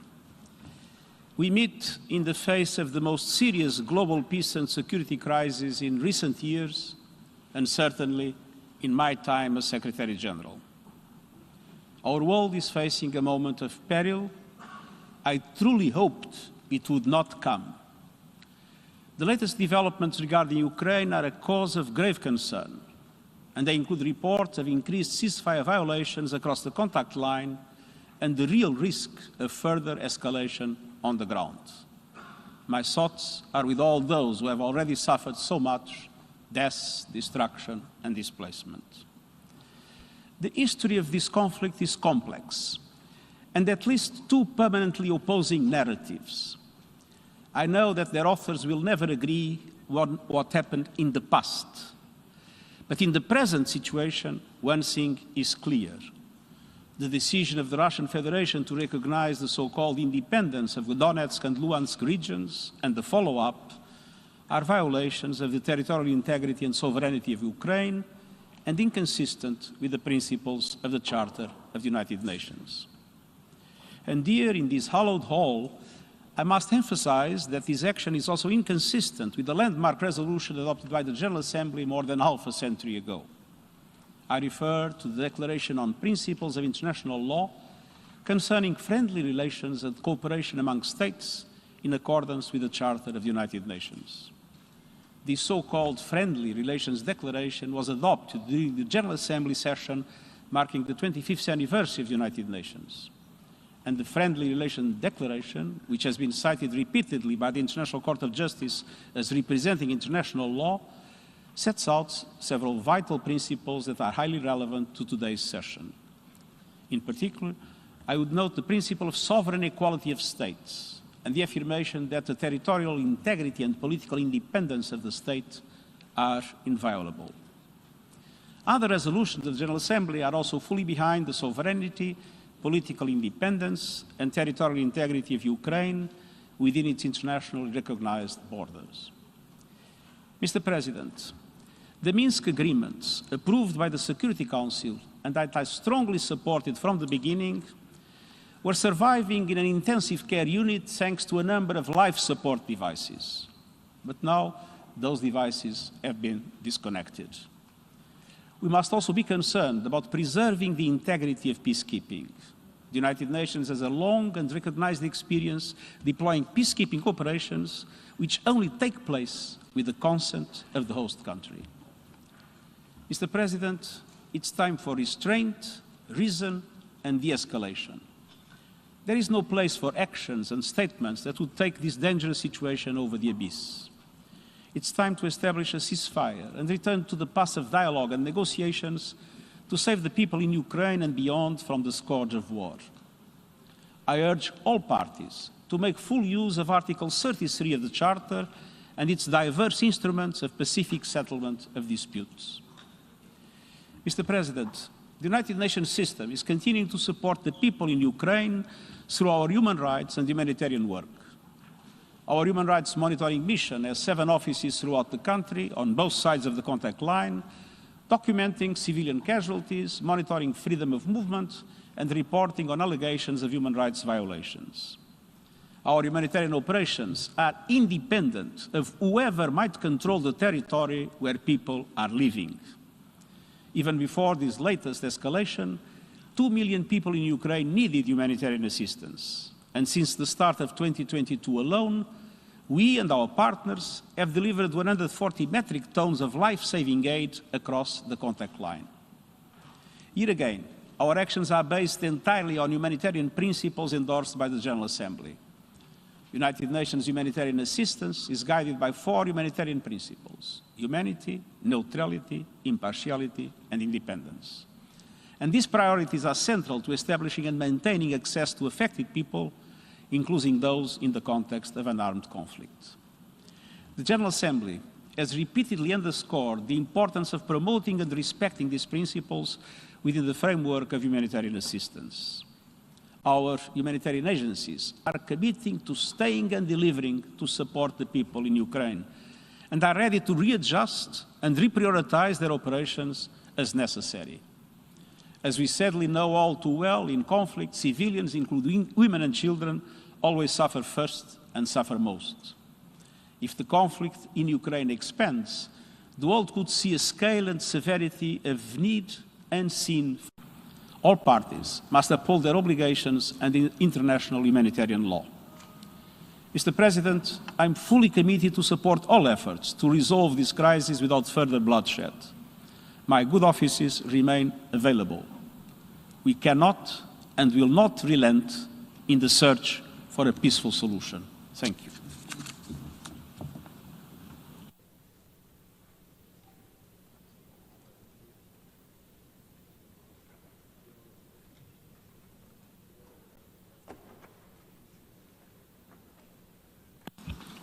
I thank the Secretary General for his statement.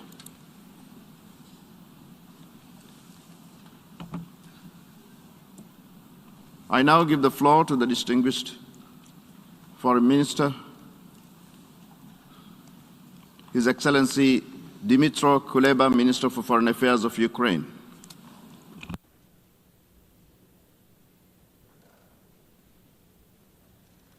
President, Secretary General, I'm grateful for your leadership in this main policy-making and representative organ of the United Nations. Mr. President, you have chosen the word hope as a motto for your presidency. The same feeling currently dominates the mindsets of Ukrainians and people around the globe. Hope for peace, hope for common sense to prevail, hope for diplomacy to ease tensions. However, today we need much more than hope. We need swift concrete and resolute actions. A new type of actions by the United Nations and international community which is relevant to the level of the threat we all, not just Ukraine, face today because of Russia's aggressive course. The people of Ukraine need these actions by Ukraine's strategic partners and international community. We are at a critical juncture in world history, and our actions today define it for decades to come. We all read history books. We all watched movies about the mistake politicians made in the run-up to 1914 and 1939, about the feats of our grandparents and the catastrophic price at which a revanchist evil in Europe was defeated. There is no more important task today than to not repeat the mistakes of the past. I do believe in the power of the free world and our joint ability to avert a new devastating catastrophe in Europe that no nation will be able to sit out. This is why today I address you on behalf of over 40 million of Ukrainians who only wish to live in peace and prosperity, not in fear, intimidation, not under Russian fire, bombs, and shelling. We are currently at the middle of the largest security crisis in Europe since the Second World War. This crisis was created and is being escalated by one side unilaterally, by the Russian Federation. Russia's accusations of Ukraine are absurd. Ukraine has never threatened or attacked anyone. Ukraine has never planned and does not plan any such action. Ukraine has never planned and does not plan any military offensive in the Donbas, neither any provocations or acts of sabotage. It is ultimately absurd to suggest that Ukraine could have prepared for anything like this and waited for months until Russia amassed an enormous military force along our borders to proceed with such alleged plans. This absurdity defies basic logic. Not less absurd are accusations of Ukraine escalating by acquiring defensive weapons from its partners. I want to stress it, the only reason for Ukraine to boost its defenses is Russia's ongoing and planned military and political actions. Russia's actions and statements are outrageous, horrific, and go far beyond threatening Ukraine. In fact, in his address this week, Russian President Vladimir Putin overtly denied Ukraine's right to exist. Anyone who might think I exaggerate as the Ukrainian foreign minister should just watch this horrifying speech. It is with a heavy heart that we all need to admit the grim reality of a new aggressive and revanchist rule rising over Europe. This is the fourth time that the General Assembly debates the situation in the temporarily occupied territories of Ukraine. However, this is the first time we debate the situation in the new reality created by the illegal recognition of two territories of Ukraine by Russia. And the backdrop of our discussion today is much more dangerous, as Russia attacked the very fundamental principles of international peace and security, the pillars of the United Nations, and, as I mentioned, the very existence of the Ukrainian state, a founding member of the United Nations.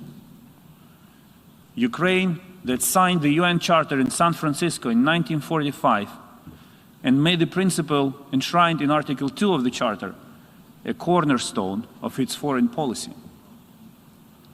A state that voluntarily gave up its nuclear arsenal under the security assurances of nuclear powers. A state that has endured years of assault by one of these powers, a permanent member of the United Nations Security Council. 2 days ago, On February 21st, the Russian president recognized so-called independence of the temporarily occupied parts of the Donetsk and Lugansk regions of Ukraine and ordered the deployment of the Russian armed forces in these areas. This is an on-front attack on the United Nations and core principles of international law, an ultimate blow to years of peace process and Russia's unilateral withdrawal from the Minsk agreements. What is happening right now in eastern Ukraine, where Russian tanks are rolling in, and along the Ukrainian borders, where Russian forces are amassed in enormous quantities, must be a concern for everyone, for all of you. I warn every nation in this distinguished chamber, no one will be able to sit out this crisis if President Putin decides that he can move forward with his aggression against Ukraine. Your governments and your people will face painful consequences together with our government and our people. This is why we need to use this last chance for action and stop Russia where it is. It is clear that President Putin will not stop by himself. Distinguished representatives, the beginning of a large-scale war in Ukraine will be the end of the world order as we know it. If Russia does not get a severe, swift, and decisive response now, this will mean a total bankruptcy of the international security system and international institutions which are tasked with maintaining the global security order. This is a grim scenario which will throw us back to the darkest times of the 20th century. Russia will not stop at Ukraine. If a permanent member of the UN Security Council succeeds in breaking literally all rules, other actors will be inspired by him and follow his pattern. What he tries to do now is to prove that the United Nations are weak, indecisive, and unable to defend their core principles, that rules do not apply to him, to Russia, to Putin. What role for the United Nations does Russia see? A new League of Nations. We must deny Russia what it wants. I graduated from the university with a degree in international law and strong belief in multilateralism. Many years after practicing diplomacy, I still do believe in both rules containing aggression and the power of our collective and firm action. If the United Nations make a pivot right now to become a strong and proactive player, which is not afraid of resolute actions and using all of its might and powers, I am confident that Russia will stop. In this context, I welcome yesterday's statement by the United Nations Secretary General, which is truly different in tone. We need decisive actions of the same kind to follow these right words.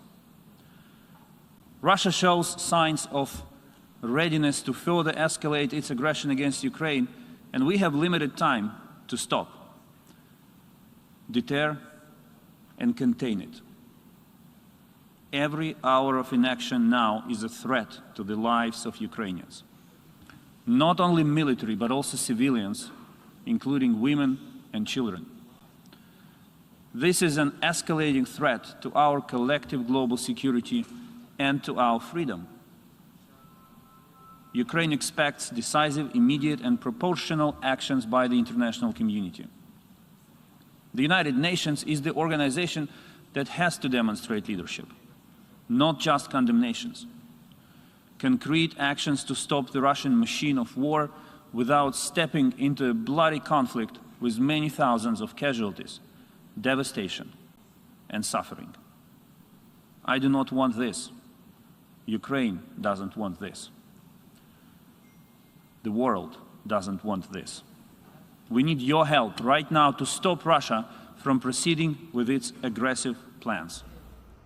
All right, everybody, you are watching Live Now from Fox. It is just before 10:30 here on the East Coast, and you are listening into a live feed that we are getting in from the United Nations headquarters in New York City. We are just listening in to Ukraine's foreign minister saying that what Russia is doing at this very moment is a, quote, ultimate blow to years of working toward peace. He went on to say that he is warning every single nation in the world that no one will be able to sit out of this crisis if Russia decides to further invade Ukraine, saying that every nation will face some sort of consequence. He's also saying that this is a last chance, a last-ditch effort to stop this crisis from going any further, and says that Russia should have a severe, swift punishment from multiple nations right now. He also went on to say that this is a, quote, grave scenario which will throw us back to the darkest times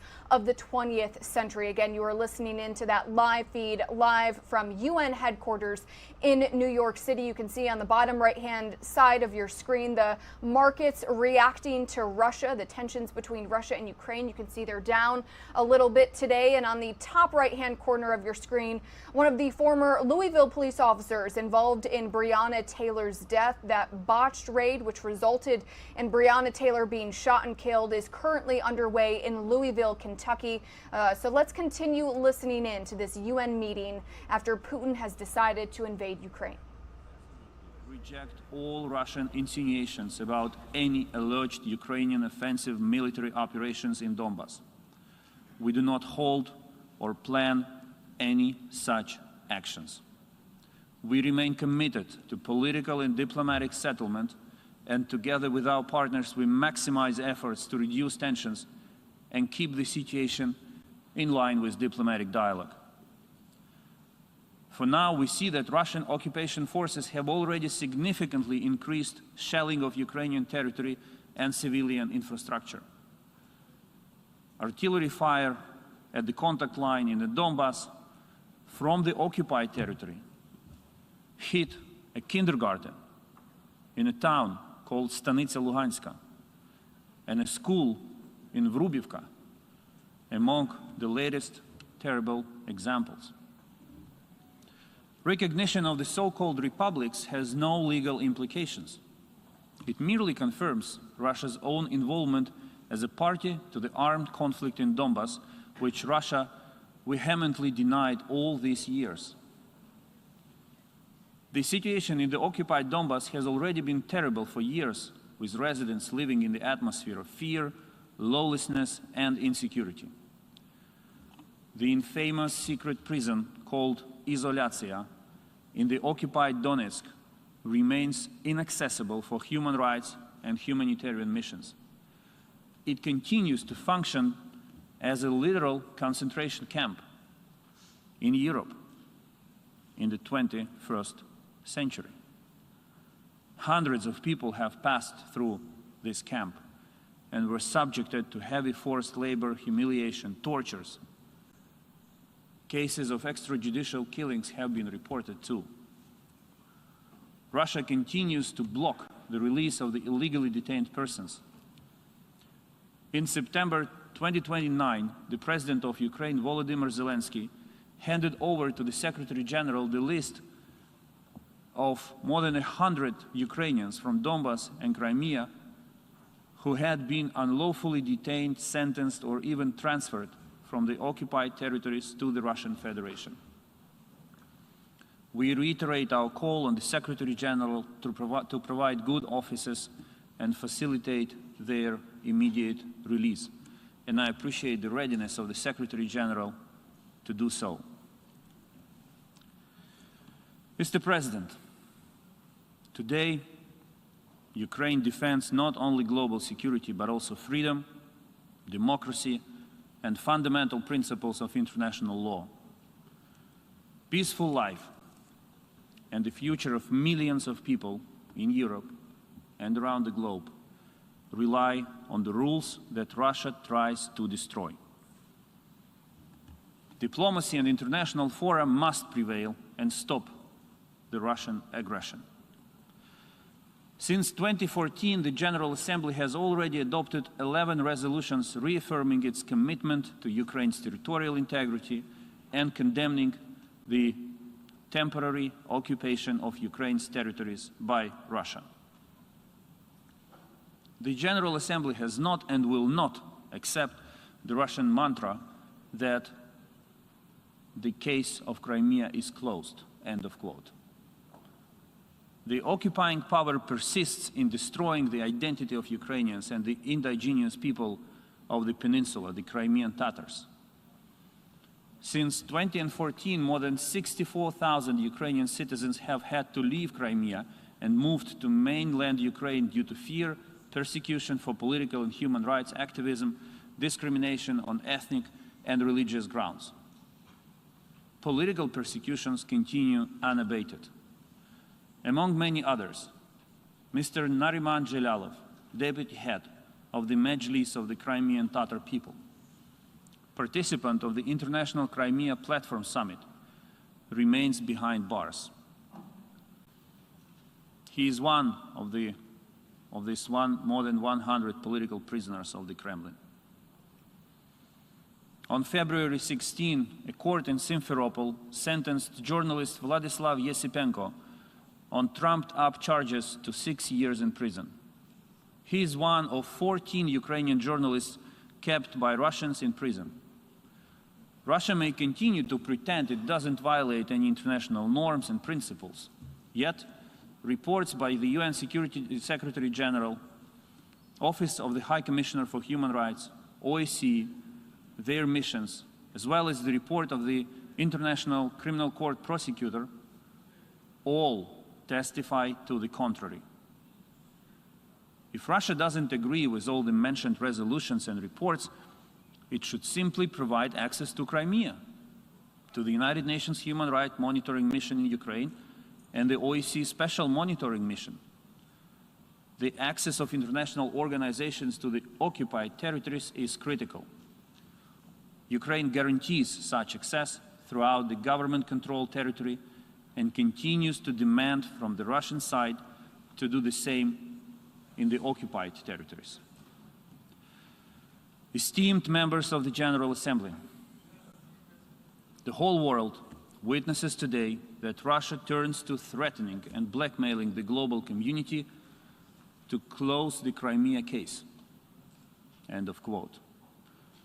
It is, in fact, one of the points in the long list of its recent so-called security demands. Ukraine continues efforts to achieve the occupation of Crimea by peaceful means. The Crimea platform is a tool designed exactly for that end. We are truly thankful to all the countries supporting the International Crimea platform. Your active involvement in the platform is a sound foundation for our future success. We are open to new members, and I call on you to join the Crimea platform. Be it states or international organizations, you are welcome. We expect the United Nations will find proper modalities to engage with this initiative established on the principles of the UN Charter. Mr. President, dear colleagues, Ukraine made a historic contribution to global security. In 1994, we denuclearized, giving up the world's third largest nuclear arsenal. We have no plans to regain nuclear weapons. Today, we expect the world reciprocally to ensure our security with relevant scale and resoluteness of actions in the face of a historic level of threat. This is the reason why Ukraine requested urgent consultations under Article 6 of the Budapest Memorandum. The world owes Ukraine its security. Ukrainian President Vladimir Zelensky initiated a new format of negotiations to settle the security crisis created by Russia. 5 permanent members of the United Nations Security Council, plus Ukraine, Germany, and Turkey. This is the format that we are trying to convene. I reaffirm that Ukraine proposed some years ago to deploy a UN peacekeeping mission to Ukraine. Until now, United Nations Security Council has failed to take necessary decisions. Ukraine proposes to combine stark sanctions policy and strengthening of Ukraine together with keeping diplomatic channels open to persuade Russia to de-escalate and prioritize diplomacy. We urge member states to use all available means to protect Ukraine and deter Russia. Whatever action you can take is appreciated. We are grateful for the actions already taken by many of you. We expect the international community to do its best to put out the fire in the center of Europe, which is about to flare up. The Russian security crisis must end with Russia returning to the path of diplomacy. We call on all states and international organizations not to recognize any alteration of the status of the certain areas of the Donetsk and Lugansk regions of Ukraine, and to refrain from any action of dealing that might be interpreted as recognizing any such altered status. The absence of proper reaction or a neutral stance will only contribute to further escalation and sufferings. And, I regret to say it, it will not be limited to Ukraine's border and territory. On the contrary, active diplomacy, strong political messaging, tough economic sanctions, and strengthening Ukraine can still force Moscow to abandon aggressive plans. Swift and resolute actions by the United Nations can reclaim the organization's leading role at this historic and dark moment. Russia must withdraw its forces from the sovereign territory of Ukraine. Russia must stop destabilizing the international security situation. We Ukrainians want peace, and we want to resolve all issues through diplomacy. We stand ready for all possible scenarios and ready to protect our land and our people if Russia further attacks. Ukraine will not hesitate to exercise its inherent right of self-defense as outlined in Article 51 of the Charter of the United Nations in response to the armed attacks of the Russian Federation. These days, we have probably the last window of opportunity to do what Russia does not expect the United Nations and its member states to do. Demonstrate unprecedented ability and readiness to act in order to stop aggression. No matter what relations you develop among each other, it is your ultimate duty to defend the Charter of the United Nations. I thank you.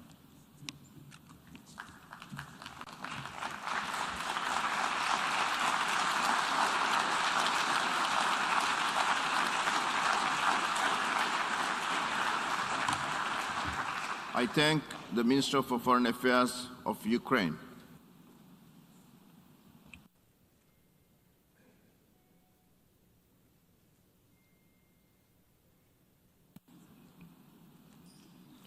Now I give the floor to His Excellency Lord Ahmed, Minister for South Asia and North Africa, the United Nations, and the Commonwealth at the Foreign Commonwealth and Development Office of the United Kingdom.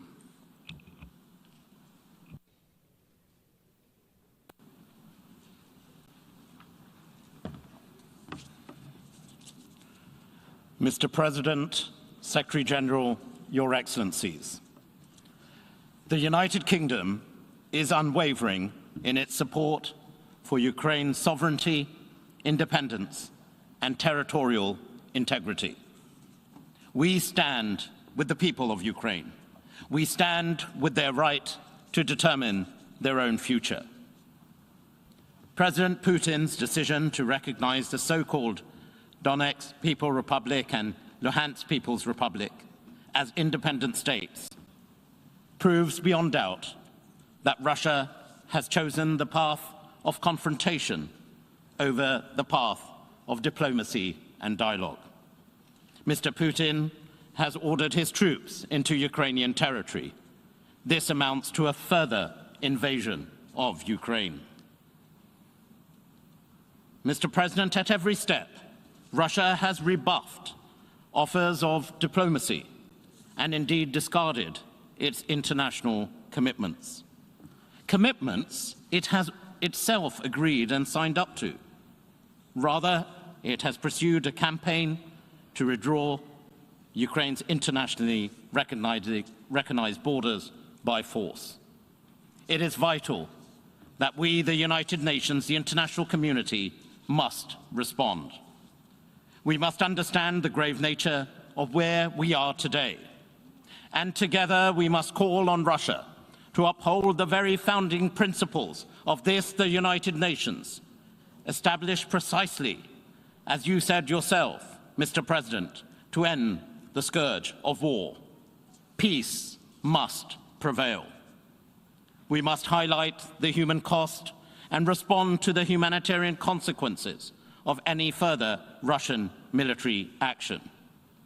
We know this will take a terrible toll on Ukrainians, but also it will take a toll on Russians alike, both victims of an unnecessary war of the Kremlin's choosing. And it's therefore essential that we must meet Russia's aggressive acts with solidarity, with strength, including through coordinated sanctions, to impose a severe cost on Russian interests and their economy. Yesterday, the United Kingdom announced new sanctions targeting billions of Russian assets. This is the largest sanctions package against Russia in British history, and it is part of our coordinated sanctions effort alongside our allies. But, Mr. President, we are clear that acting together with our allies, this is just the start. If Russia continues its campaign of aggression, we have a further package of sanctions ready to go. We urge the wider international community to join us in this effort. The Kremlin must understand the strength of the world's condemnation of President Putin's war of choice. Mr. President, let us pause for a moment. Let us reflect. This very week marks 8 years since Russia's illegal annexation of Crimea and the city of Sevastopol. It also marks 8 years since Russia's forcibly seized 10,000 square miles of sovereign Ukrainian territory, in flagrant violation of international law and Russia's own international commitments. And it's also 8 years since we, the General Assembly of the United Nations, record through Resolution 68262 the obligations of all states under Article 2 of the UN Charter to refrain from the threat or use of force against the territorial integrity or political independence of any state of the United Nations. Yet, 8 years on, tragically, here we are again, confronted by Russian aggression against the sovereignty of Ukraine. And as Secretary General Antonio Guterres has made clear, Russia's unilateral measures conflict directly with the very principles of the United Nations Charter. All right, everybody, you are listening in to Live Now from Fox. We are bringing you a live feed from the United Nations headquarters in New York City. You are listening to Tariq Ahmad of Wimbledon. He is a member of the House of Lords of the United Kingdom and also, of course, a member of the UN General Council, which again is meeting after Russian President Vladimir Putin has started to invade Ukraine.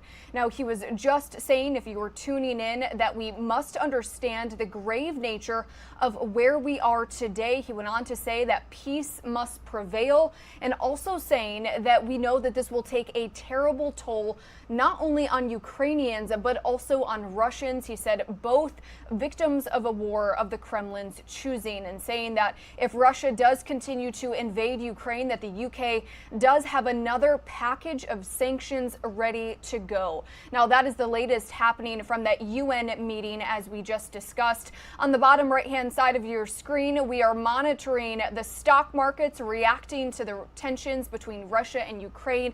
And on the top right-hand side of your screen, we are also tuning in to this live feed coming in from Louisville, Kentucky, where the only Kentucky police officer facing criminal charges in the botched Breonna Taylor police raid is standing trial again today in Louisville, Kentucky. He is Brett Hankinson. He is, again, a former police officer, and he is charged with shooting into Breonna Taylor's neighbor's apartment. The jury selection happened. Again, this is the trial coming to us live from Louisville, Kentucky, a botched police raid which resulted in the death of Breonna Taylor, who was sleeping in that apartment back in March of 2020 when those officers executed that raid.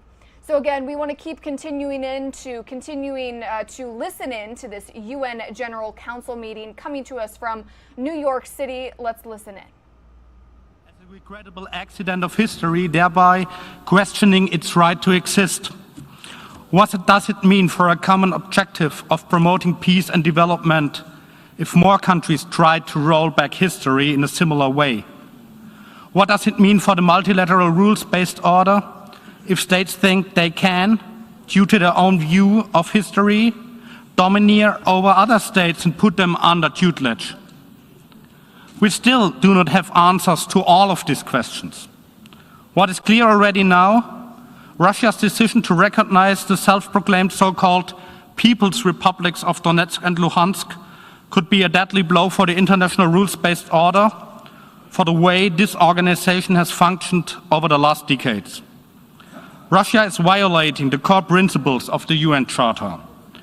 We need to close ranks and strongly reject such action. If not, then what has hit Ukraine today could happen to other UN member states tomorrow. Everybody in this assembly should be aware of this. It is therefore with utmost gratitude that we took note of the Secretary General's words. He said, "The principles of the UN Charter are not a menu a la carte. They cannot be applied selectively. Member states have accepted them all, and they must apply them all." Ladies and gentlemen, there is nothing to add to these crystal clear words. Russia's irresponsible and provocative action comes at a time of a massive military buildup alongside Ukraine's borders. We have seen a concerning flare-up of ceasefire violations along the line of contact. We have witnessed a disturbing flow of disinformation and false flag operations meant to create pretexts for military incursion. This time of increased tensions, where people's lives are at risk, would have been the time to go for de-escalation, to heed the Security Council's repeated calls for diplomatic efforts. Instead, Russia chose to again attack Ukraine's sovereignty and territorial integrity 8 years after Russia had illegally seized and annexed Crimea. The General Assembly condemned this UN Charter violation, and it should do so again. Ladies and gentlemen, Mr. President, I commend Ukraine's continued restraint in the face of this aggression. President Zelensky's commitment to finding a peaceful diplomatic way out. Since 2014, France and Germany have done their utmost to work towards a political solution of the conflict in eastern Ukraine on the basis of the Minsk agreements. Russia's signature is under these agreements.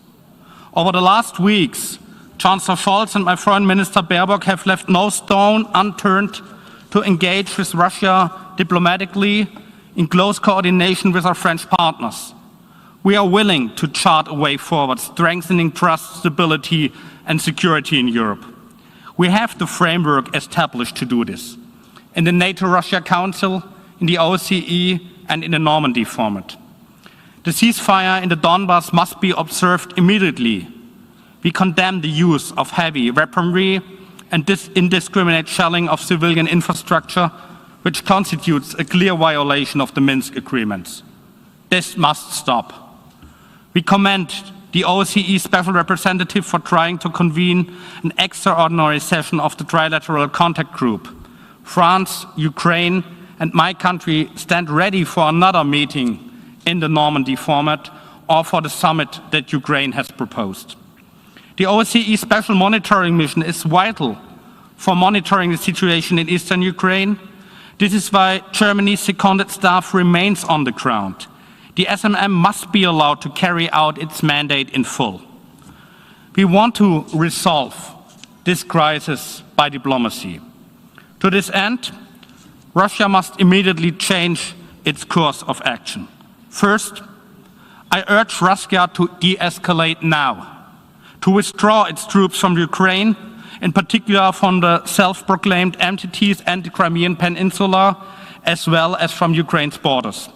Second, Russia must refrain from any action which would further fuel the risk of a full-fledged military conflict with Ukraine. Third, I urge Russia to immediately repeal its decision to recognize the separatist entities. Mr. President, ladies and gentlemen, do we respect the territorial integrity and sovereign equality of UN member states? Do we stand by the UN Charter? I call on all member states to reaffirm our commitment to these principles over Ukraine and beyond. With our allies and partners, Germany will spare no effort to find a diplomatic way forward. We will be steadfast in our support for Ukraine, in our support for the UN Charter.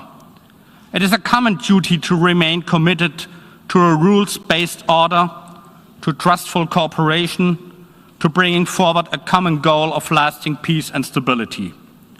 We invite every member of this organization to join these efforts.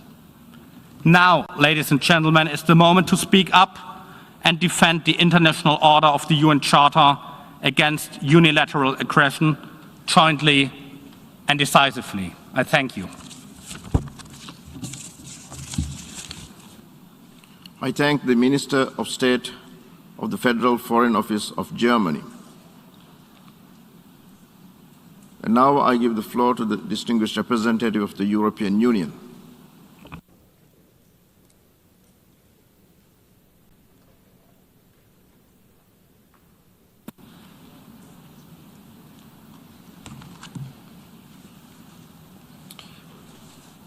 Thank you, Mr. President, and thank you, Mr. Secretary General, for your presence and for your briefing this morning, and for, with the legal, moral, and political authority of your office, clarifying the implications of what we are now seeing on the European continent and how it relates to the UN Charter.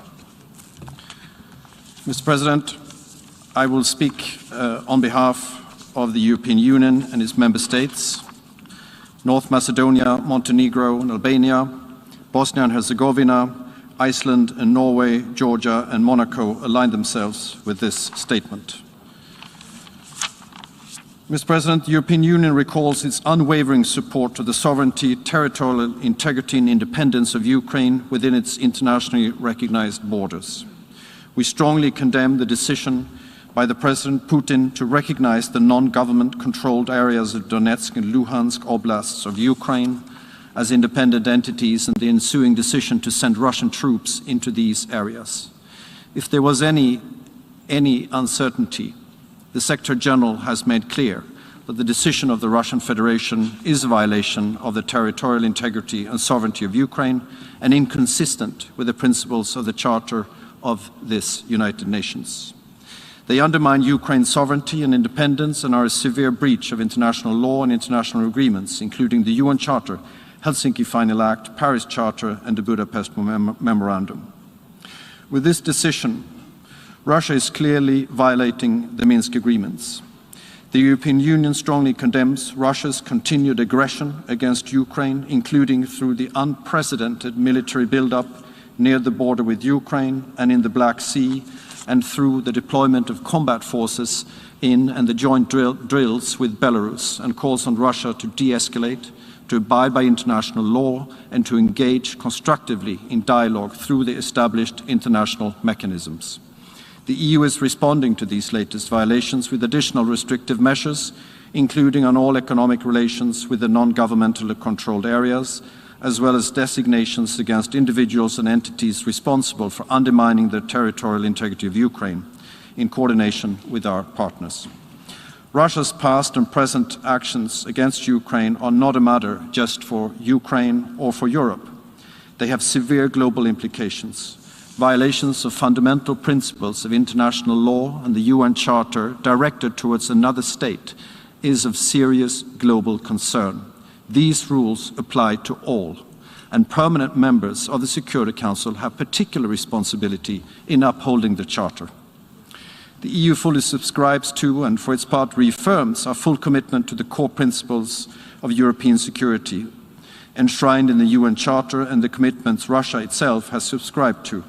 This includes notably the sovereign equality and territorial integrity of states, the inviolability of frontiers, refraining from the threat or use of force, and the freedom of states to choose or change their own security arrangements. These principles are neither negotiable nor subject to revision or reinterpretation. Their violation by Russia is an obstacle to a common security space in Europe and threatens the peace and stability in Europe and worldwide. What is happening in Ukraine affects the security of each and every UN member state. We therefore call on Russia to respect the principles of the Charter, to de-escalate and to engage in the kind of meaningful diplomacy that we have offered and that the Secretary General has reiterated and supported. Mr. President, we call on Russia to constructively engage in the Normandy format and the Trilateral Contact Group to achieve the full implementation of the Minsk agreements endorsed by the Security Council Resolution 2202. Russia needs urgently to de-escalate tensions caused by the military buildup along its border with Ukraine and on Crimea, and cease the provocation and aggressive rhetoric. Russia must change course and constructively contribute to negotiations in the Normandy format and the Trilateral Contact Group, in line with what was agreed in recent N4 meeting in Paris and Berlin.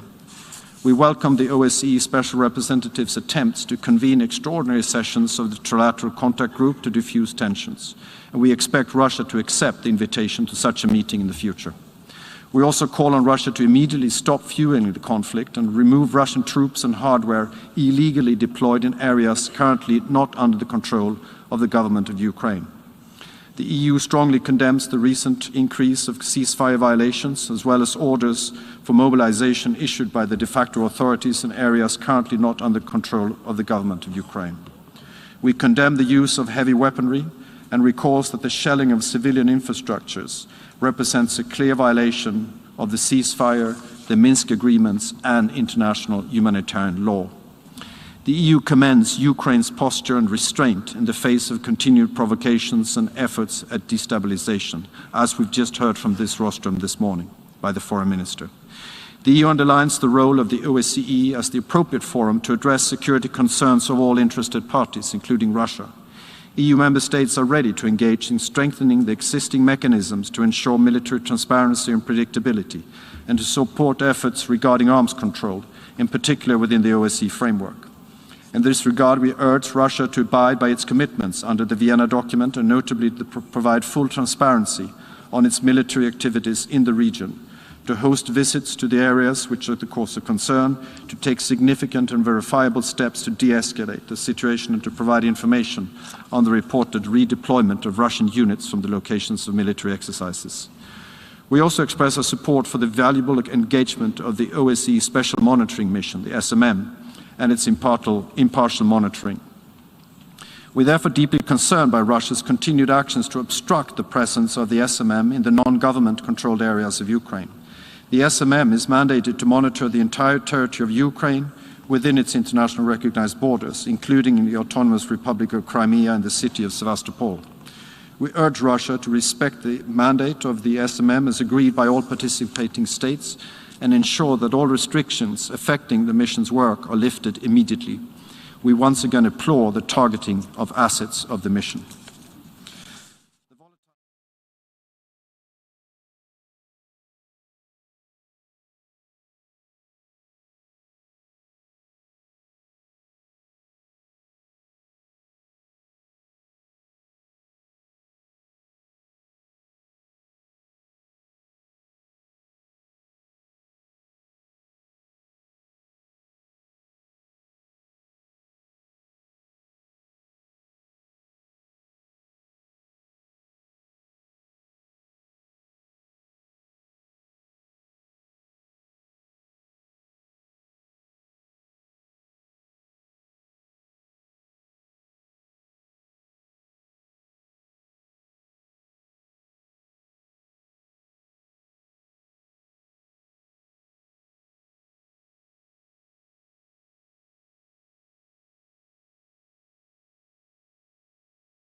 threats and tackling disinformation. The EU underlines the importance of Ukraine's reform agenda based on democracy, rule of law, respect for international law and human rights. In conclusion, Mr. President, let me reiterate once again our firm belief that tensions and disagreements must be resolved through dialogue and diplomacy, and that this issue is not only a matter of regional concern, but of a global. Threats and violations of international law, including the UN Charter, affect all member states of the UN and all people of the world. I thank you very much. I thank the distinguished representative of the European Union.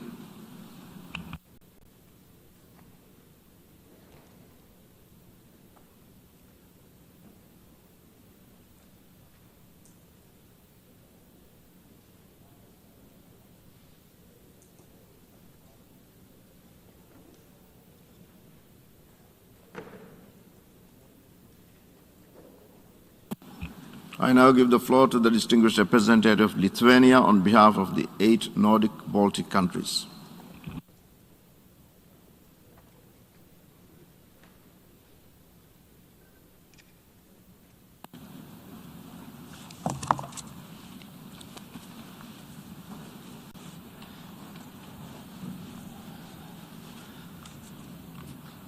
Mr. President, Secretary General, Excellencies, I have the honor to speak on behalf of the 8 Nordic Baltic countries, Denmark, Estonia, Finland, Iceland, Latvia, Norway, Sweden, and my own country, Lithuania.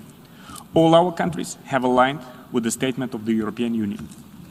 Mr. President, despite the repeated calls for serious de-escalation by the UN Secretary General and recent intensive diplomatic efforts at all levels, Russia keeps dramatically escalating its aggressive actions against Ukraine. We strongly condemn the decision by President Putin to recognize the non-government controlled areas of Donetsk and Luhansk Oblast of Ukraine as independent entities and the ensuing decision to send Russian troops into these areas under the pretext of so-called peacekeeping. We call on Russia to reverse these decisions. As clearly stated by UN Secretary General and political leaders of our countries, these illegal acts further undermine Ukraine's sovereignty and independence and constitute a severe breach of international law and international agreements, including the UN Charter, Helsinki Final Act, Paris Charter, and Budapest Memorandum. We underline that Russian forces in Donetsk and Luhansk Oblast of Ukraine would be nothing else than an invasion of a sovereign state. Calling them peacekeepers, to quote the Secretary General, is the perversion of the concept of peacekeeping. By these illegal acts, Russia is breaking its commitment to work with the Normandy format and the Trilateral Contact Group in finding a peaceful settlement to the conflict. It is also violating UN Security Council Resolution 2202, which requires full implementation of the Minsk agreements. The Russian Federation's use of force against Ukraine is completely unjustified and unacceptable and must be met with unity, firmness, and determination, including through additional sanctions in solidarity with Ukraine. Russia's continued aggressive actions and threats against Ukraine and its recent unprecedented and large-scale military buildup in Ukraine and near its borders, including through deployment of combat forces in and the joint drills with Belarus, pose a threat not only to European but also to the global security. In addition, Russia's increased military presence in the Black Sea and in the illegally annexed Crimean Peninsula, as well as the closure of the large parts of the Black Sea and the Sea of Azov, add to the threat of escalation also in the maritime sphere. Non-adherence to international law and its fundamental principles undermines the rules-based international order and effective multilateralism. We underscore the crucial importance of upholding these principles, including to the right of all states to the sovereign equality, territorial integrity, and political independence, as well as freedom of states to choose their own security arrangements. The Nordic and Baltic countries stand in full solidarity with Ukraine, supporting its territorial integrity, sovereignty, and independence within its internationally recognized borders. Russia has a clear and direct responsibility under international law to work to find a peaceful settlement of the conflict. We call on Russia to respect the principles of the UN Charter, to de-escalate, and to choose to engage in the meaningful diplomacy. Mr. President, in 3 days, we will mark the 8th anniversary of the illegal annexation of Crimea and the city of Sevastopol by the Russian Federation. The Nordic and Baltic countries continue to condemn this blatant violation of international law and remain committed to implementing the EU's non-recognition policy, including through restrictive measures. We call on UN member states to consider similar measures in accordance with the UN General Assembly, the Resolution 68/262. We continue to condemn the increasing militarization of the Crimean Peninsula and the severe deterioration of the human rights situation there. We recall the obligation of all states not to recognize as lawful any territorial acquisition or special advantage resulting from the use of armed forces. The Russia-instigated conflict has resulted in around 14,000 deaths, 1.5 million displaced, countless damages and suffering of those living on both sides of the conflict line. Furthermore, we are witnessing Russia's continued effort of de facto integration and systematic demographic changes of the illegally annexed Crimea, as well as non-government controlled areas in Donetsk and Luhansk regions of Ukraine, including through accelerated issuing of Russian passports on the massive scale to Ukrainian citizens and forced conscription to the Russian armed forces. Such moves are making the conflict resolution efforts even more difficult. We are concerned about reported arbitrary detentions and arrests, especially of Crimean Tatars and Ukrainian-speaking minorities, increasing pressure on journalists and media workers, human rights defenders, and other members of civil society.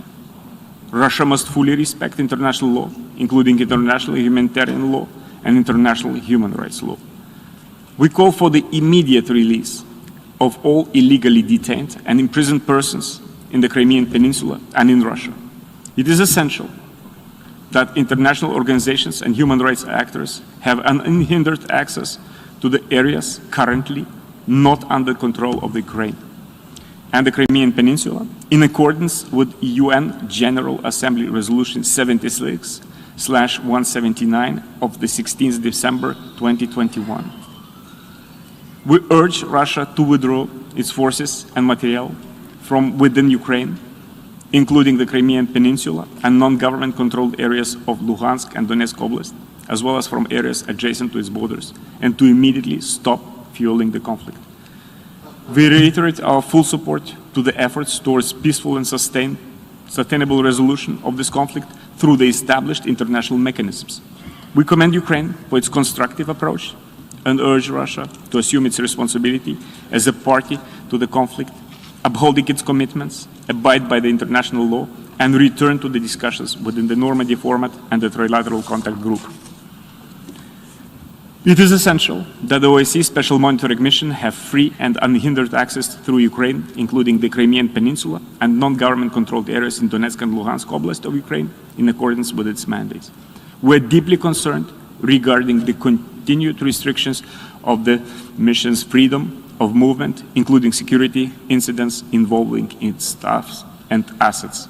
Mr. President, the position of Nordic and Baltic countries is clear. It is our duty as members of the UN to defend the rules-based international order. Challenges to this order clearly affect the international community as a whole. We urge Russia to abide by international law and uphold its international commitments. Like the Secretary General, we recall the obligations under the UN Charter of all members to refrain from the threat or use of force and to settle the international disputes by peaceful means. We thank the Secretary General for his clear message on Russia's aggressive actions and call for the UN to continue efforts to restore respect for the sovereignty, territorial integrity, political independence, and unity of Ukraine within its internationally recognized borders. I thank you, Mr. President. I thank the distinguished representative of Lithuania, who spoke on behalf of the 8 Nordic Baltic countries.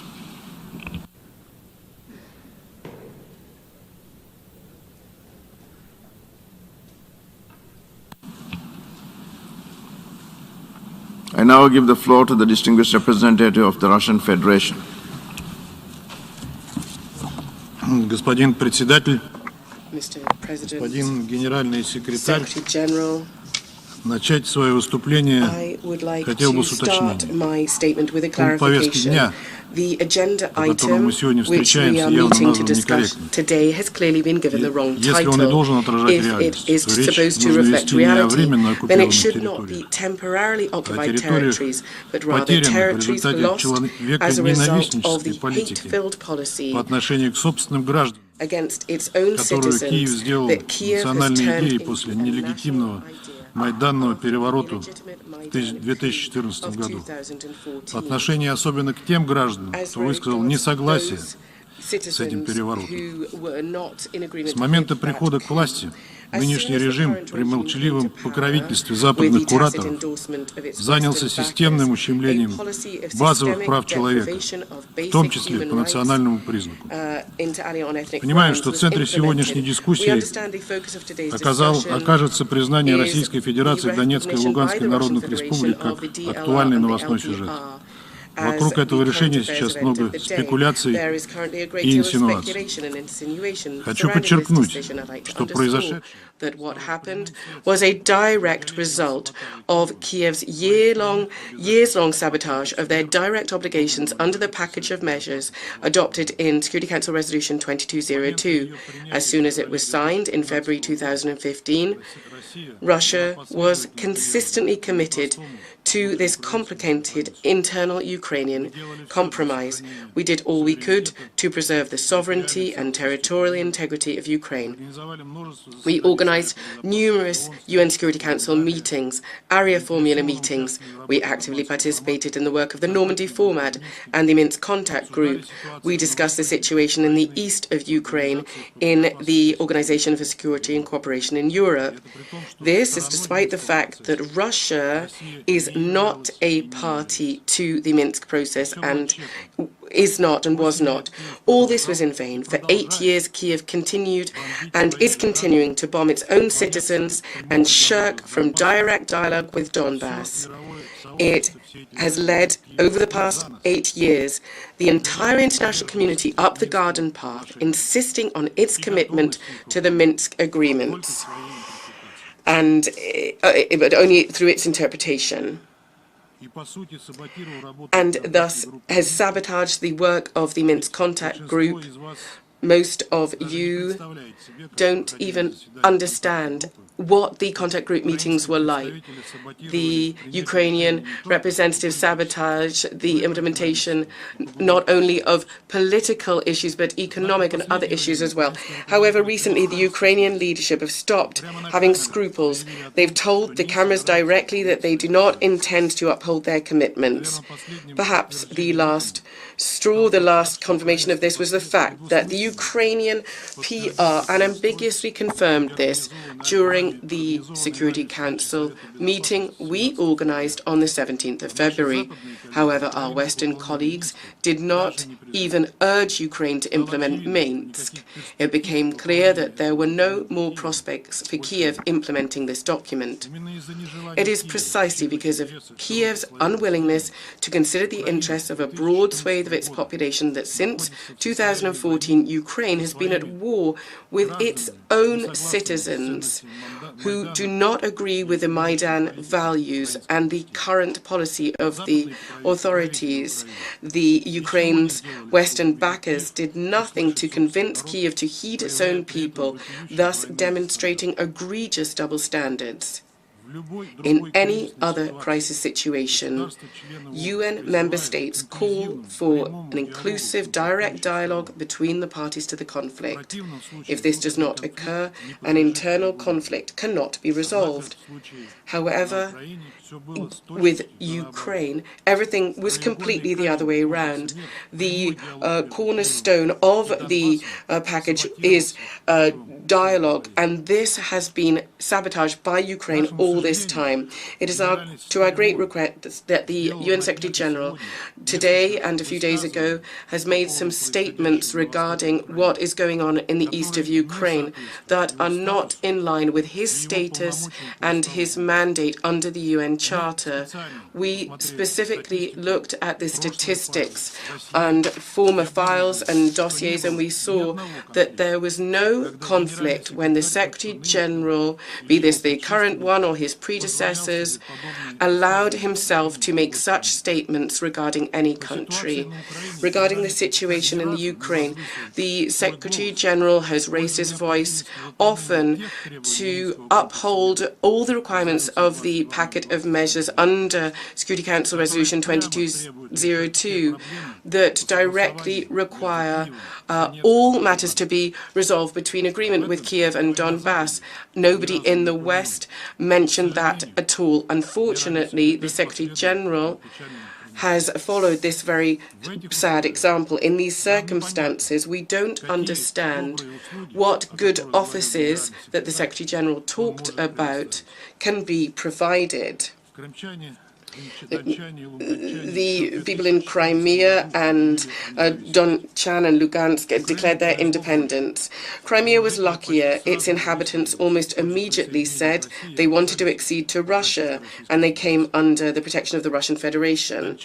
The people of Donetsk and Lugansk, to whom our German and French partners had promised a just settlement, had to wait our recognition over a long 8-year period. During this time, at the behest of our Western colleagues, there was still a glimmer of hope that Kiev would have a change of heart and start dialogue with its citizens. However, the Maidan authorities didn't have such plans in mind.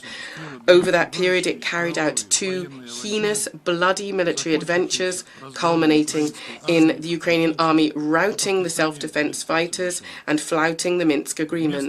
Instead of implementing them, Kiev right from the start nurtured plans for revenge without ceasing to shell residential areas and to conduct sabotage. Furthermore, it's important to bear in mind that over the years, Ukraine irrevocably became anti-Russia and waged a war on the Russian language and all that is Russian as part of its state policies. The country has seen the emergence of a linguistic inquisition. The area where the Russian language can be used has significantly shrunk and has been subject to repression. Under President Zelensky, who during his pre-election campaign donned the garb of a peacekeeper and a protector of the interests of all Ukrainians, under him there was a ban introduced on broadcasting 6 opposition TV channels. Lies about World War II have taken deep root. Hitler's comrades in arms have become heroes, and the real heroes have become nobodies. We don't agree with Kiev's policy. Those people who didn't agree have been persecuted, and there's been physical harm and massacres and murders of journalists and others. Thus, it was clear to the people of Donetsk and Lugansk what kind of Ukraine they were being asked to return to. However, even faced with this, they did not waver from implementing the Minsk agreements. They believed that the document would be implemented and they would be granted special status. As it turned out, these hopes were dashed. Today, we are all aware of the horrific figure of 14,000 victims of the conflict, including hundreds of children. The overwhelming majority of them are inhabitants of Donetsk and Lugansk. All these years, there's been an economic, transport and food embargo on Donbass. Elderly people and children have to hide from shelling. The number of refugees who are being rescued and going to Russia and not Ukraine, over the past few days alone has reached tens of thousands. 96,000 people today alone. For any civilized state, it's clear that you can't treat your people like that. That means Kiev doesn't need Donbass inhabitants. It only needs their land. And this is something that President Zelensky said this clearly, telling them that they should get away and go to Russia. However, the Kiev authorities are dubbing these people very disparagingly terrorists. Having become convinced the situation was hopeless, we decided that the people of Donbass are fully within their rights to consider themselves independent. You know the rest. Distinguished colleagues, given the blatant genocide and the trampling on the most important human right of all, the right to life, our country could not remain indifferent to the fate of the 4 million people of Donbass. We primarily have been guided by the fact that the greatest value of all is that of human life. In criticizing us for our decision, you are showing utter indifference for the fate of the Donetsk and Lugansk people, just as Kiev and its Western backers have done during these 8 years of conflict. This conflict is by no means over. Shelling of residential areas in both republics has not ceased. The West continues to goad and to provoke and to arm Kiev. We warn you that since, upon the request of Donetsk and Lugansk, the ceasefire will be monitored by the Russian armed forces, no one intends to go softly with any violators. Therefore, we urge you today to focus efforts on reining in Kiev and deterring it from conducting a new military adventure that might cost the whole of Ukraine very dearly. Thank you. We will take a quick 2-minute break here for some of you. You're watching Live Now from Fox. And now I give the floor to the distinguished representative of Japan.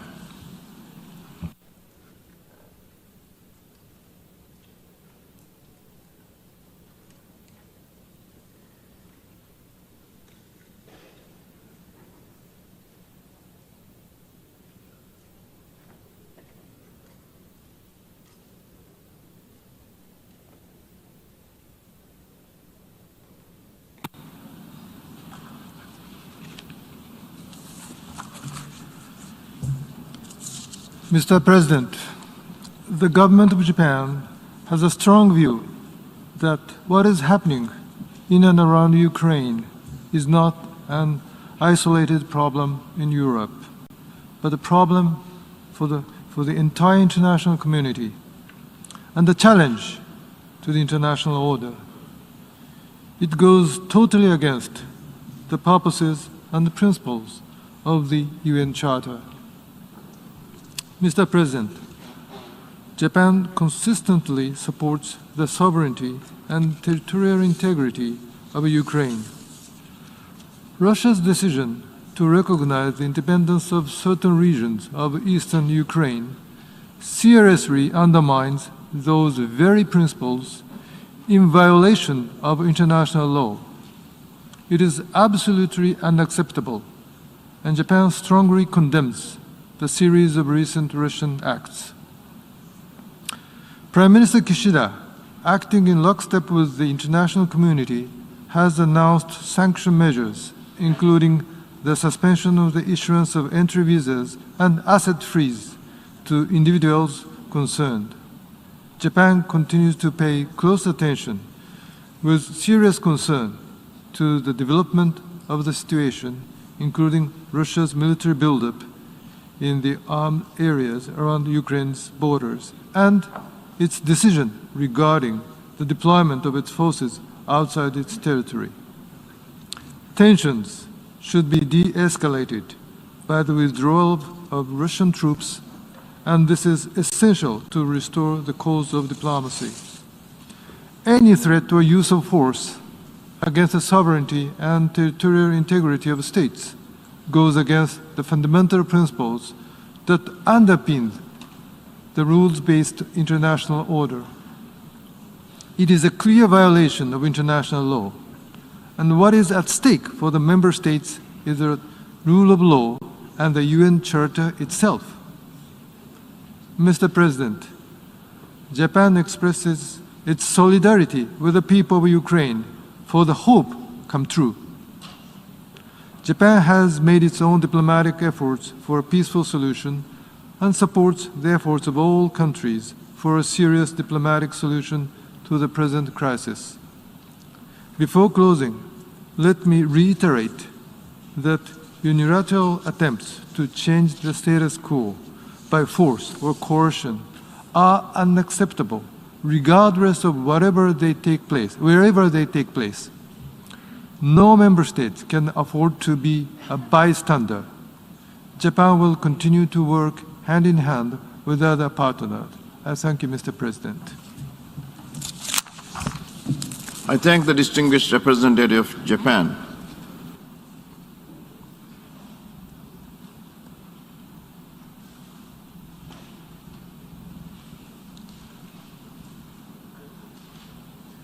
And now I give the floor to the distinguished representative of the United States.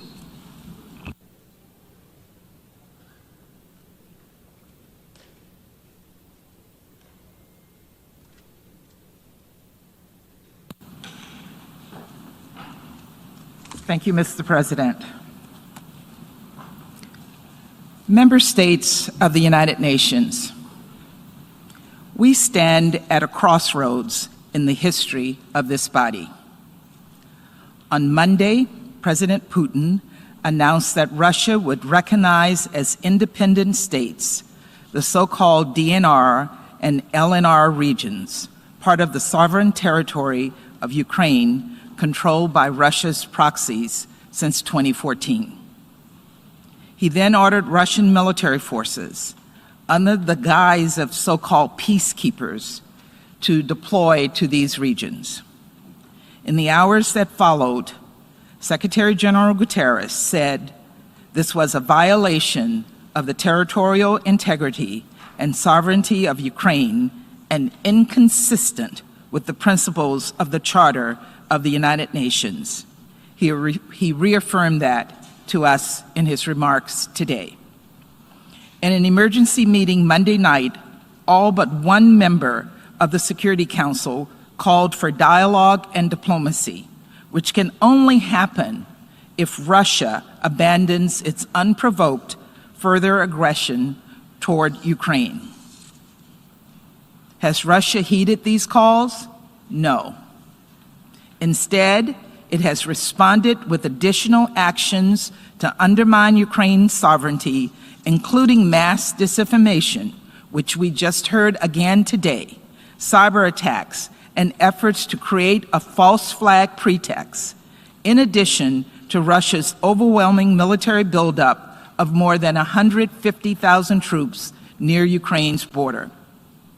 Russia's actions have only confirmed what we and other nations have been warning about. Other UN member states must recognize the threat before us all today, before it's too late. Colleagues, there's no middle ground here. Calling for both sides to de-escalate only gives Russia a pass.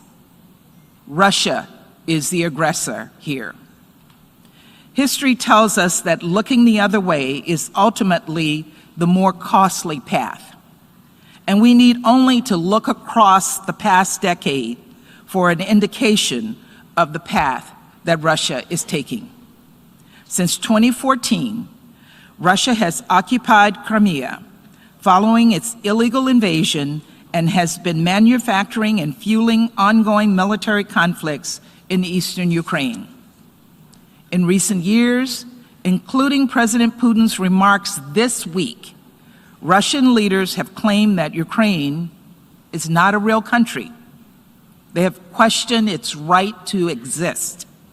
Russia's actions are an unprovoked violation of international law, of Ukraine's sovereignty and territorial integrity, and a direct contradiction of the Minsk agreements. Russia's aggression not only threatens all of Ukraine, but every member state and the UN itself. Colleagues, President Putin gave us the clearest indication of his intentions on Monday when he asked the world to travel back in time by more than 100 years before the United Nations even existed to an age of empires. He asserted that Russia can recolonize its neighbors and that he will use force to make a farce of the United Nations. The United States rejects that firmly. This is 2022. We're not going back to an era of empires and colonies or to the USSR or the Soviet Union. We have moved forward, and we must ensure, as the permanent representative from Kenya said in the Security Council on Monday night, that the embers of dead empires do not ignite new forms of oppression and violence. Unfortunately, the fake reality Russia wants to create is already having real consequences for the people of Ukraine and for the world. To date, Russia's war in eastern Ukraine has already killed more than 14,000 people, nearly 3 million Ukrainians, half of whom are elderly people and children, need food, shelter, and other life-saving assistance. And of course, ordinary Russians should be asking how many Russian lives Putin is willing to sacrifice to feed his ambitions. If Russia continues down this path, it could, according to our estimates, create a new refugee crisis, one of the largest facing the world today, with as many as 5 million more people displaced by Russia's war of choice and putting pressure on Ukraine's neighbors. And because Ukraine is one of the world's largest wheat suppliers, especially for the developing world, Russia's actions could cause a spike in food prices and lead to even more desperate hunger in places like Libya, Yemen, and Lebanon. The tidal wave of suffering this war will cause are unthinkable. And then there's the broader threat that Russia's actions upend our international system, make a mockery of the UN Charter, and call into question our most fundamental principles of sovereignty, diplomacy, and territorial integrity. Unfortunately, despite these terrible world-altering outcomes, Russia appears determined to proceed. Together with our partners and allies, President Biden has taken decisive action to make the cost of Russia's actions crystal clear. But as much as we all want Russia to de-escalate and choose the path of peace, that is not our choice to make. This is President Putin's war of choice. If he chooses to escalate further, Russia and Russia alone will bear full responsibility for what is to come. What we can do together today is make clear that Russia will pay an even steeper price if it continues this aggression, that responsible countries do not bully their neighbors into submission, that former empires cannot lay claim to sovereign and independent nations. The very first line of the UN Charter states, "We are uniting together," quote, "determined to save succeeding generations from the scourge of war." This, right here, right now, is a moment. It is a moment when we can save this generation and the next from that terrible fate. Colleagues, now is not the time to sit on the sidelines. Now is the time to get off of the sidelines. Let us together show Russia that it is isolated and alone in its aggressive actions. Let us stand fully behind the principles of sovereignty, political independence, and territorial integrity for Ukraine and for all member states. Let us show Russia that every other UN member state believes it is time to de-escalate, to come back to the negotiating table, and to work toward peace so that Ukrainians can live in security and the tenets of the UN Charter can be upheld for future generations to come. Thank you very much. I thank the distinguished representative of the United States.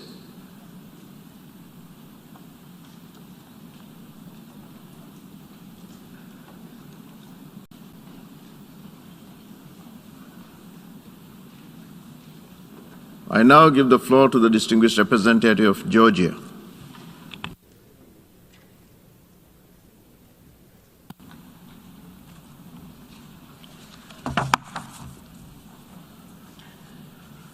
Mr. President, Excellencies, my delegation aligns itself with the statement made by the European Union, and in my national capacity, I would like to add the following comment. Last year, we celebrated 75th anniversary of the United Nations, which was created to save succeeding generations from the scourge of war. But today, our generation and this very United Nations and the rules-based order has come at a crucial juncture. How the events will unfold will define not only the future of security and stability in Europe, but of the entire international community. It is deeply alarming that the international norms and principles that we all committed to uphold are repeatedly violated by the Russian Federation, a permanent member of the Security Council whose primary responsibility is to do the exact opposite, act as the guardian of peace and security.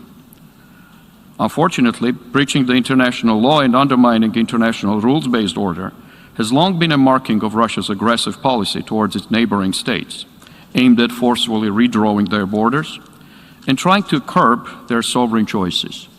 My country, Georgia, is no exception here. Russia's decision to recognize the so-called independence of integral parts of Ukraine and sending its military as the so-called peacekeepers represent grave violation of the UN Charter and the Helsinki Final Act. Moreover, they are in breach of Russia's own commitments made under the Budapest Memorandum and the Minsk Agreements endorsed by the Security Council Resolution 2202. The Georgian government strongly condemns Russia's so-called recognition of Ukraine's territories, the so-called LPR and DPR. Let me be clear, these decisions, as in the case of Russian-occupied Georgian regions, shall never be accepted by the international community. 8 years have passed since the Russian aggression against Ukraine, annexation of Crimea, and instigation of the conflict in Donbass. The humanitarian cost alone is tremendous. More than 14,000 Ukrainian citizens died, while more than 30,000 have been injured, and almost 1.5 million residents of the occupied areas of Ukraine now live in internal displacement. As we speak, another wave of Russia's military aggression against Ukraine is well underway. It is aimed at redrawing Ukraine's sovereign borders, and the security repercussions of such actions will go far beyond Ukraine. Let me express strong solidarity and commend brave Ukrainian people for their restraint and resilience in the face of the ongoing aggression. Dear colleagues, aggression against Ukraine is a repetition of the same pattern of Russia's illegal actions that we saw against my own country. It started with inciting and backing up puppet regimes in Georgia's Abkhazia and Tskhinvali regions. Then came a full-scale military aggression in 2008 under fabricated pretexts, leading to their illegal occupation. And shortly after signing a ceasefire agreement, instead of fulfilling obligations undertaken, Russia recognized the occupied territories as sovereign entities, thus creating a launchpad for their factual annexation. As of today, in breach of all the international commitments, including inter alia the EU-mediated 12th of August 2008 ceasefire agreement, Russian Federation continues its illegal and provocative actions toward the occupied regions of Georgia, conducting so-called borderization process, which in effect is nothing less than a continuous aggression and a creeping annexation. Humanitarian consequences of the aforementioned actions are appalling, given unbearable human rights situation and the conditions the civilian population, women and children have to endure. We are seeing the very same playbook in action in Ukraine. This pattern of behavior brazenly undermines the entire international rules-based order, poses grave threat to regional and global peace and security, and are inconsistent with the ways how responsible states should act in the 21st century. It is no longer about Ukraine or Georgia or other countries neighboring Russia. Peace and security in Europe and beyond are at stake. Silence and acquiescence to land grabbing today is tantamount to a crime before the generations to come. Distinguished colleagues, we should be united in defending the very fundamentals of the international rules-based order, and first and foremost, the UN Charter, Helsinki Final Act, and Charter of Paris for New Europe. With this in mind, we call on Russia to reverse its illegal recognition, to immediately withdraw its military from Ukraine and its borders, and abide by the international law. We call upon Russia to do the same with regard to the occupied Georgian regions. And in conclusion, Georgia strongly supports Ukraine's European and Euro-Atlantic aspirations and reiterates its unwavering support for the independence, sovereignty, and territorial integrity of Ukraine within its internationally recognized borders, including Crimea and Donbass, and Ukraine's navigational rights in its territorial waters. I thank you. I thank the distinguished representative of Georgia, and now I invite the distinguished representative of Turkey to take the floor.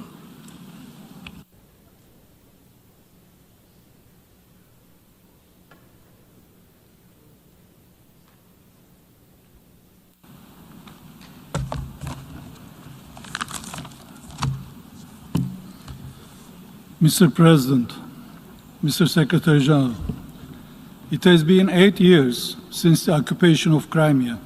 Since the first day, the international community has maintained a resolute position. We never recognized the illegal annexation. And we have always supported Ukraine's independence, territorial integrity, sovereignty, and political unity within its internationally recognized borders. This is our legal and moral obligation. Mr. President, today we face a new act of aggression, this time against another part of Ukrainian territory. This is totally unacceptable. We reject Russia's decision to recognize the so-called Donetsk and Luhansk republics and send in additional troops. It is illegal and illegitimate. It is in contravention of the Minsk agreements and constitutes a flagrant violation of Ukraine's political unity, sovereignty, and territorial integrity. Mr. President, we do not need, nor do we want, a new war in our region. We call upon Russia to reverse its decision and return to diplomacy and dialogue on the basis of the Minsk agreements. This is the only way that will take us away from the precipice. Therefore, we call for restraint and common sense. We urge the parties to get together around the negotiation table without delay. As a neighbor to both parties, we are ready to facilitate this process and host technical and/or high-level meetings. We also welcome President Zelensky's proposal for a meeting between P5, Turkey, Germany, and Ukraine. Finally, we continue to support the OSCE Special Monitoring Mission led by Ambassador Halit Çevik. Mr. President, I am obliged to repeat, today Ukraine, a founding member of the United Nations, is faced with yet another act of aggression, and the global community is faced with yet another threat to regional and international peace and security. But above all, this is an aggression against the fundamental principles of international law and the UN Charter. Make no mistake, we all need the rules-based international order. It is our duty as member states to defend legality. It is our obligation to ensure that conflicts are resolved through peaceful means. We must make sure that the founding principles of the UN are upheld. This is the only way to save ourselves from the scourge of war. Thank you, Mr. President.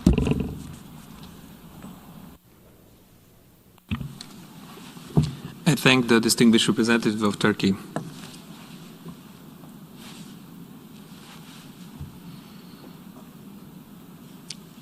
And I will give the floor to the distinguished representative of Costa Rica.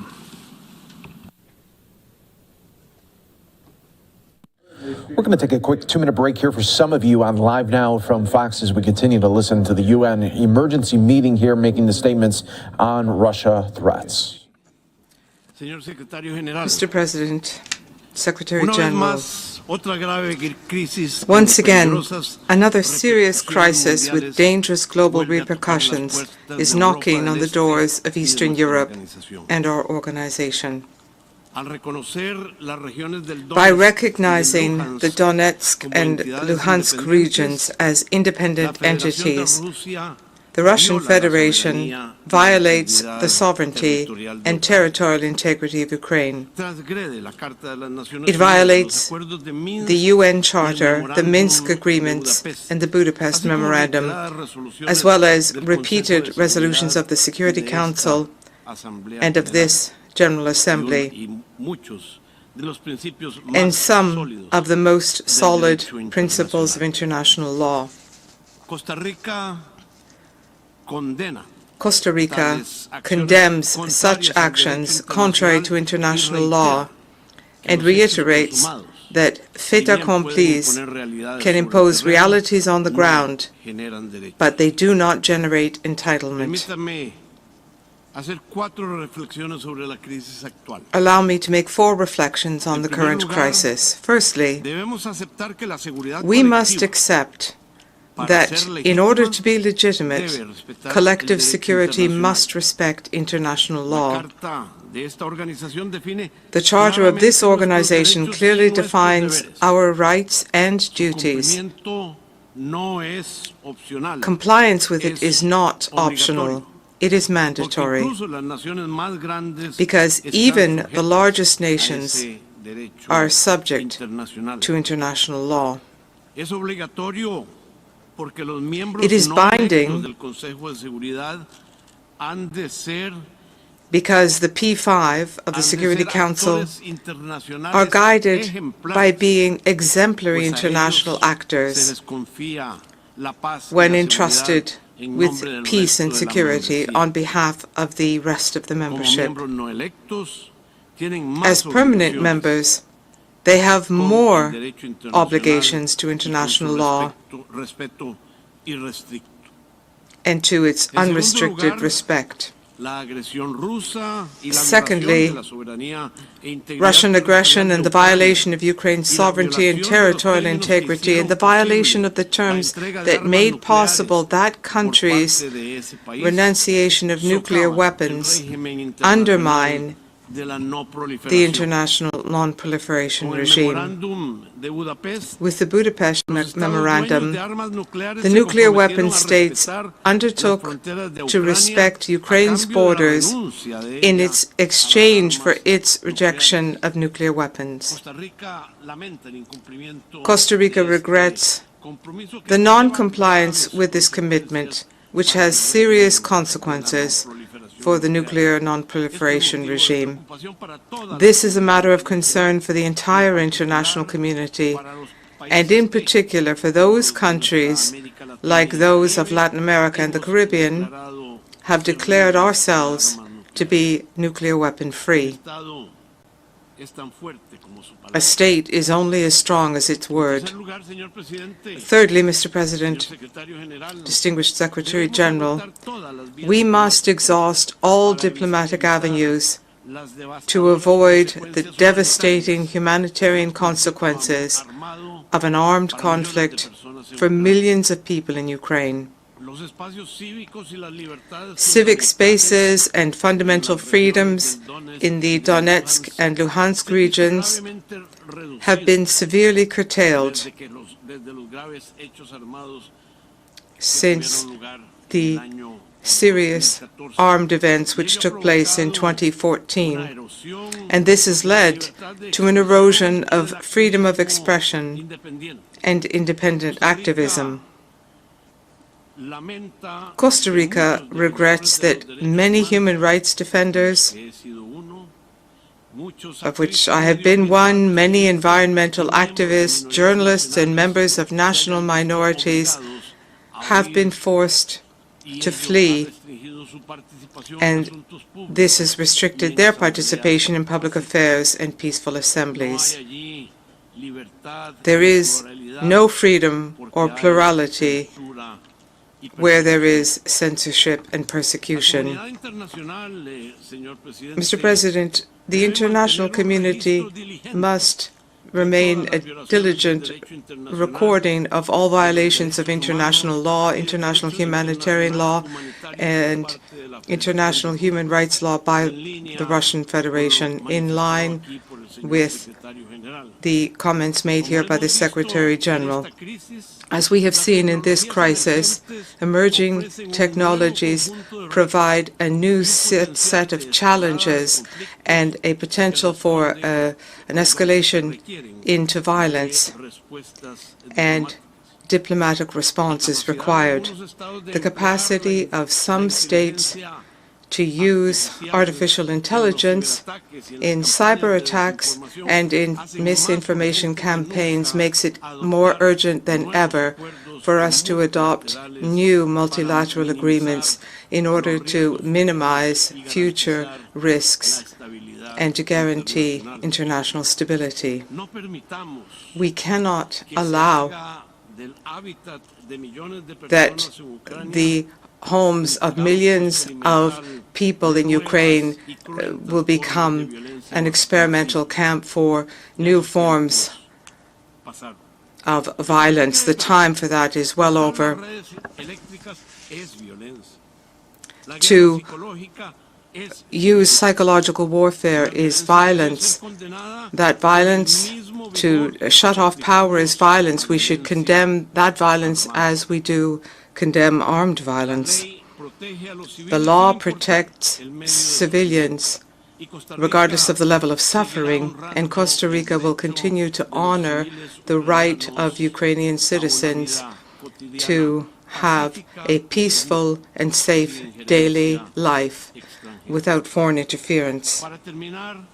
In closing, Mr. President, Costa Rica would like to remind all states that the road to peace building must be paved with people-centered initiatives led by women.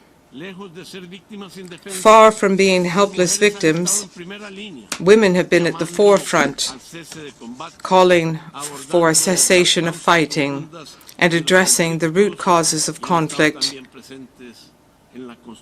and they have also been involved in peace building. Peace will not be sustainable if it is not inclusive. Mr. President, our United Nations must be much more than a place that forces states to lay down their weapons.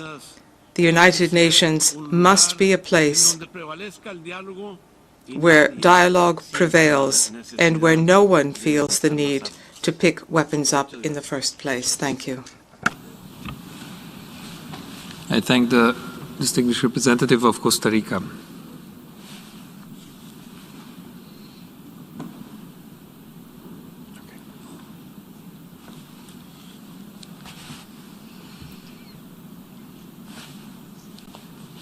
And I'll give the floor to the distinguished representative of Mexico.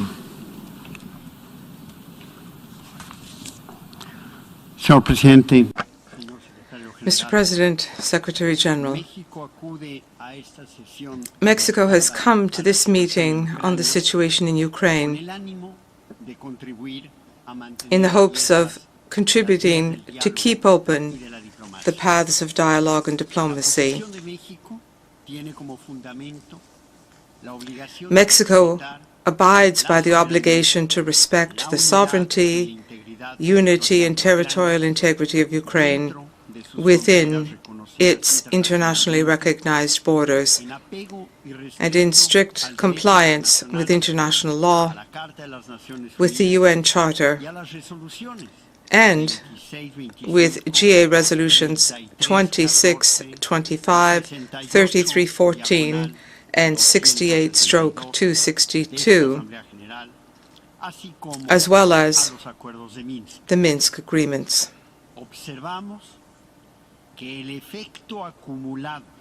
We note that the cumulative effect of events in recent days violate three key principles: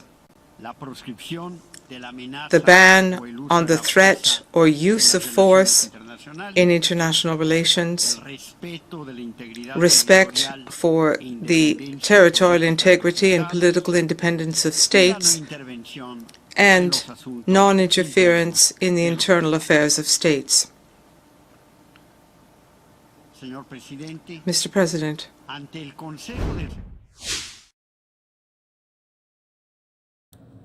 And right now, we are going out live here. We do have the Ukrainian foreign minister speaking to the media. Let's listen right here on Live Now from Fox. Immediately attacked by the Russian Federation.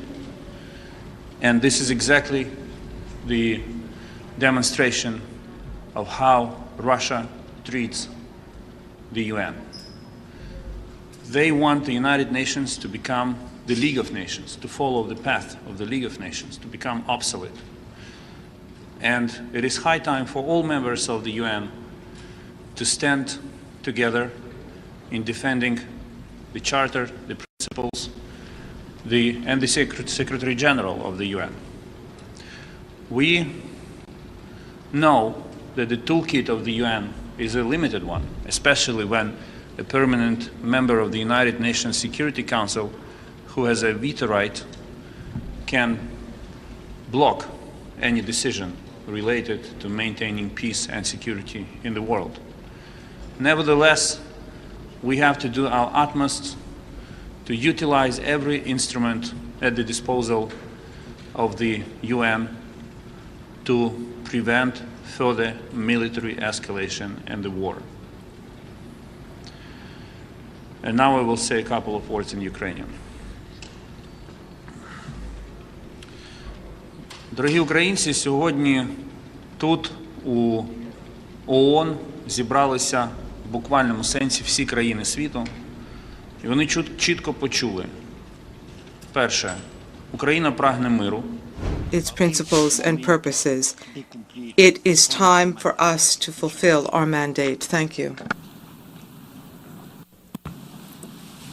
I thank the distinguished representative of Mexico.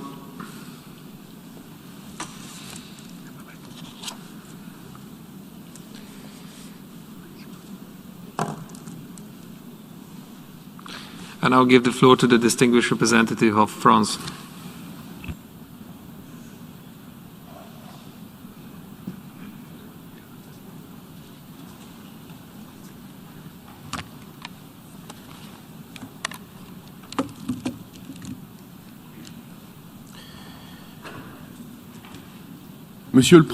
Mr. President, France firmly condemns the unilateral recognition by Russia of the independence of the separatist regions of the east of Ukraine.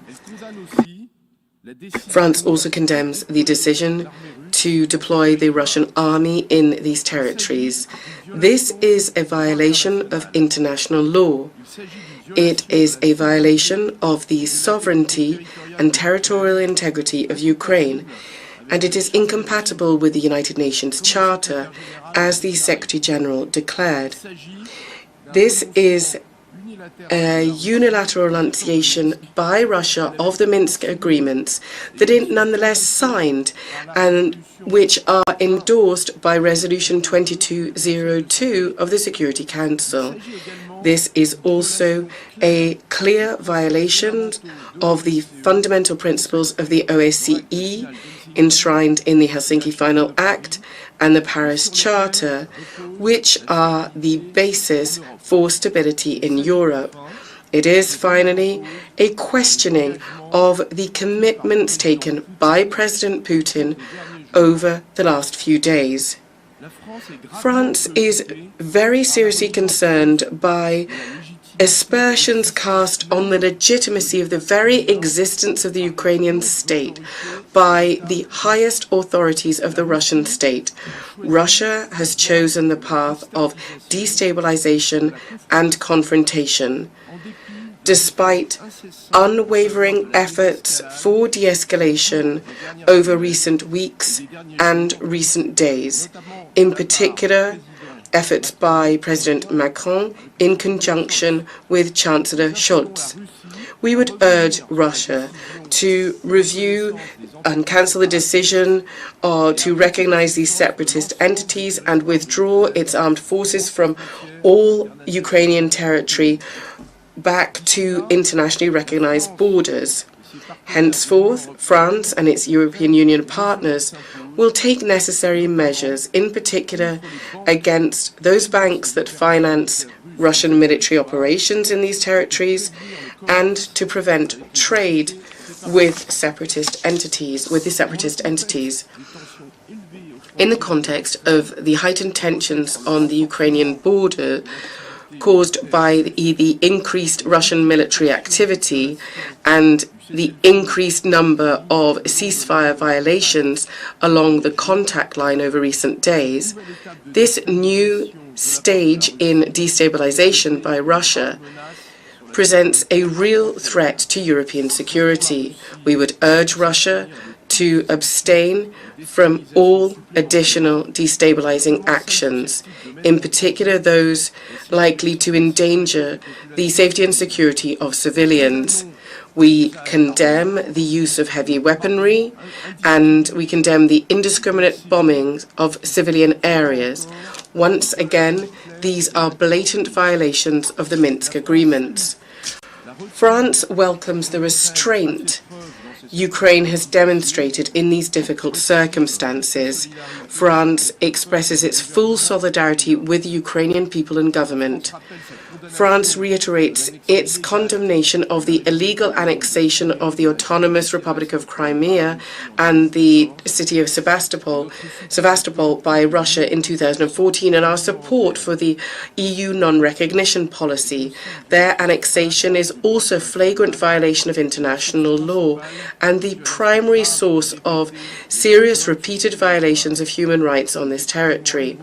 Once again, we express our concern here. We condemn the militarization of this territory by Russia, which is part of the strategy of the Russian threat against Ukraine that we've seen over recent weeks. We lend our support to the efforts of the International Crimea Platform. Mr. President, given the destabilizing and confrontation strategy opted for by Russia, we call for a unified reaction of the international community to defend the fundamental principles of the UN Charter. We commend the high level of participation in this debate, and we call for ongoing mobilization within this assembly.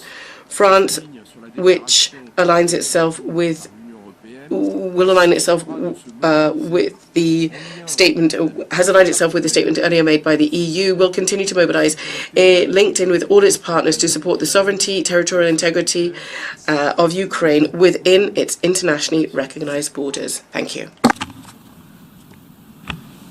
I thank the distinguished representative of France.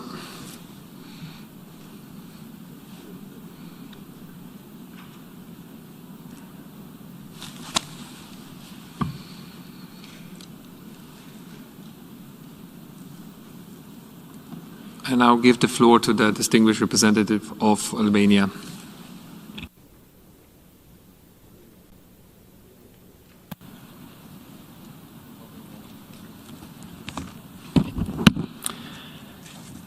Mr. President, Albania aligns with the statement made earlier by the European Union. Dear colleagues, 8 years ago, Russia seized the Autonomous Republic of Crimea and the city of Sevastopol from Ukraine. It was an illegal act. It was against the UN Charter, against the Helsinki Final Act, the Budapest Memorandum, and international law.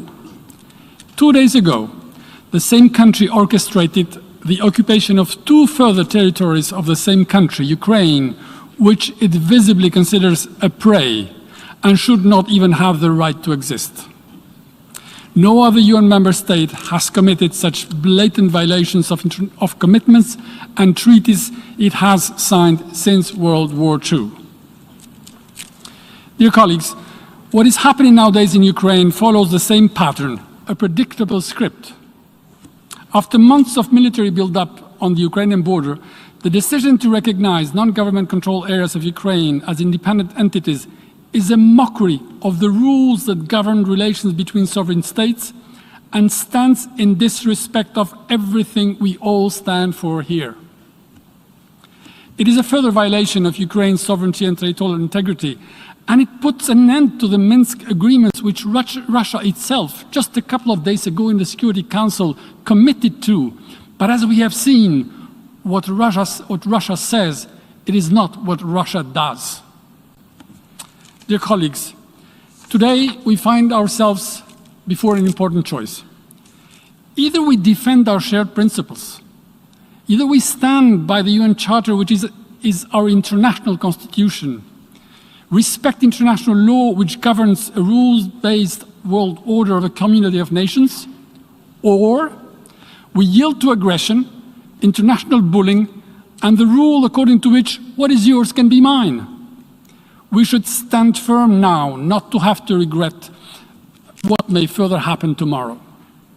The General Assembly should condemn this new form of aggression by proliferation of phantom republics, which draws international borders at one person's will.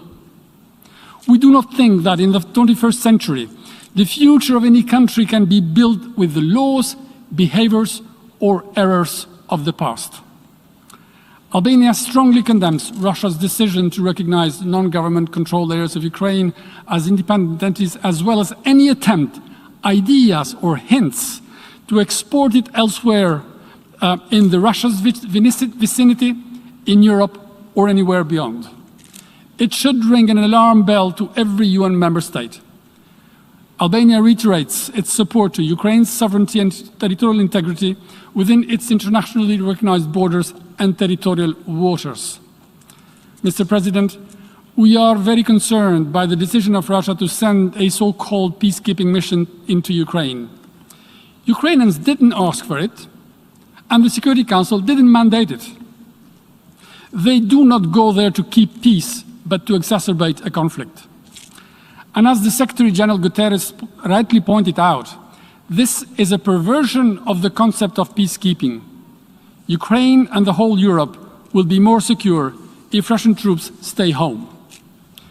We reiterate our call on Russia to immediately de-escalate and for de-escalation and military disengagement. This will prepare the ground for a peaceful settlement of disputes through diplomacy and meaningful dialogue. We reiterate our call on Russia to reverse its decision and engage in talks within the Normandy format and give a chance to the Minsk agreements.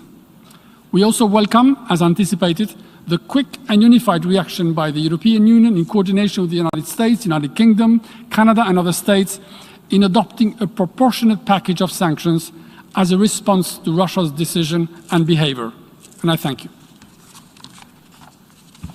I thank the distinguished representative of Albania.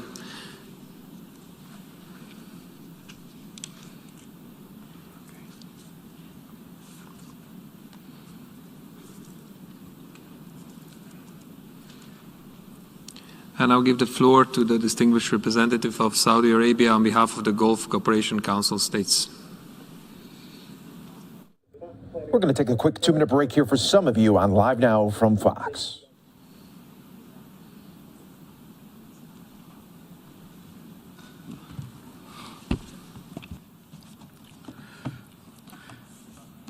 السيد الرئيس أود أن ألقي هذا البيان نيابة Mr. President, I am making this statement on behalf of the Gulf Cooperation Council.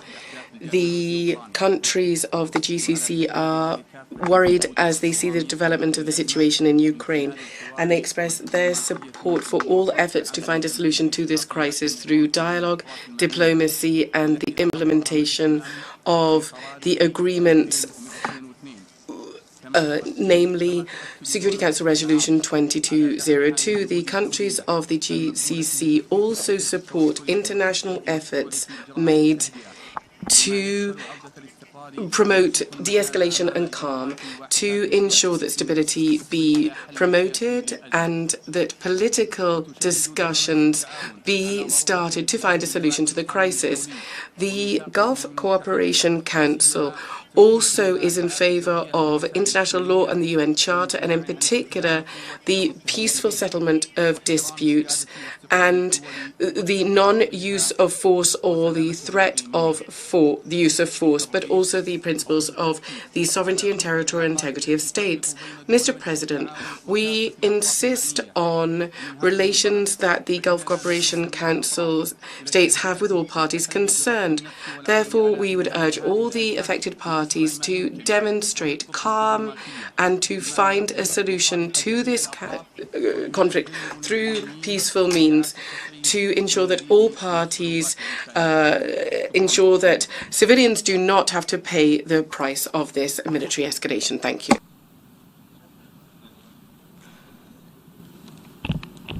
I thank the distinguished representative of Saudi Arabia. I now give the floor to the distinguished representative of Liechtenstein.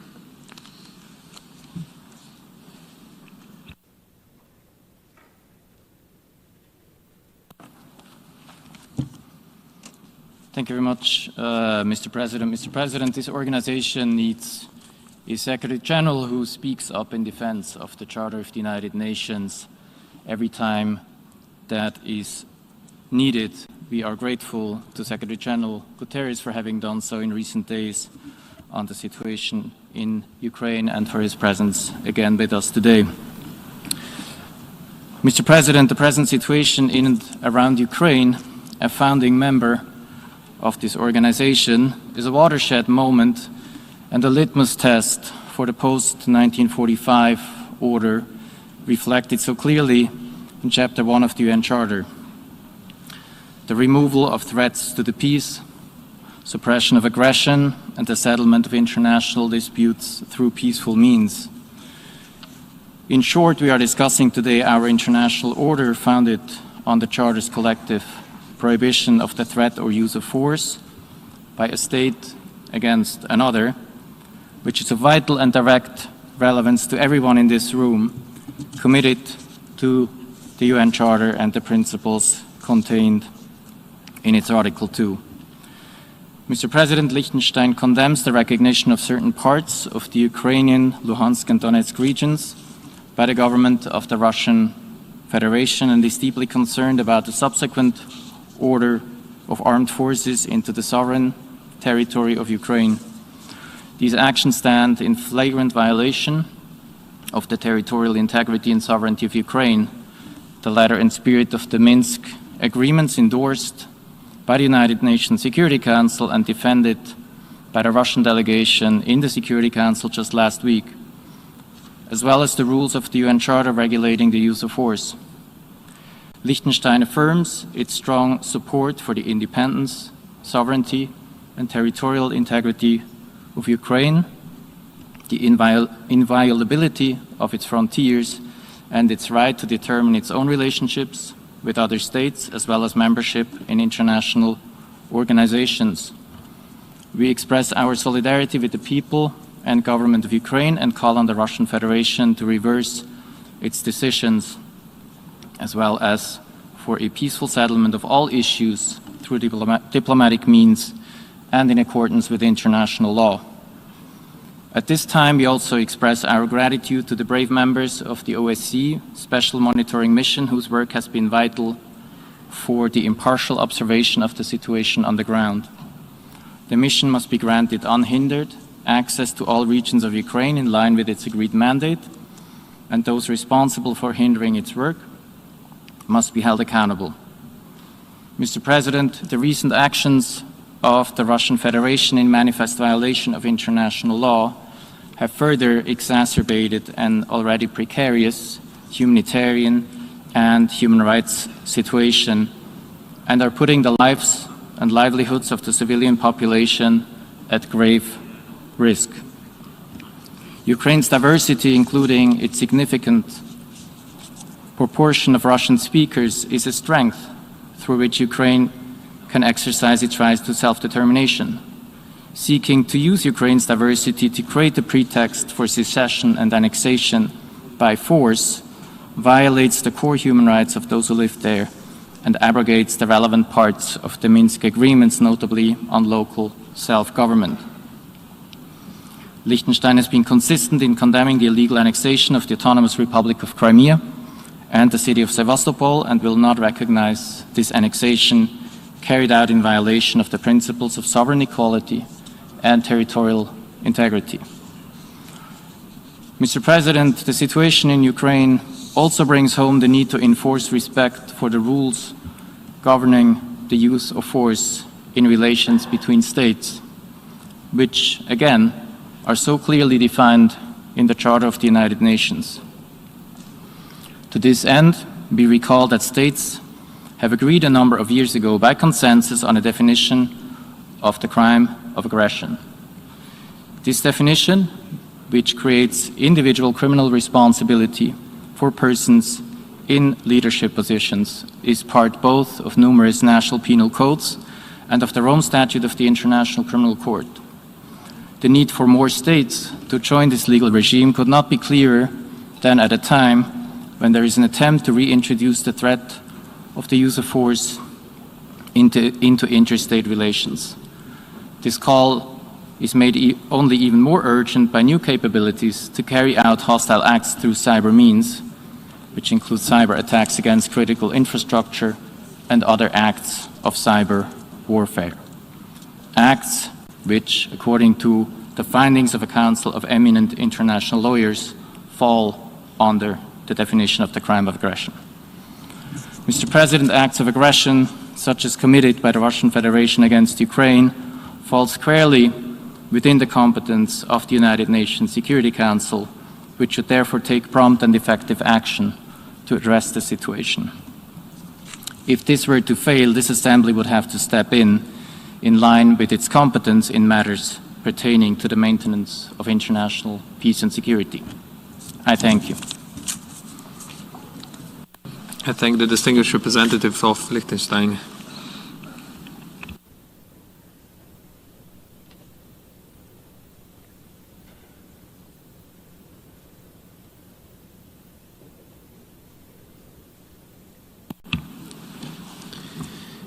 I now give the floor to the distinguished representative of Canada.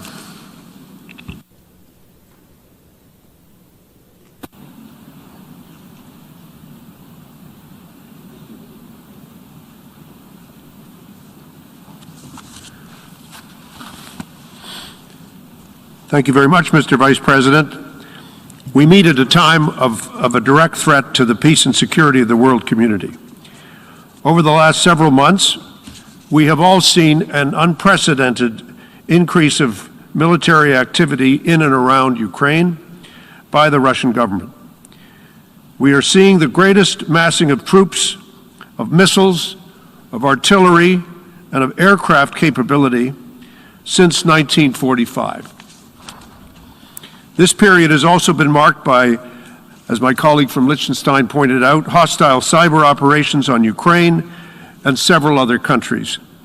The forcible and unjustifiable removal of civilian populations from Ukraine to Russia, and a steady flow of propaganda and disinformation from Moscow and Russian-controlled outlets on every conceivable social media platform in the world.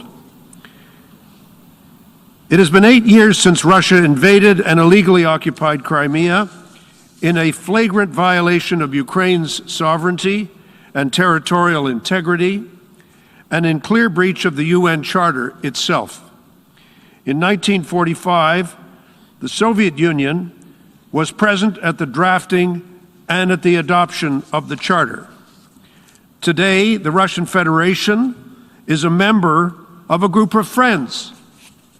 We all know a group of friends in the UN, a group of friends of the Charter. So we can only assume that they know perfectly well what the Charter says and what it means.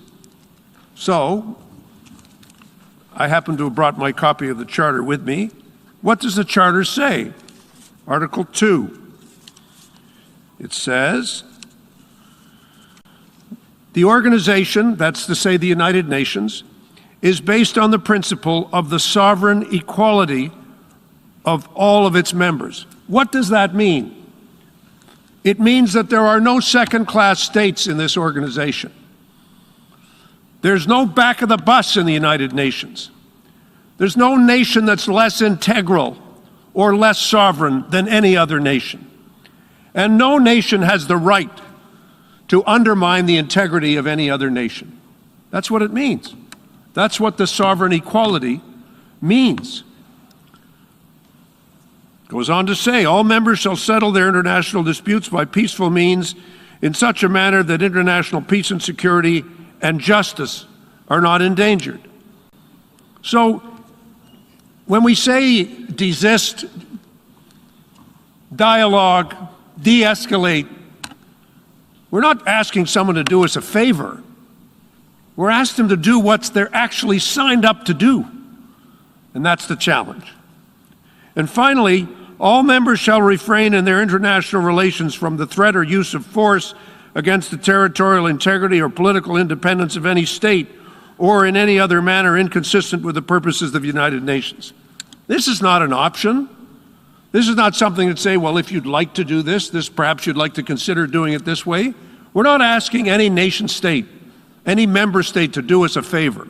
We're asking them to follow the rules and to follow the law. Malgré ces engagements solennels, despite these solemn commitments, Russia has done everything possible to undermine the sovereignty and the territorial integrity of its neighbor, Ukraine. Since Putin acceded to the presidency of his country, he clearly stated that he was not going to accept that Ukraine would be an autonomous sovereign nation, and this is exactly what he repeated on Monday, 2 days ago. He said the same thing. In recent years, Russia has continued to destabilize Ukraine and regional security. And that is why Canada firmly condemns supporting Russia and the formation of weapons in Donbass, and the access of Russia to this region will have serious consequences. It has led to the death of more than 13,000 people, more than 3,000 civilians, and the internal displacement of 1.5 million Ukrainians. Many other Ukrainians are in need of humanitarian aid. We are now on the verge of an even more devastating situation, and despite the denials, its campaigns of misinformation, its fabrications, its lies, and its propaganda, Russia must accept the responsibility for loss of human life, for destruction of the country, and for the chaos which it has created. Condemn the recognition by Russia of the so-called Donetsk and Luhansk People's Republics and its decision to move troops into Ukraine under what they call peacekeeping, but anyone else who understands the meaning of language would call war-making. They're not peacekeepers. They're soldiers who are there to invade. Their actions violate several treaties and international agreements to which Russia is a signatory, including the Budapest Accords, the Minsk Agreements, and of course the Charter. These come with obligations that Russia is clearly rejecting. As demonstrated today, Canada and the international community are united and steadfast in our support for Ukraine and for its people. We're implementing responsive measures, including economic sanctions. If Russia further escalates, we will follow with more severe measures. Russia and its acolytes can spin and can contort all they want, but the violations of international law are theirs. The loss of life, the wounding, the pain, the suffering are all their responsibilities. As it's been said, this is President Putin's choice. We shall respond to any further violations of the UN Charter collectively with our allies and with great determination. It is never too late to stop. It's never too late to make a turn to diplomacy, to dialogue, and to negotiation. Together with our partners in Europe, in NATO and the OSCE, Canada has made it very clear, and I repeat today, we are prepared to talk directly about mutual reductions in threats to the peace of Europe, to ensure peace, prosperity, and progress for all peoples living in this region that has, in this past century, known too much hardship, too much tragedy, too much loss of life. We are steadfast in our commitment to Ukraine's sovereignty, territorial integrity, and independence. It's clear that the Russian Federation's actions directly threaten this sovereignty, this territorial integrity of Ukraine, and undermine the entire rules-based international order. Russia's hostile actions have to stop. Ukraine is not a mistake. Ukraine is a sovereign nation.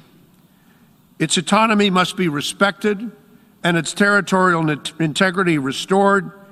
It is a solemn and considered decision of a people who have sought freedom and prosperity on their own terms.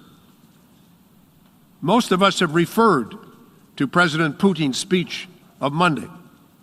I noticed that my colleague from the Russian Federation did not. But in that speech, it's clear he denied the existence of the other. And when he did that, he made it apparent to the whole world that this is not about NATO.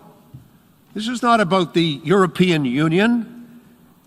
This is about the existence and the right to existence of a member state of this organization. Mr. President?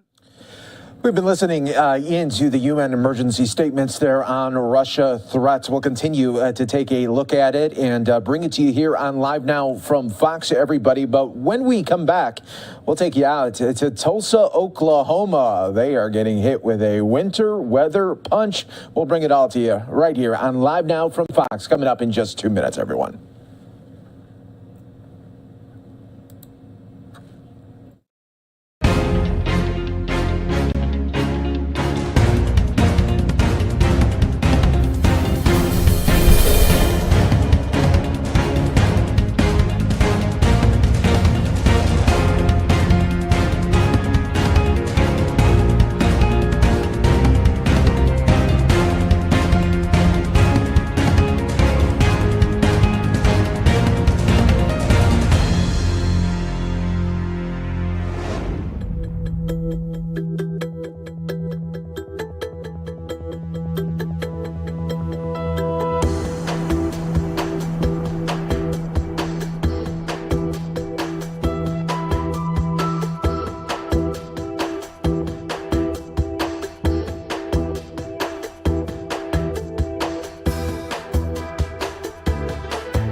Welcome back, everyone, here to Live Now from Fox. We appreciate you joining us here, as always. Top stories, headlines from all over the country. We got you covered right here on Live Now from Fox. I'm your host, Mike Page. Always great to be here with you. Next story is about the winter weather punch that Tulsa, Oklahoma is getting right now. Let's go out to Fox Weather's Hunter Davis with the very latest. Hunter, how you doing?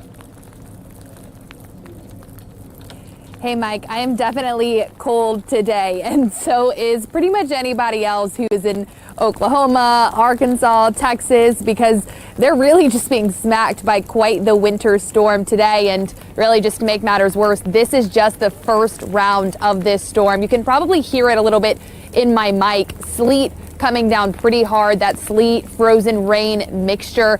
And to be honest, it's downright painful when it starts to hit you. So it's best to just stay home. If you are getting out and about, though, here in Oklahoma, it's going to be a little tough for these folks that are trying to travel. We actually talked to the Department of Transportation here in Oklahoma a little earlier today, and they pretty much said that almost, an hour into the wintry mix here that we started to see, accidents were already piling up. We're hearing from our partners at the Oklahoma Highway Patrol. They're the ones who respond to crashes. We have heard of a few this morning, particularly along the I-35 Southern Corridor.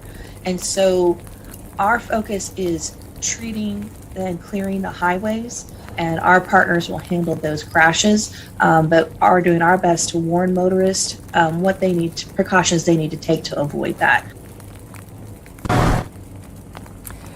Now, the Department of Transportation says they have 600 trucks ready to respond, 1,700 crew members that are on standby as this storm rolls through. They're clearing out those roads here pretty quickly. Now, I want to kind of give you an example of what people are dealing with here. I should also mention that travel here in Tulsa is impacted. Oklahoma City is seeing impacts. The police department actually said they're not even responding to non-emergent or non-injury crashes anymore because there's just too many. The DART in Dallas, which is the railway system, completely suspended all railway today because of the significant ice that they're seeing. And just to show you kind of what we're dealing with, I'm going to pick some of this up and kind of bring it up for you.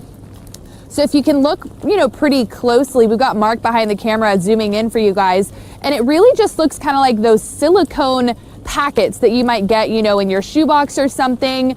And that's pretty much what's falling here. And because we're not breaking out of freezing, those ice pellets are not going anywhere anytime soon. Wind chills, pretty brutal in single digits, and that temperature really only sitting in the teens. So it's really just a brutal day here in Oklahoma. And like I said before, Mike, to really just put salt on the wound, this is only round 1 of 2. We'll get a brief break later today, and then another, few hours of wintry mix hits us overnight into Thursday and then into the morning.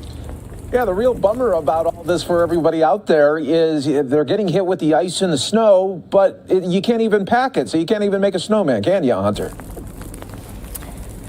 No, not at all. I'm very known in these situations to try to make a snow angel or something, but I mean, it literally is it's just ice, all of it. So it's not even that fun snow day, wintry weather that we love. It's just that brutal, painful ice that just causes a bunch of chaos and a bunch of havoc. And it's all the more reason to really just stay inside today, and honestly, probably tomorrow too. Absolutely. It is definitely a soup day out there, and you guys be safe out there, and thanks so much for the report. Hunter Davis with Fox Weather. We appreciate it. Thanks, Mike. And of course, we'll always bring you the top stories and headlines from all over the country right here on Live Now from Fox. Let's take another quick 2-minute break while we do have it here, and we'll get you back out to the UN and other top stories revolving around Russia-Ukraine tensions.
Live Now from Fox does continue. I'm your host, Mike Pace. Always great to be here with you. I want to go out and play a little bit more of the press conference that the Ukrainian Foreign Minister just wrapped up as he talks about cyber attacks to his country and so much more as these Russia threats continue, there as the invasion also continues.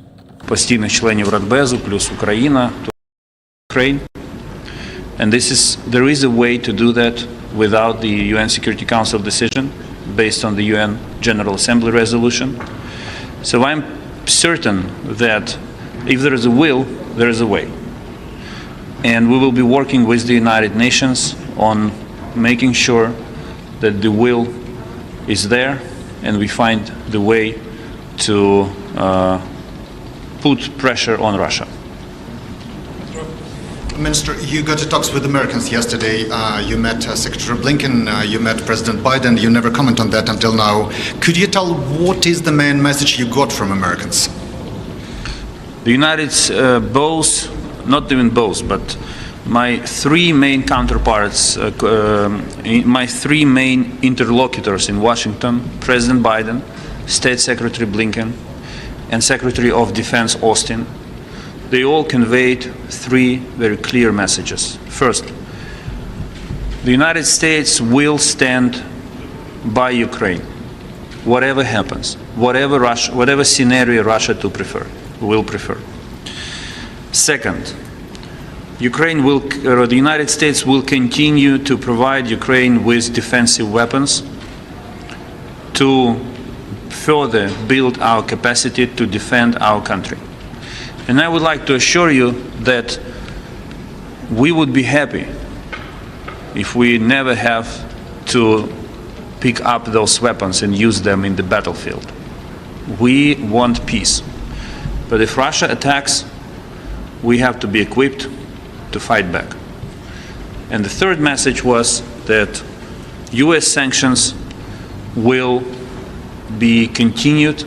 There will be more sanctions on Russia, more painful sanctions on Russia, and they will be done in close coordination with the allies, with the US allies in Europe and other parts of the world in order to ensure the maximum efficiency of these sanctions. So these are the political messages, but I assure you that in our talks we were very specific about the ways how these messages will be turned into actions in the coming days. And we appreciate, for example, the sanctions which were already imposed by the United States, Canada, United Kingdom, the European Union, some other countries, but this is not enough.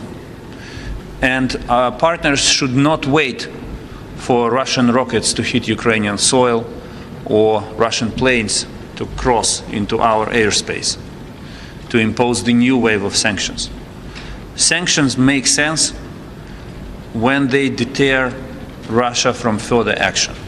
So the time for the next wave of sanctions has come. We are in a very dynamic situation and every day matters.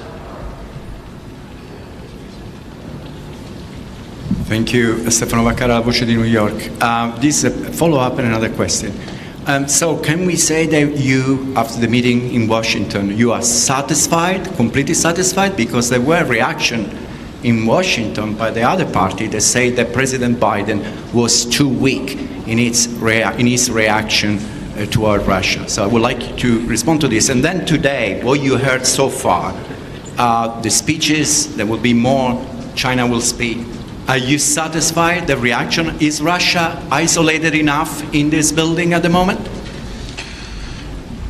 I will be satisfied when the last Russian soldier withdraws from Ukrainian territory. Until it doesn't happen, I cannot be fully satisfied.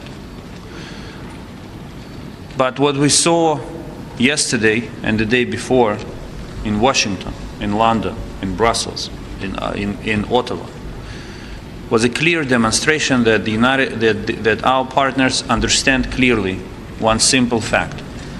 This is not only an attack on Ukraine. This is an attack on the existing world order.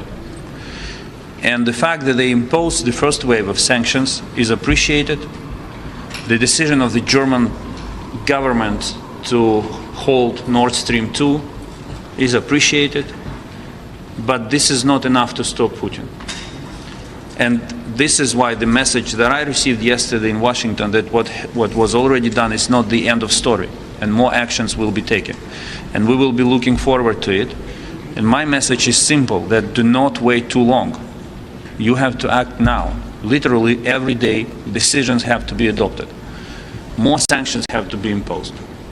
More weapons have to be supplied. More diplomatic efforts have to be undertaken.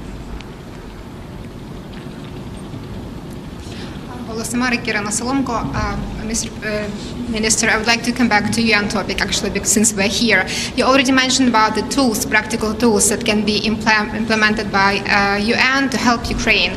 Can you be more specific about deadlines, about conditions when we can talk about, like, for example, strengths of humanitarian aid to Ukraine, or like peacekeeping missions that actually everybody is expected to see? Thank you. Again, deadline for every action aimed at preventing the war is now. We all have our bureaucracies, national governments, international organizations. They are essentially bureaucratic structures, and we understand that there are procedures. So the sooner these procedures are launched, the better it is. The situation deteriorates every day, and no one can allow waiting until it's too late. As foreign minister, I do my best to avoid a situation when the world reacts to the war only after Ukrainian blood will be spilled. I do not want my compatriots to pay their lives and sufferings for the reluctance, for the cautiousness, for the inability to act by other governments or international organizations. This is why I'm saying clearly here in the United Nations, and I said it yesterday in Washington, we appreciate what has been done, but this is not enough. More needs to be done as soon as possible. Foreign Minister, thank you so much for this availability. My question goes to the message that the Russian ambassador gave. At the end of his speech, he said that the Russian military will be in charge of peacekeeping, and they will not be softy with the violators. What can you say about that type of message, especially after the Secretary General was very clear about his concern of the use of the word peacekeeping to refer to the Russian military on the Donbas area? I think the Secretary General should come out and say a very simple thing. Russia must stop abusing the word peacekeepers and the concept of peacekeeping enshrined in the United Nations Charter. This is exactly what we are talking about. Russia tries to replace the UN with itself. They want to have a free hand to decide how to maintain peace, the way they want to maintain peace. And usually when they say that we want to maintain peace, they speak about another act of aggression. And the use of the word peacekeepers may work for Russian audience, but it shouldn't mislead the world. And the world should clearly debunk this disinformation and speak openly. This is the time to call spade a spade. Speaking about classic diplomatic narratives do not work anymore. Calling on both sides to de-escalate or making statements not mentioning Russia doesn't help anyone except Russia, because it creates space for Russia to move forward and to come to a conclusion that in the end everything will be fine. Because if they are afraid to call us by name now, under these critical circumstances, then they will tolerate any kind of behavior. But again, I will repeat it, the fact that you mentioned about the reference to peacekeepers, it's another manifestation of Russia's ignorance, of Russia ignoring the United Nations, of Russia attacking the fundamental concepts of the United Nations. And I'm not exaggerating when I'm saying that what Russia is doing now is an attempt to make the United Nations follow the path of the League of Nations. We all saw it in history.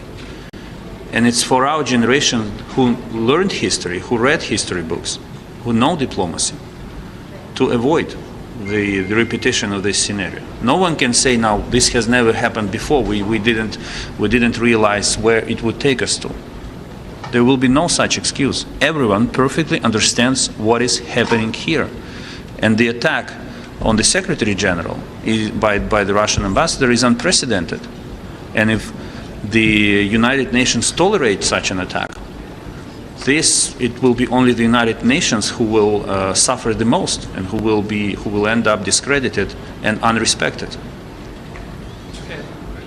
Thank you. Thank you, Mr. Foreign Minister, and thank you for this availability, and welcome to New York. There has been a lot of concern about how President Biden described the invasion by Russia, calling it the start of an invasion. Just to follow up to what you mentioned, did you talk to him about how he might have moved the goalpost in imposing sanctions on Russia, how for months he threatened to impose those hard-hitting sanctions, and now there is talk that perhaps throwing Russia out of the SWIFT financial system might be out of the question. That was the nuclear option. And my second question is, after what you heard from the Russians today at the United Nations General Assembly, under what circumstance would you sit down at the same table with your Russian counterpart, Sergei Lavrov, for some kind of negotiation about this matter? Thank you. As far as I understand President Biden, his idea is to impose sanctions by waves. And we accept this approach. But what I said to the President yesterday, what I said to other interlocutors and during my meetings here in the United Nations, is that these waves should come one after another. Again, we appreciate decisions already taken, but they're not enough to prevent Russia from changing their mind, to prevent President Putin from changing their mind. This is not enough. And we should not allow Russia the slightest possibility to think that the unbearable sanctions which were promised to them will be bearable. Now, on Minister Lavrov, I was appointed as foreign minister in March 2020, and since then there were numerous attempts to arrange our meeting in Normandy formats. I reach out to speak bilaterally on the phone to him, but he never picks up the phone. He never agrees he never agreed to meet in the Normandy format. He is talented enough to find all kinds of excuses why he shouldn't show up. So I don't care about him. If he is ready to convince President Putin to stop this madness, we are ready to sit down. I'm open. If he just follows if he just reinforces the narratives of President Putin and chooses war to diplomacy, that's his choice. That's his choice, and he will pay for that.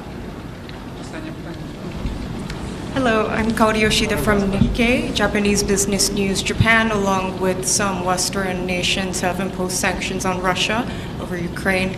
There are a lot of Japanese media here today. Could we get a reaction from you on these movements and for the announcement of potential additional sanctions by Japan? We expect a stronger reaction by Japan and a stronger action by Japan for a number of reasons which I'm not going to elaborate on today. I believe Japan must be vitally interested in not allowing Russia to crush the existing world order based on rules, and not to demonstrate by its example to others that this is a path of success, and the one who dares eventually succeeds. And these are the global consequences of the Russian aggression against Ukraine. Because if we are not able to defend very simple fundamental principles in Europe, it means that we are not able to defend them in any other part of the world. So a stronger reaction by Japan is most welcome. And I understand that some countries may think this is not our fight. We have to wait and see how it ends up. Some believe that we have excellent relations with Russia. Why should we put them at stake? But this is not about Ukraine. This is really about the destruction of the world order. And every nation who has this kind of considerations should understand simple fact. Now Russia tries to behave nicely to them, to keep them under control and avoid additional pressure coming from new corners. But if Russia succeeds, the next step for Russia will be to build their relations with those countries from a dominant position, because they will demonstrate that this is what we are capable to do, and this is where we are capable, we can be successful. So every country should be mindful of that consequence. Russia may smile to you today, like they did with Minsk agreements. For 7 years they were convincing everyone that Minsk agreements is the only and fundamental basis for diplomatic solution. They were saying on every corner that Minsk agreements were endorsed by the UN Security Council resolution. This is a sacred document that everyone has to focus on. But one morning they changed their plan and they abandoned everything. It's crazy. A permanent member of the United Nations Security Council killed the document endorsed by the United Nations Security Council resolution, which they supported and had been convincing everyone to follow it. So the mood, the attitude can change in a day, and every country should understand that. Every country should understand that making compromises comes at a price to all. Thank you.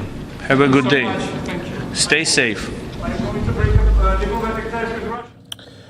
That was just moments ago from the Ukrainian foreign minister, really detailing the threats that they are facing really on an everyday level and really hourly level there as well. Live look right now as the UN continues their emergency statements here on the Russia threats here. You're watching Live Now from Fox, everybody. Before we go to our final break here of the hour, I do want to go to some breaking news that we are seeing. Well, we all remember the big truckers' protest that was happening, of course, in Canada. Well, now this is the U.S. version. It is set to go countrywide. Right now, this is in California, and soon they are calling it the People's Convoy, and soon it will go from California to Washington, D.C., so much so that there is additional security measures being taken already in D.C. ahead of this convoy that is going to go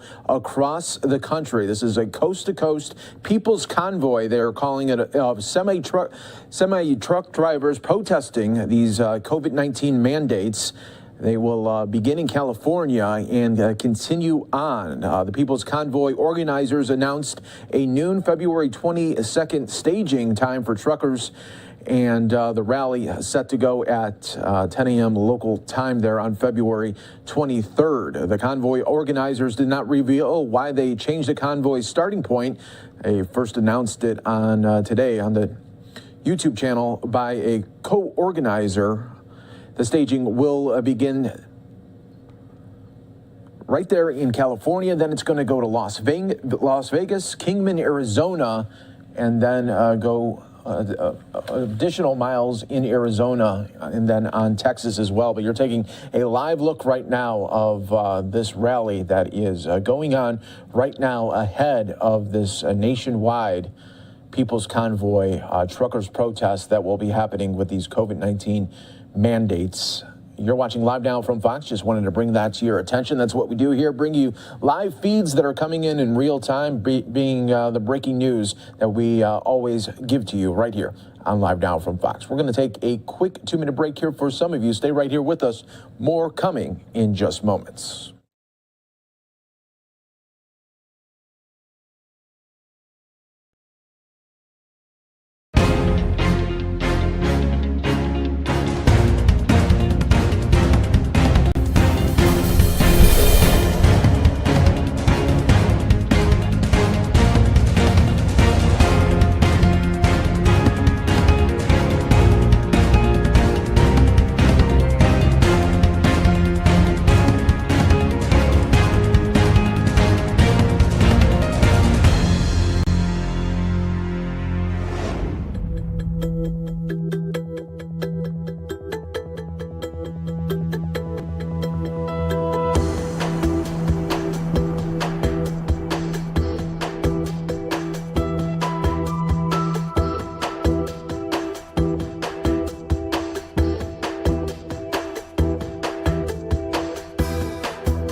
back, everyone, here to Live Now from Fox as we continue to bring you top stories and headlines from all over the country. I'm your host, Mike Page. Thanks so much for joining us here today, setting up to be another busy day with all of the Russia-Ukraine tensions that continue to mount. What we're learning is new, really, is they are under cyber attacks once again, the government agencies in Ukraine there. And we've been hearing a lot from the UN special counsel there as well, and we will be giving you those updates in real time in just moments. But I wanted to give everyone just a little heads up of what's coming up in the next hour. We will have the State Department coming up at 2 o'clock Eastern, and then a White House briefing at 2:30. We will be taking all of those events live for you and recording on all of them, so you won't miss anything. We'll play it out all from the beginning all the way until the end, so you won't miss anything. I want to go out to the UN, though. They continue to talk about the Russia threats that continue. Let's listen right here on Live Now from Fox. And territorial integrity are inconsistent with the principles of the Charter of the United Nations and contradict the Minsk agreements endorsed by the Security Council and of which the Russian Federation is a signatory party. The EU has already responded to these violations with additional restrictive measures, including on economic relations and trade with the non-governmental controlled areas, in the financial sphere with asset freeze of some banks and restrictions on sovereign debt, as well as against individuals and entities responsible for undermining the territorial integrity of Ukraine. In line with UN General Assembly Resolution 68/262, Italy also reaffirms its non-recognition of the illegal annexation of the Crimea Peninsula and reiterates its unwavering support and commitment to Ukraine's independence, sovereignty, and territorial integrity within its internationally recognized borders. This position has been stated by Italy also in its capacity as the current presidency of the Council of Europe. We call on Russia to reconsider its decisions to de-escalate tensions, to withdraw military forces from Ukraine's territory, and to fully abide by its international commitments. As the Secretary General, whose efforts we appreciate, pointed out yesterday and today, we need de-escalation now, and now is the time to return to negotiations. We urge Russia to pursue dialogue on security issues through the US-Russia Strategic Stability Dialogue, the NATO-Russia Council, and the OSCE. We commend the renewed OSCE European Security Dialogue launched by the Polish OSCE chairmanship in office, and we encourage Russia to engage constructively in it. While the offer of dialogue remains standing, any further military initiative against Ukraine would trigger an additional united and firm response. Mr. President, after almost 8 years of conflict and in light of the latest developments, we are more and more concerned about the condition of the civilian population in Ukraine, which continues to bear the heaviest burden. It is of the utmost importance to provide effective and unhindered assistance to those in need, and to help preserve the economic and financial stability of Ukraine, which is being further undermined by the current crisis environment. In this regard, Italy intends to support Ukraine with an amount of around 110 million euros in aid credit and grants. Building on the support that it has provided since 2014, Italy remains committed to do its part together with its European partners and in full solidarity with the Ukrainian people.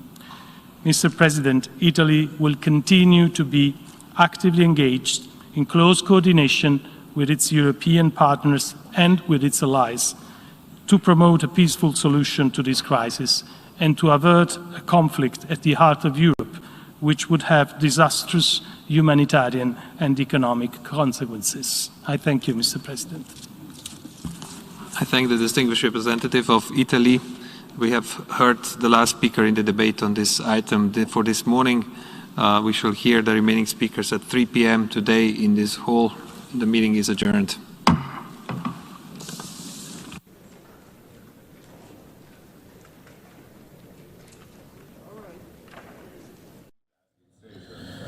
We get more livestock, blah, blah, blah. And that's what we did for you right here, bringing it to you live on LiveNOW from Fox, really showing you a lot there of the UN. They finally did close that out. So we wanted to bring that to your attention right here on LiveNOW from Fox, everybody. But what I want to do, though, is play out some of the big highlights from the U.S. response as well as Russia talking at this General Assembly here. So that's what we'll bring to you right here on LiveNOW from Fox, everybody. And the UN Charter directed towards another state is of serious global concern. These rules apply to all, and permanent members of the Security Council have particular responsibility in upholding the Charter.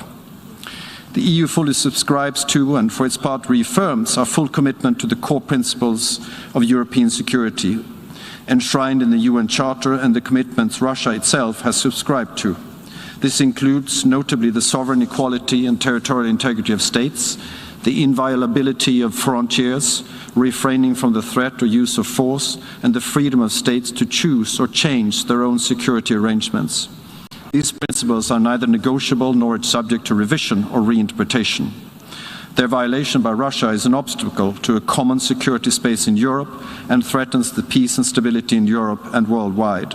What is happening in Ukraine affects the security of each and every UN member state. We therefore call on Russia to respect the principles of the Charter, to de-escalate and to engage in the kind of meaningful diplomacy that we have offered and that the Secretary General has reiterated and supported. Mr. President, we call on Russia to constructively engage in the Normandy format and the Trilateral Contact Group to achieve the full implementation of the Minsk agreements endorsed by the Security Council Resolution 2202. Russia needs urgently to de-escalate tensions caused by the military buildup along its border with Ukraine and on Crimea and cease the provocation and aggressive rhetoric. Russia must change course and constructively contribute to negotiations in the Normandy format and the Trilateral Contact Group in line with what was agreed in recent N4 meeting in Paris and Berlin. We welcome the OSCE Special Representative's attempts to convene extraordinary sessions of the Trilateral Contact Group to diffuse tensions, and we expect Russia to accept the invitation to such a meeting in the future. We also call on Russia to immediately stop fueling the conflict and remove Russian troops and hardware illegally deployed in areas currently not under the control of the government of Ukraine. The EU strongly condemns the recent increase of ceasefire violations as well as orders for mobilization issued by the de facto authorities in areas currently not under control of the government of Ukraine.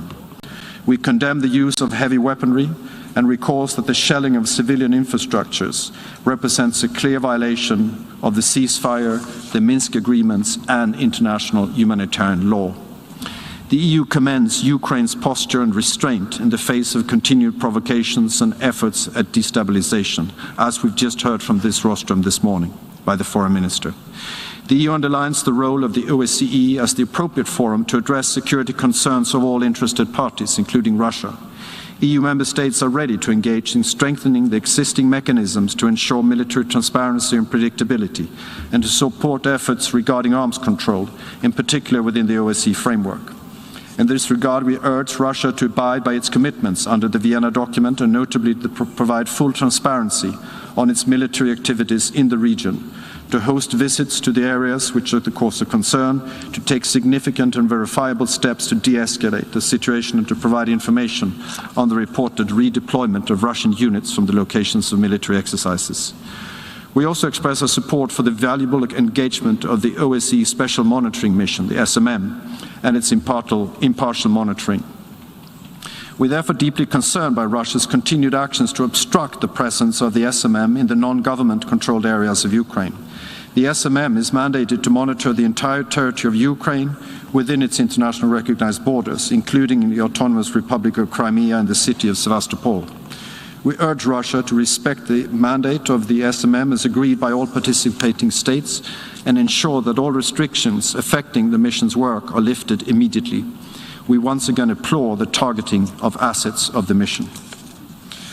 The volatile security situation in eastern Ukraine has an immense impact on the civilian population, in particular persons in the most vulnerable situations living in the non-government controlled areas and along both sides of the contact line, where people are under continuous threat of shelling, and we share a profound concern for their sufferings. As a result of the conflict, 2.9 million Ukrainians are still in need of humanitarian assistance. We call on the sides to respect international humanitarian law and guarantee unhindered and sustained access for humanitarian actors, including UNHCR and other UN agencies, as well as national and international NGOs, to all people in need. The EU, together with its 27 member states, is the biggest donor of humanitarian aid to Ukraine since the beginning of the conflict. The EU will continue to support humanitarian organizations. Mr. President, let me turn to the situation in Crimea. These days, we commemorate 8 years since the beginning of the hostile Russian political and military actions against the sovereignty and territorial integrity of Ukraine, leading to the illegal annexation of the Autonomous Republic of Crimea and the city of Sevastopol by the Russian Federation. This illegal annexation and Russia's subsequent actions on the peninsula and in surrounding waters are in blatant breach of international law and of key principles of the rules-based international order.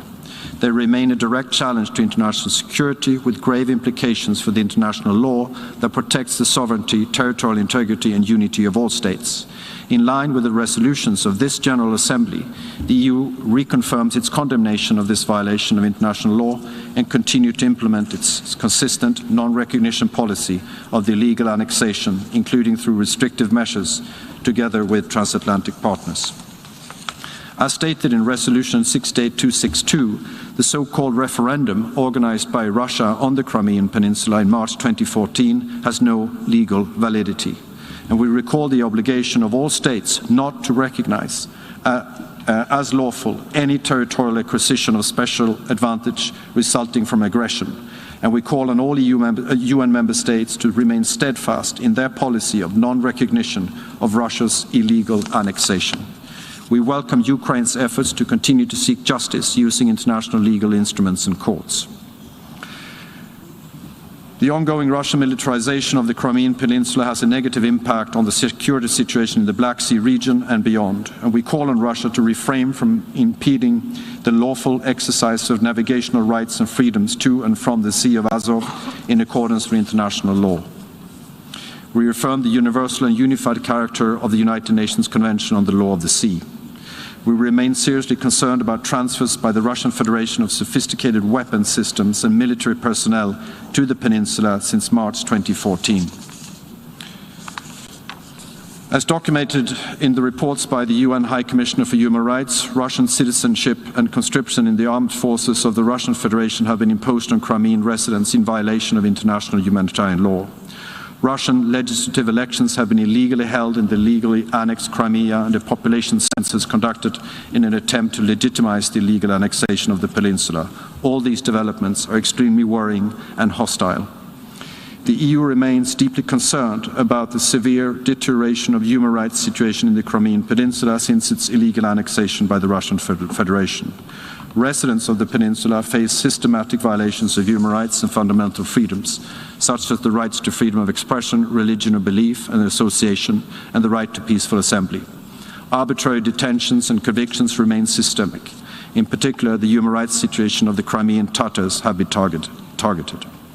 In accordance with the UN General Assembly Resolution 76179, adopted last December, it is crucial that regional and international human rights monitoring mechanisms, as well as non-governmental human rights organizations, are granted proper and unimpeded access to the Autonomous Republic of Crimea and the city of Sevastopol. Journalists, media workers, human rights defenders and defense lawyers should be able to work independently and without undue interference and intimidation. Mr. President, the EU reaffirms our commitment to further support Ukraine's resilience, including encountering cyber and hybrid threats and tackling disinformation. The EU underlines the importance of Ukraine's reform agenda based on democracy, rule of law, respect for international law and human rights. In conclusion, Mr. President, let me reiterate once again our firm belief that tensions and disagreements must be resolved through dialogue and diplomacy, and that this issue is not only a matter of regional concern, but of a global. Threats and violations of international law, including the UN Charter, affect all member states of the UN and all people of the world. I thank you very much. I thank the distinguished representative of the European Union.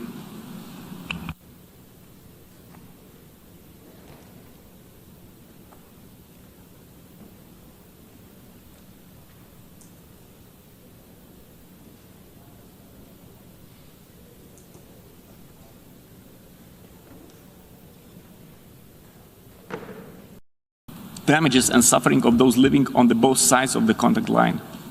Furthermore, we are witnessing Russia's continued effort of de facto integration and systematic demographic changes of the illegally annexed Crimea, as well as non-government controlled areas in Donetsk and Luhansk regions of Ukraine, including through accelerated issuing of Russian passports on the massive scale to Ukrainian citizens and forced conscription to the Russian armed forces.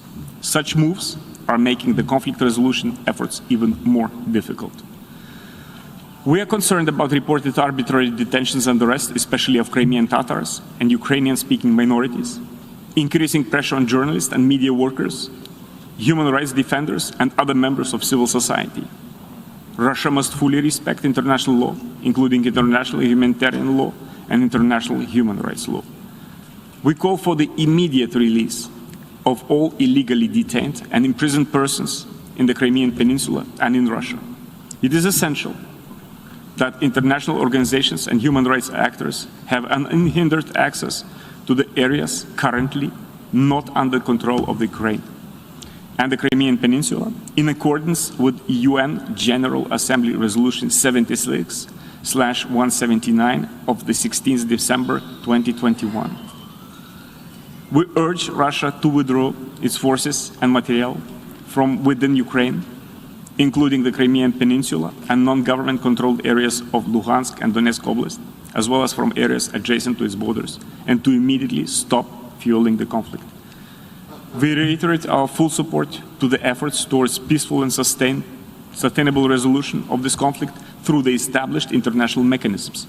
We commend Ukraine for its constructive approach and urge Russia to assume its responsibility as a party to the conflict, upholding its commitments, abide by the international law, and return to the discussions within the Normandy format and the Trilateral Contact Group.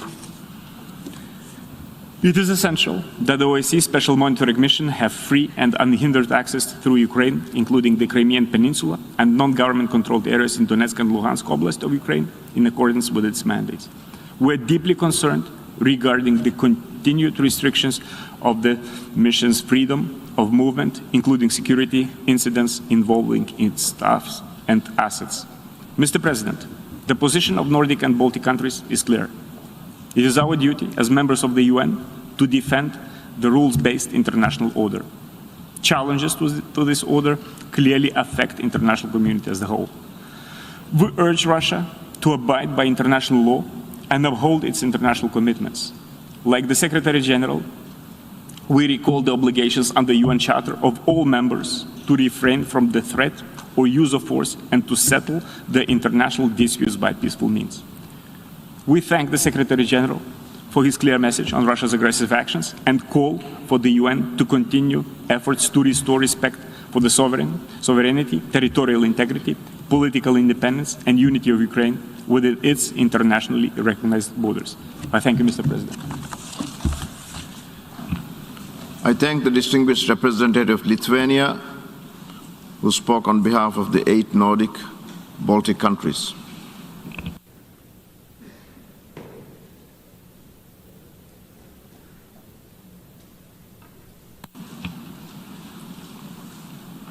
I now give the floor to the distinguished representative of the Russian Federation. Господин председатель, Mr. President, Secretary General, I would like to start my statement with a clarification. The agenda item which we are meeting to discuss today has clearly been given the wrong title. If it is supposed to reflect reality, then it should not be temporarily occupied territories, but rather territories lost as a result of the hate-filled policy against its own citizens that Kiev has turned into a national idea after the illegitimate Maidan coup of 2014. As regards those citizens who were not in agreement with that coup, as soon as the current regime came to power, with the tacit endorsement of its Western backers, a policy of systemic deprivation of basic human rights inter alia on ethnic grounds was implemented. We understand the focus of today's discussion is the recognition by the Russian Federation of the DLR and the LPR as the current affairs event of the day. There is currently a great deal of speculation and insinuation surrounding this decision. I'd like to underscore that what happened was a direct result of Kiev's years-long sabotage of their direct obligations under the package of measures adopted in Security Council Resolution 2202. As soon as it was signed in February 2015, Russia was consistently committed to this complicated internal Ukrainian compromise. We did all we could to preserve the sovereignty and territorial integrity of Ukraine. We organized numerous UN Security Council meetings, area formula meetings. We actively participated in the work of the Normandy Format and the Minsk Contact Group. We discussed the situation in the east of Ukraine in the Organization for Security and Cooperation in Europe. This is despite the fact that Russia is not a party to the Minsk process and is not and was not. All this was in vain. For 8 years, Kiev continued and is continuing to bomb its own citizens and shirk from direct dialogue with Donbass. It has led, over the past 8 years, the entire international community up the garden path, insisting on its commitment to the Minsk agreements, but only through its interpretation. We're going to take a quick 2-minute break here on Live Now from Fox. Coming up at the top of the hour, we will have the State Department briefing, and then we'll also have a White House briefing about an hour away. You're watching Live Now from Fox. The Ukrainian representative sabotage the implementation not only of political issues but economic and other issues as well. However, recently the Ukrainian leadership have stopped having scruples. They've told the cameras directly that they do not intend to uphold their commitments. Perhaps the last straw, the last confirmation of this was the fact that the Ukrainian PR unambiguously confirmed this during the Security Council meeting we organized on the 17th of February. However, our Western colleagues did not even urge Ukraine to implement Minsk. It became clear that there were no more prospects for Kiev implementing this document. It is precisely because of Kiev's unwillingness to consider the interests of a broad swathe of its population that since 2014 Ukraine has been at war with its own citizens who do not agree with the Maidan values and the current policy of the authorities. The Ukraine's Western backers did nothing to convince Kiev to heed its own people, thus demonstrating egregious double standards. In any other crisis situation, UN member states call for an inclusive, direct dialogue between the parties to the conflict. If this does not occur, an internal conflict cannot be resolved. However, with Ukraine, everything was completely the other way around. The cornerstone of the package is dialogue, and this has been sabotaged by Ukraine all this time. It is to our great regret that the UN Secretary General today and a few days ago has made some statements regarding what is going on in the east of Ukraine that are not in line with his status and his mandate under the UN Charter.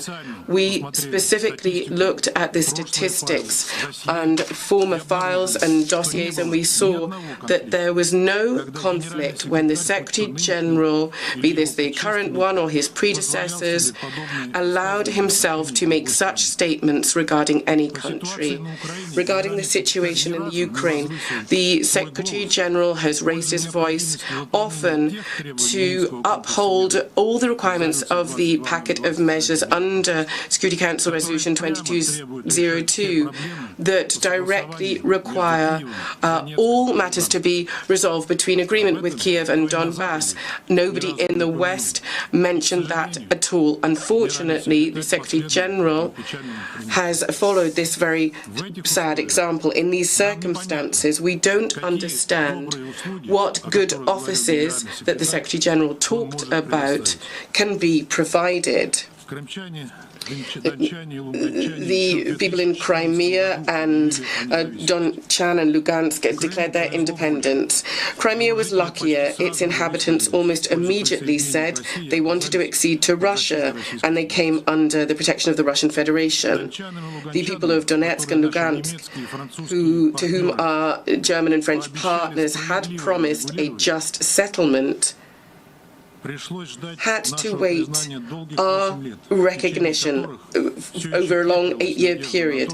During this time, at the behest of our Western colleagues, there was still a glimmer of hope that Kiev would have a change of heart and start dialogue with its citizens. However, the Maidan authorities didn't have such plans in mind. Over that period, it carried out 2 heinous, bloody military adventures, culminating in the Ukrainian army routing the self-defense fighters and flouting the Minsk agreement. Instead of implementing them, Kiev right from the start nurtured plans for revenge without ceasing to shell residential areas and to conduct sabotage.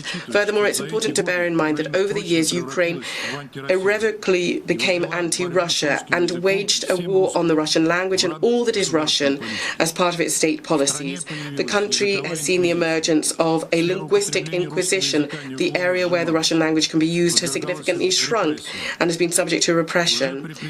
Under President Zelensky, who during his pre-election campaign donned the garb of a peacekeeper and a protector of the interests of all Ukrainians, under him there was a ban introduced on broadcasting 6 opposition TV channels. Lies about World War II have taken deep root. Hitler's comrades in arms have become heroes, and the real heroes have become nobodies. We don't agree with Kiev's policy. Those people who didn't agree have been persecuted, and there's been physical harm and massacres and murders of journalists and others. Thus, it was clear to the people of Donetsk and Lugansk what kind of Ukraine they were being asked to return to. However, even faced with this, they did not waver from implementing the Minsk agreements. They believed that the document would be implemented and they would be granted special status. As it turned out, these hopes were dashed. Today, we are all aware of the horrific figure of 14,000 victims of the conflict, including hundreds of children. The overwhelming majority of them are inhabitants of Donetsk and Lugansk. All these years, there's been an economic, transport and food embargo on Donbass. Elderly people and children have to hide from shelling. The number of refugees who are being rescued and going to Russia and not Ukraine, over the past few days alone has reached tens of thousands. 96,000 people today alone. For any civilized state, it's clear that you can't treat your people like that. That means Kiev doesn't need Donbass inhabitants. It only needs their land. And this is something that President Zelensky said this clearly, telling them that they should get away and go to Russia. However, the Kiev authorities are dubbing these people very disparagingly terrorists. Having become convinced the situation was hopeless, we decided that the people of Donbass are fully within their rights to consider themselves independent. You know the rest. Distinguished colleagues, given the blatant genocide and the trampling on the most important human right of all, the right to life, our country could not remain indifferent to the fate of the 4 million people of Donbass. We primarily have been guided by the fact that the greatest value of all is that of human life. In criticizing us for our decision, you are showing utter indifference for the fate of the Donetsk and Lugansk people, just as Kiev and its Western backers have done during these 8 years of conflict. This conflict is by no means over. Shelling of residential areas in both republics has not ceased.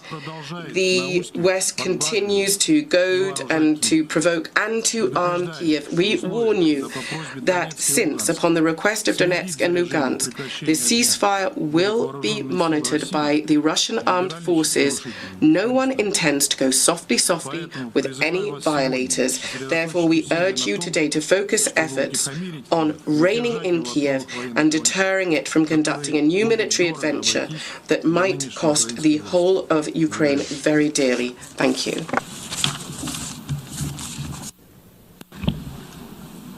I thank the distinguished representative of the Russian Federation.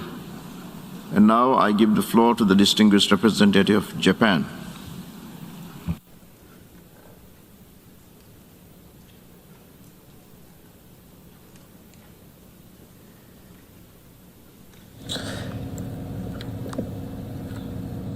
And some of you will be seeing a quick 2-minute break right here on Live Now from Fox.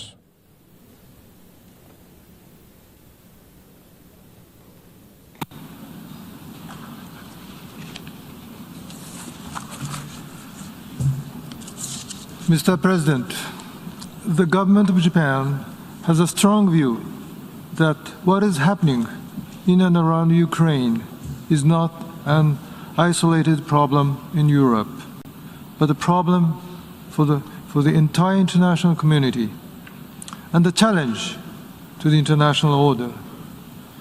It goes totally against the purposes and the principles of the UN Charter. Mr. President, Japan consistently supports the sovereignty and territorial integrity of Ukraine. Russia's decision to recognize the independence of certain regions of eastern Ukraine seriously undermines those very principles in violation of international law. It is absolutely unacceptable, and Japan strongly condemns the series of recent Russian acts. Prime Minister Kishida, acting in lockstep with the international community, has announced sanction measures, including the suspension of the issuance of entry visas and asset freeze to individuals concerned. Japan continues to pay close attention with serious concern to the development of the situation, including Russia's military buildup in the armed areas around Ukraine's borders, and its decision regarding the deployment of its forces outside its territory. Tensions should be de-escalated by the withdrawal of Russian troops, and this is essential to restore the cause of diplomacy. Any threat or use of force against the sovereignty and territorial integrity of states goes against the fundamental principles that underpin the rules-based international order. It is a clear violation of international law, and what is at stake for the member states is the rule of law and the UN Charter itself. Mr. President, Japan expresses its solidarity with the people of Ukraine for the hope come true. Japan has made its own diplomatic efforts for a peaceful solution and supports the efforts of all countries for a serious diplomatic solution to the present crisis. Before closing, let me reiterate that unilateral attempts to change the status quo by force or coercion are unacceptable, regardless of wherever they take place. No member state can afford to be a bystander.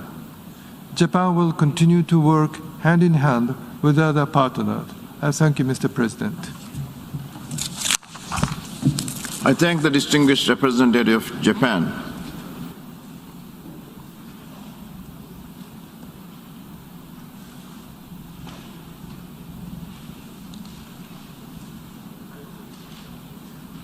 now I give the floor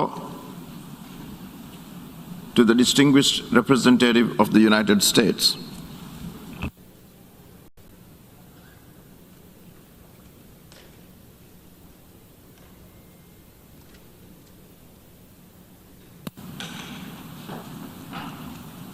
Thank you, Mr. President. Member states of the United Nations, we stand at a crossroads in the history of this body. On Monday, President Putin announced that Russia would recognize as independent states the so-called DNR and LNR regions, part of the sovereign territory of Ukraine, controlled by Russia's proxies since 2014. He then ordered Russian military forces, under the guise of so-called peacekeepers, to deploy to these regions. In the hours that followed, Secretary General Guterres said this was a violation of the territorial integrity and sovereignty of Ukraine and inconsistent with the principles of the Charter of the United Nations. He reaffirmed that to us in his remarks today. In an emergency meeting Monday night, all but one member of the Security Council called for dialogue and diplomacy, which can only happen if Russia abandons its unprovoked further aggression toward Ukraine. Has Russia heeded these calls? No. Instead, it has responded with additional actions to undermine Ukraine's sovereignty, including mass disinformation, which we just heard again today, cyber attacks, and efforts to create a false flag pretext, in addition to Russia's overwhelming military buildup of more than 150,000 troops near Ukraine's border. Russia's actions have only confirmed what we and other nations have been warning about. Other UN member states must recognize the threat before us all today, before it's too late. Colleagues, there's no middle ground here. Calling for both sides to de-escalate only gives Russia a pass. Russia is the aggressor here. History tells us that looking the other way is ultimately the more costly path. And we need only to look across the past decade for an indication of the path that Russia is taking. Since 2014, Russia has occupied Crimea following its illegal invasion and has been manufacturing and fueling ongoing military conflicts in eastern Ukraine. In recent years, including President Putin's remarks this week, Russian leaders have claimed that Ukraine is not a real country. They have questioned its right to exist. Russia's actions are an unprovoked violation of international law, of Ukraine's sovereignty and territorial integrity, and a direct contradiction of the Minsk agreements. Russia's aggression not only threatens all of Ukraine, but every member state and the UN itself. Colleagues, President Putin gave us the clearest indication of his intentions on Monday when he asked the world to travel back in time by more than 100 years before the United Nations even existed to an age of empires. He asserted that Russia can recolonize its neighbors and that he will use force to make a farce of the United Nations. The United States rejects that firmly. This is 2022. We're not going back to an era of empires and colonies or to the USSR or the Soviet Union. We have moved forward. And we must ensure, as the permanent representative from Kenya said in the Security Council on Monday night, that the embers of dead empires do not ignite new forms of oppression and violence. Unfortunately, the fake reality Russia wants to create is already having real consequences for the people of Ukraine and for the world. To date, Russia's war in eastern Ukraine has already killed more than 14,000 people. Nearly 3 million Ukrainians, half of whom are elderly people and children, need food, shelter, and other life-saving assistance. And of course, ordinary Russians should be asking how many Russian lives Putin is willing to sacrifice to feed his ambitions. If Russia continues down this path, it could, according to our estimates, create a new refugee crisis, one of the largest facing the world today, with as many as 5 million more people displaced by Russia's war of choice and putting pressure on Ukraine's neighbors. And because Ukraine is one of the world's largest wheat suppliers, especially for the developing world, Russia's actions could cause a spike in food prices and lead to even more desperate hunger in places like Libya, Yemen, and Lebanon. The tidal wave of suffering this war will cause are unthinkable. And then there's the broader threat that Russia's actions upend our international system, make a mockery of the UN Charter, and call into question our most fundamental principles of sovereignty, diplomacy, and territorial integrity. Unfortunately, despite these terrible, world-altering outcomes, Russia appears determined to proceed. Together with our partners and allies, President Biden has taken decisive action to make the cost of Russia's actions crystal clear. But as much as we all want Russia to de-escalate and choose the path of peace, that is not our choice to make. This is President Putin's war of choice. If he chooses to escalate further, Russia and Russia alone will bear full responsibility for what is to come. What we can do together today is make clear that Russia will pay an even steeper price if it continues this aggression, that responsible countries do not bully their neighbors into submission, that former empires cannot lay claim to sovereign and independent nations. The very first line of the UN Charter states, "We are uniting together, quote, determined to save succeeding generations from the scourge of war." This, right here, right now, is a moment.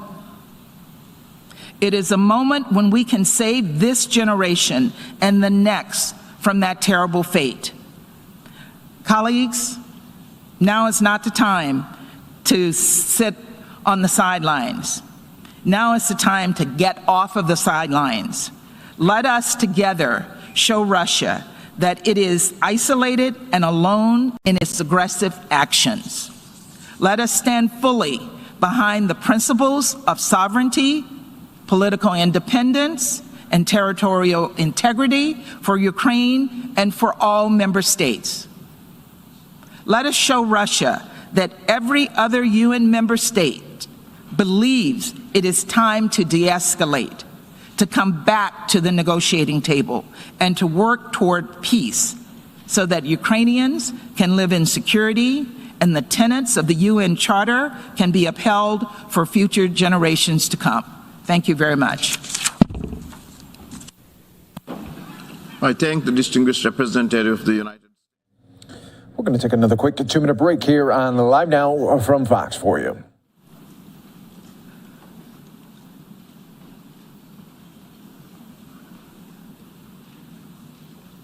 I now give the floor to the distinguished representative of Georgia.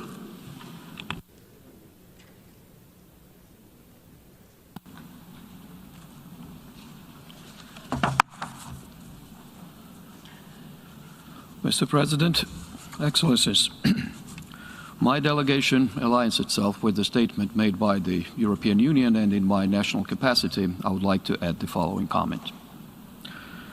Last year, we celebrated 75th anniversary of the United Nations, which was created to save succeeding generations from the scourge of war. But today, our generation and this very United Nations and the rules-based order has come at a crucial juncture. How the events will unfold will define not only the future of security and stability in Europe, but of the entire international community. It is deeply alarming that the international norms and principles that we all committed to uphold are repeatedly violated by the Russian Federation, a permanent member of the Security Council whose primary responsibility is to do the exact opposite, act as the guardian of peace and security.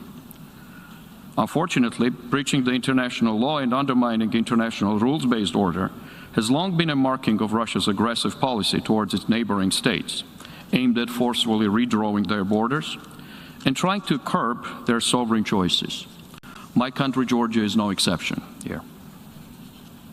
Russia's decision to recognize the so-called independence of integral parts of Ukraine and sending its military as the so-called peacekeepers represent grave violation of the UN Charter and the Helsinki Final Act. Moreover, they are in breach of Russia's own commitments made under the Budapest Memorandum and the Minsk Agreements endorsed by the Security Council Resolution 2202. The Georgian government strongly condemns Russia's so-called recognition of Ukraine's territories, the so-called LPR and DPR. Let me be clear, these decisions, as in the case of Russian-occupied Georgian regions, shall never be accepted by the international community. 80 years have passed since the Russian aggression against Ukraine, annexation of Crimea, and instigation of the conflict in Donbass. The humanitarian cost alone is tremendous.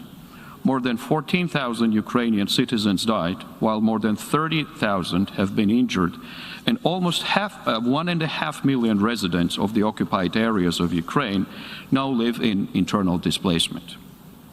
As we speak, another wave of Russia's military aggression against Ukraine is well underway.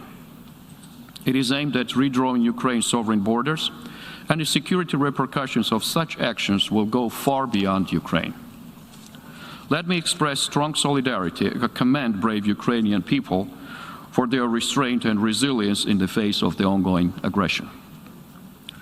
Dear colleagues, aggression against Ukraine is a repetition of the same pattern of Russia's illegal actions that we saw against my own country. It started with inciting and backing up puppet regimes in Georgia's Abkhazia and Tskhinvali regions. Then came a full-scale military aggression in 2008 under fabricated pretexts, leading to their illegal occupation. And shortly after signing a ceasefire agreement, instead of fulfilling obligations undertaken, Russia recognized the occupied territories as sovereign entities, thus creating a launchpad for their factual annexation. As of today, in breach of all the international commitments, including inter alia the EU-mediated 12 of August 2008 ceasefire agreement, Russian Federation continues its illegal and provocative actions toward the occupied regions of Georgia, conducting so-called borderization process, which in effect is nothing less than a continuous aggression and a creeping annexation. Humanitarian consequences of the aforementioned actions are appalling, given unbearable human rights situation and the conditions the civilian population, women and children have to endure. We are seeing the very same playbook in action in Ukraine. This pattern of behavior brazenly undermines the entire international rules-based order, poses grave threat to regional and global peace and security, and are inconsistent with the ways how responsible states should act in the 21st century. It is no longer about Ukraine or Georgia or other countries neighboring Russia. Peace and security in Europe and beyond are at stake. Silence and acquiescence to land grabbing today is tantamount to a crime before the generations to come. Distinguished colleagues, we should be united in defending the very fundamentals of the international rules-based order, and first and foremost, the UN Charter, Helsinki Final Act, and Charter of Paris for New Europe. With this in mind, we call on Russia to reverse its illegal recognition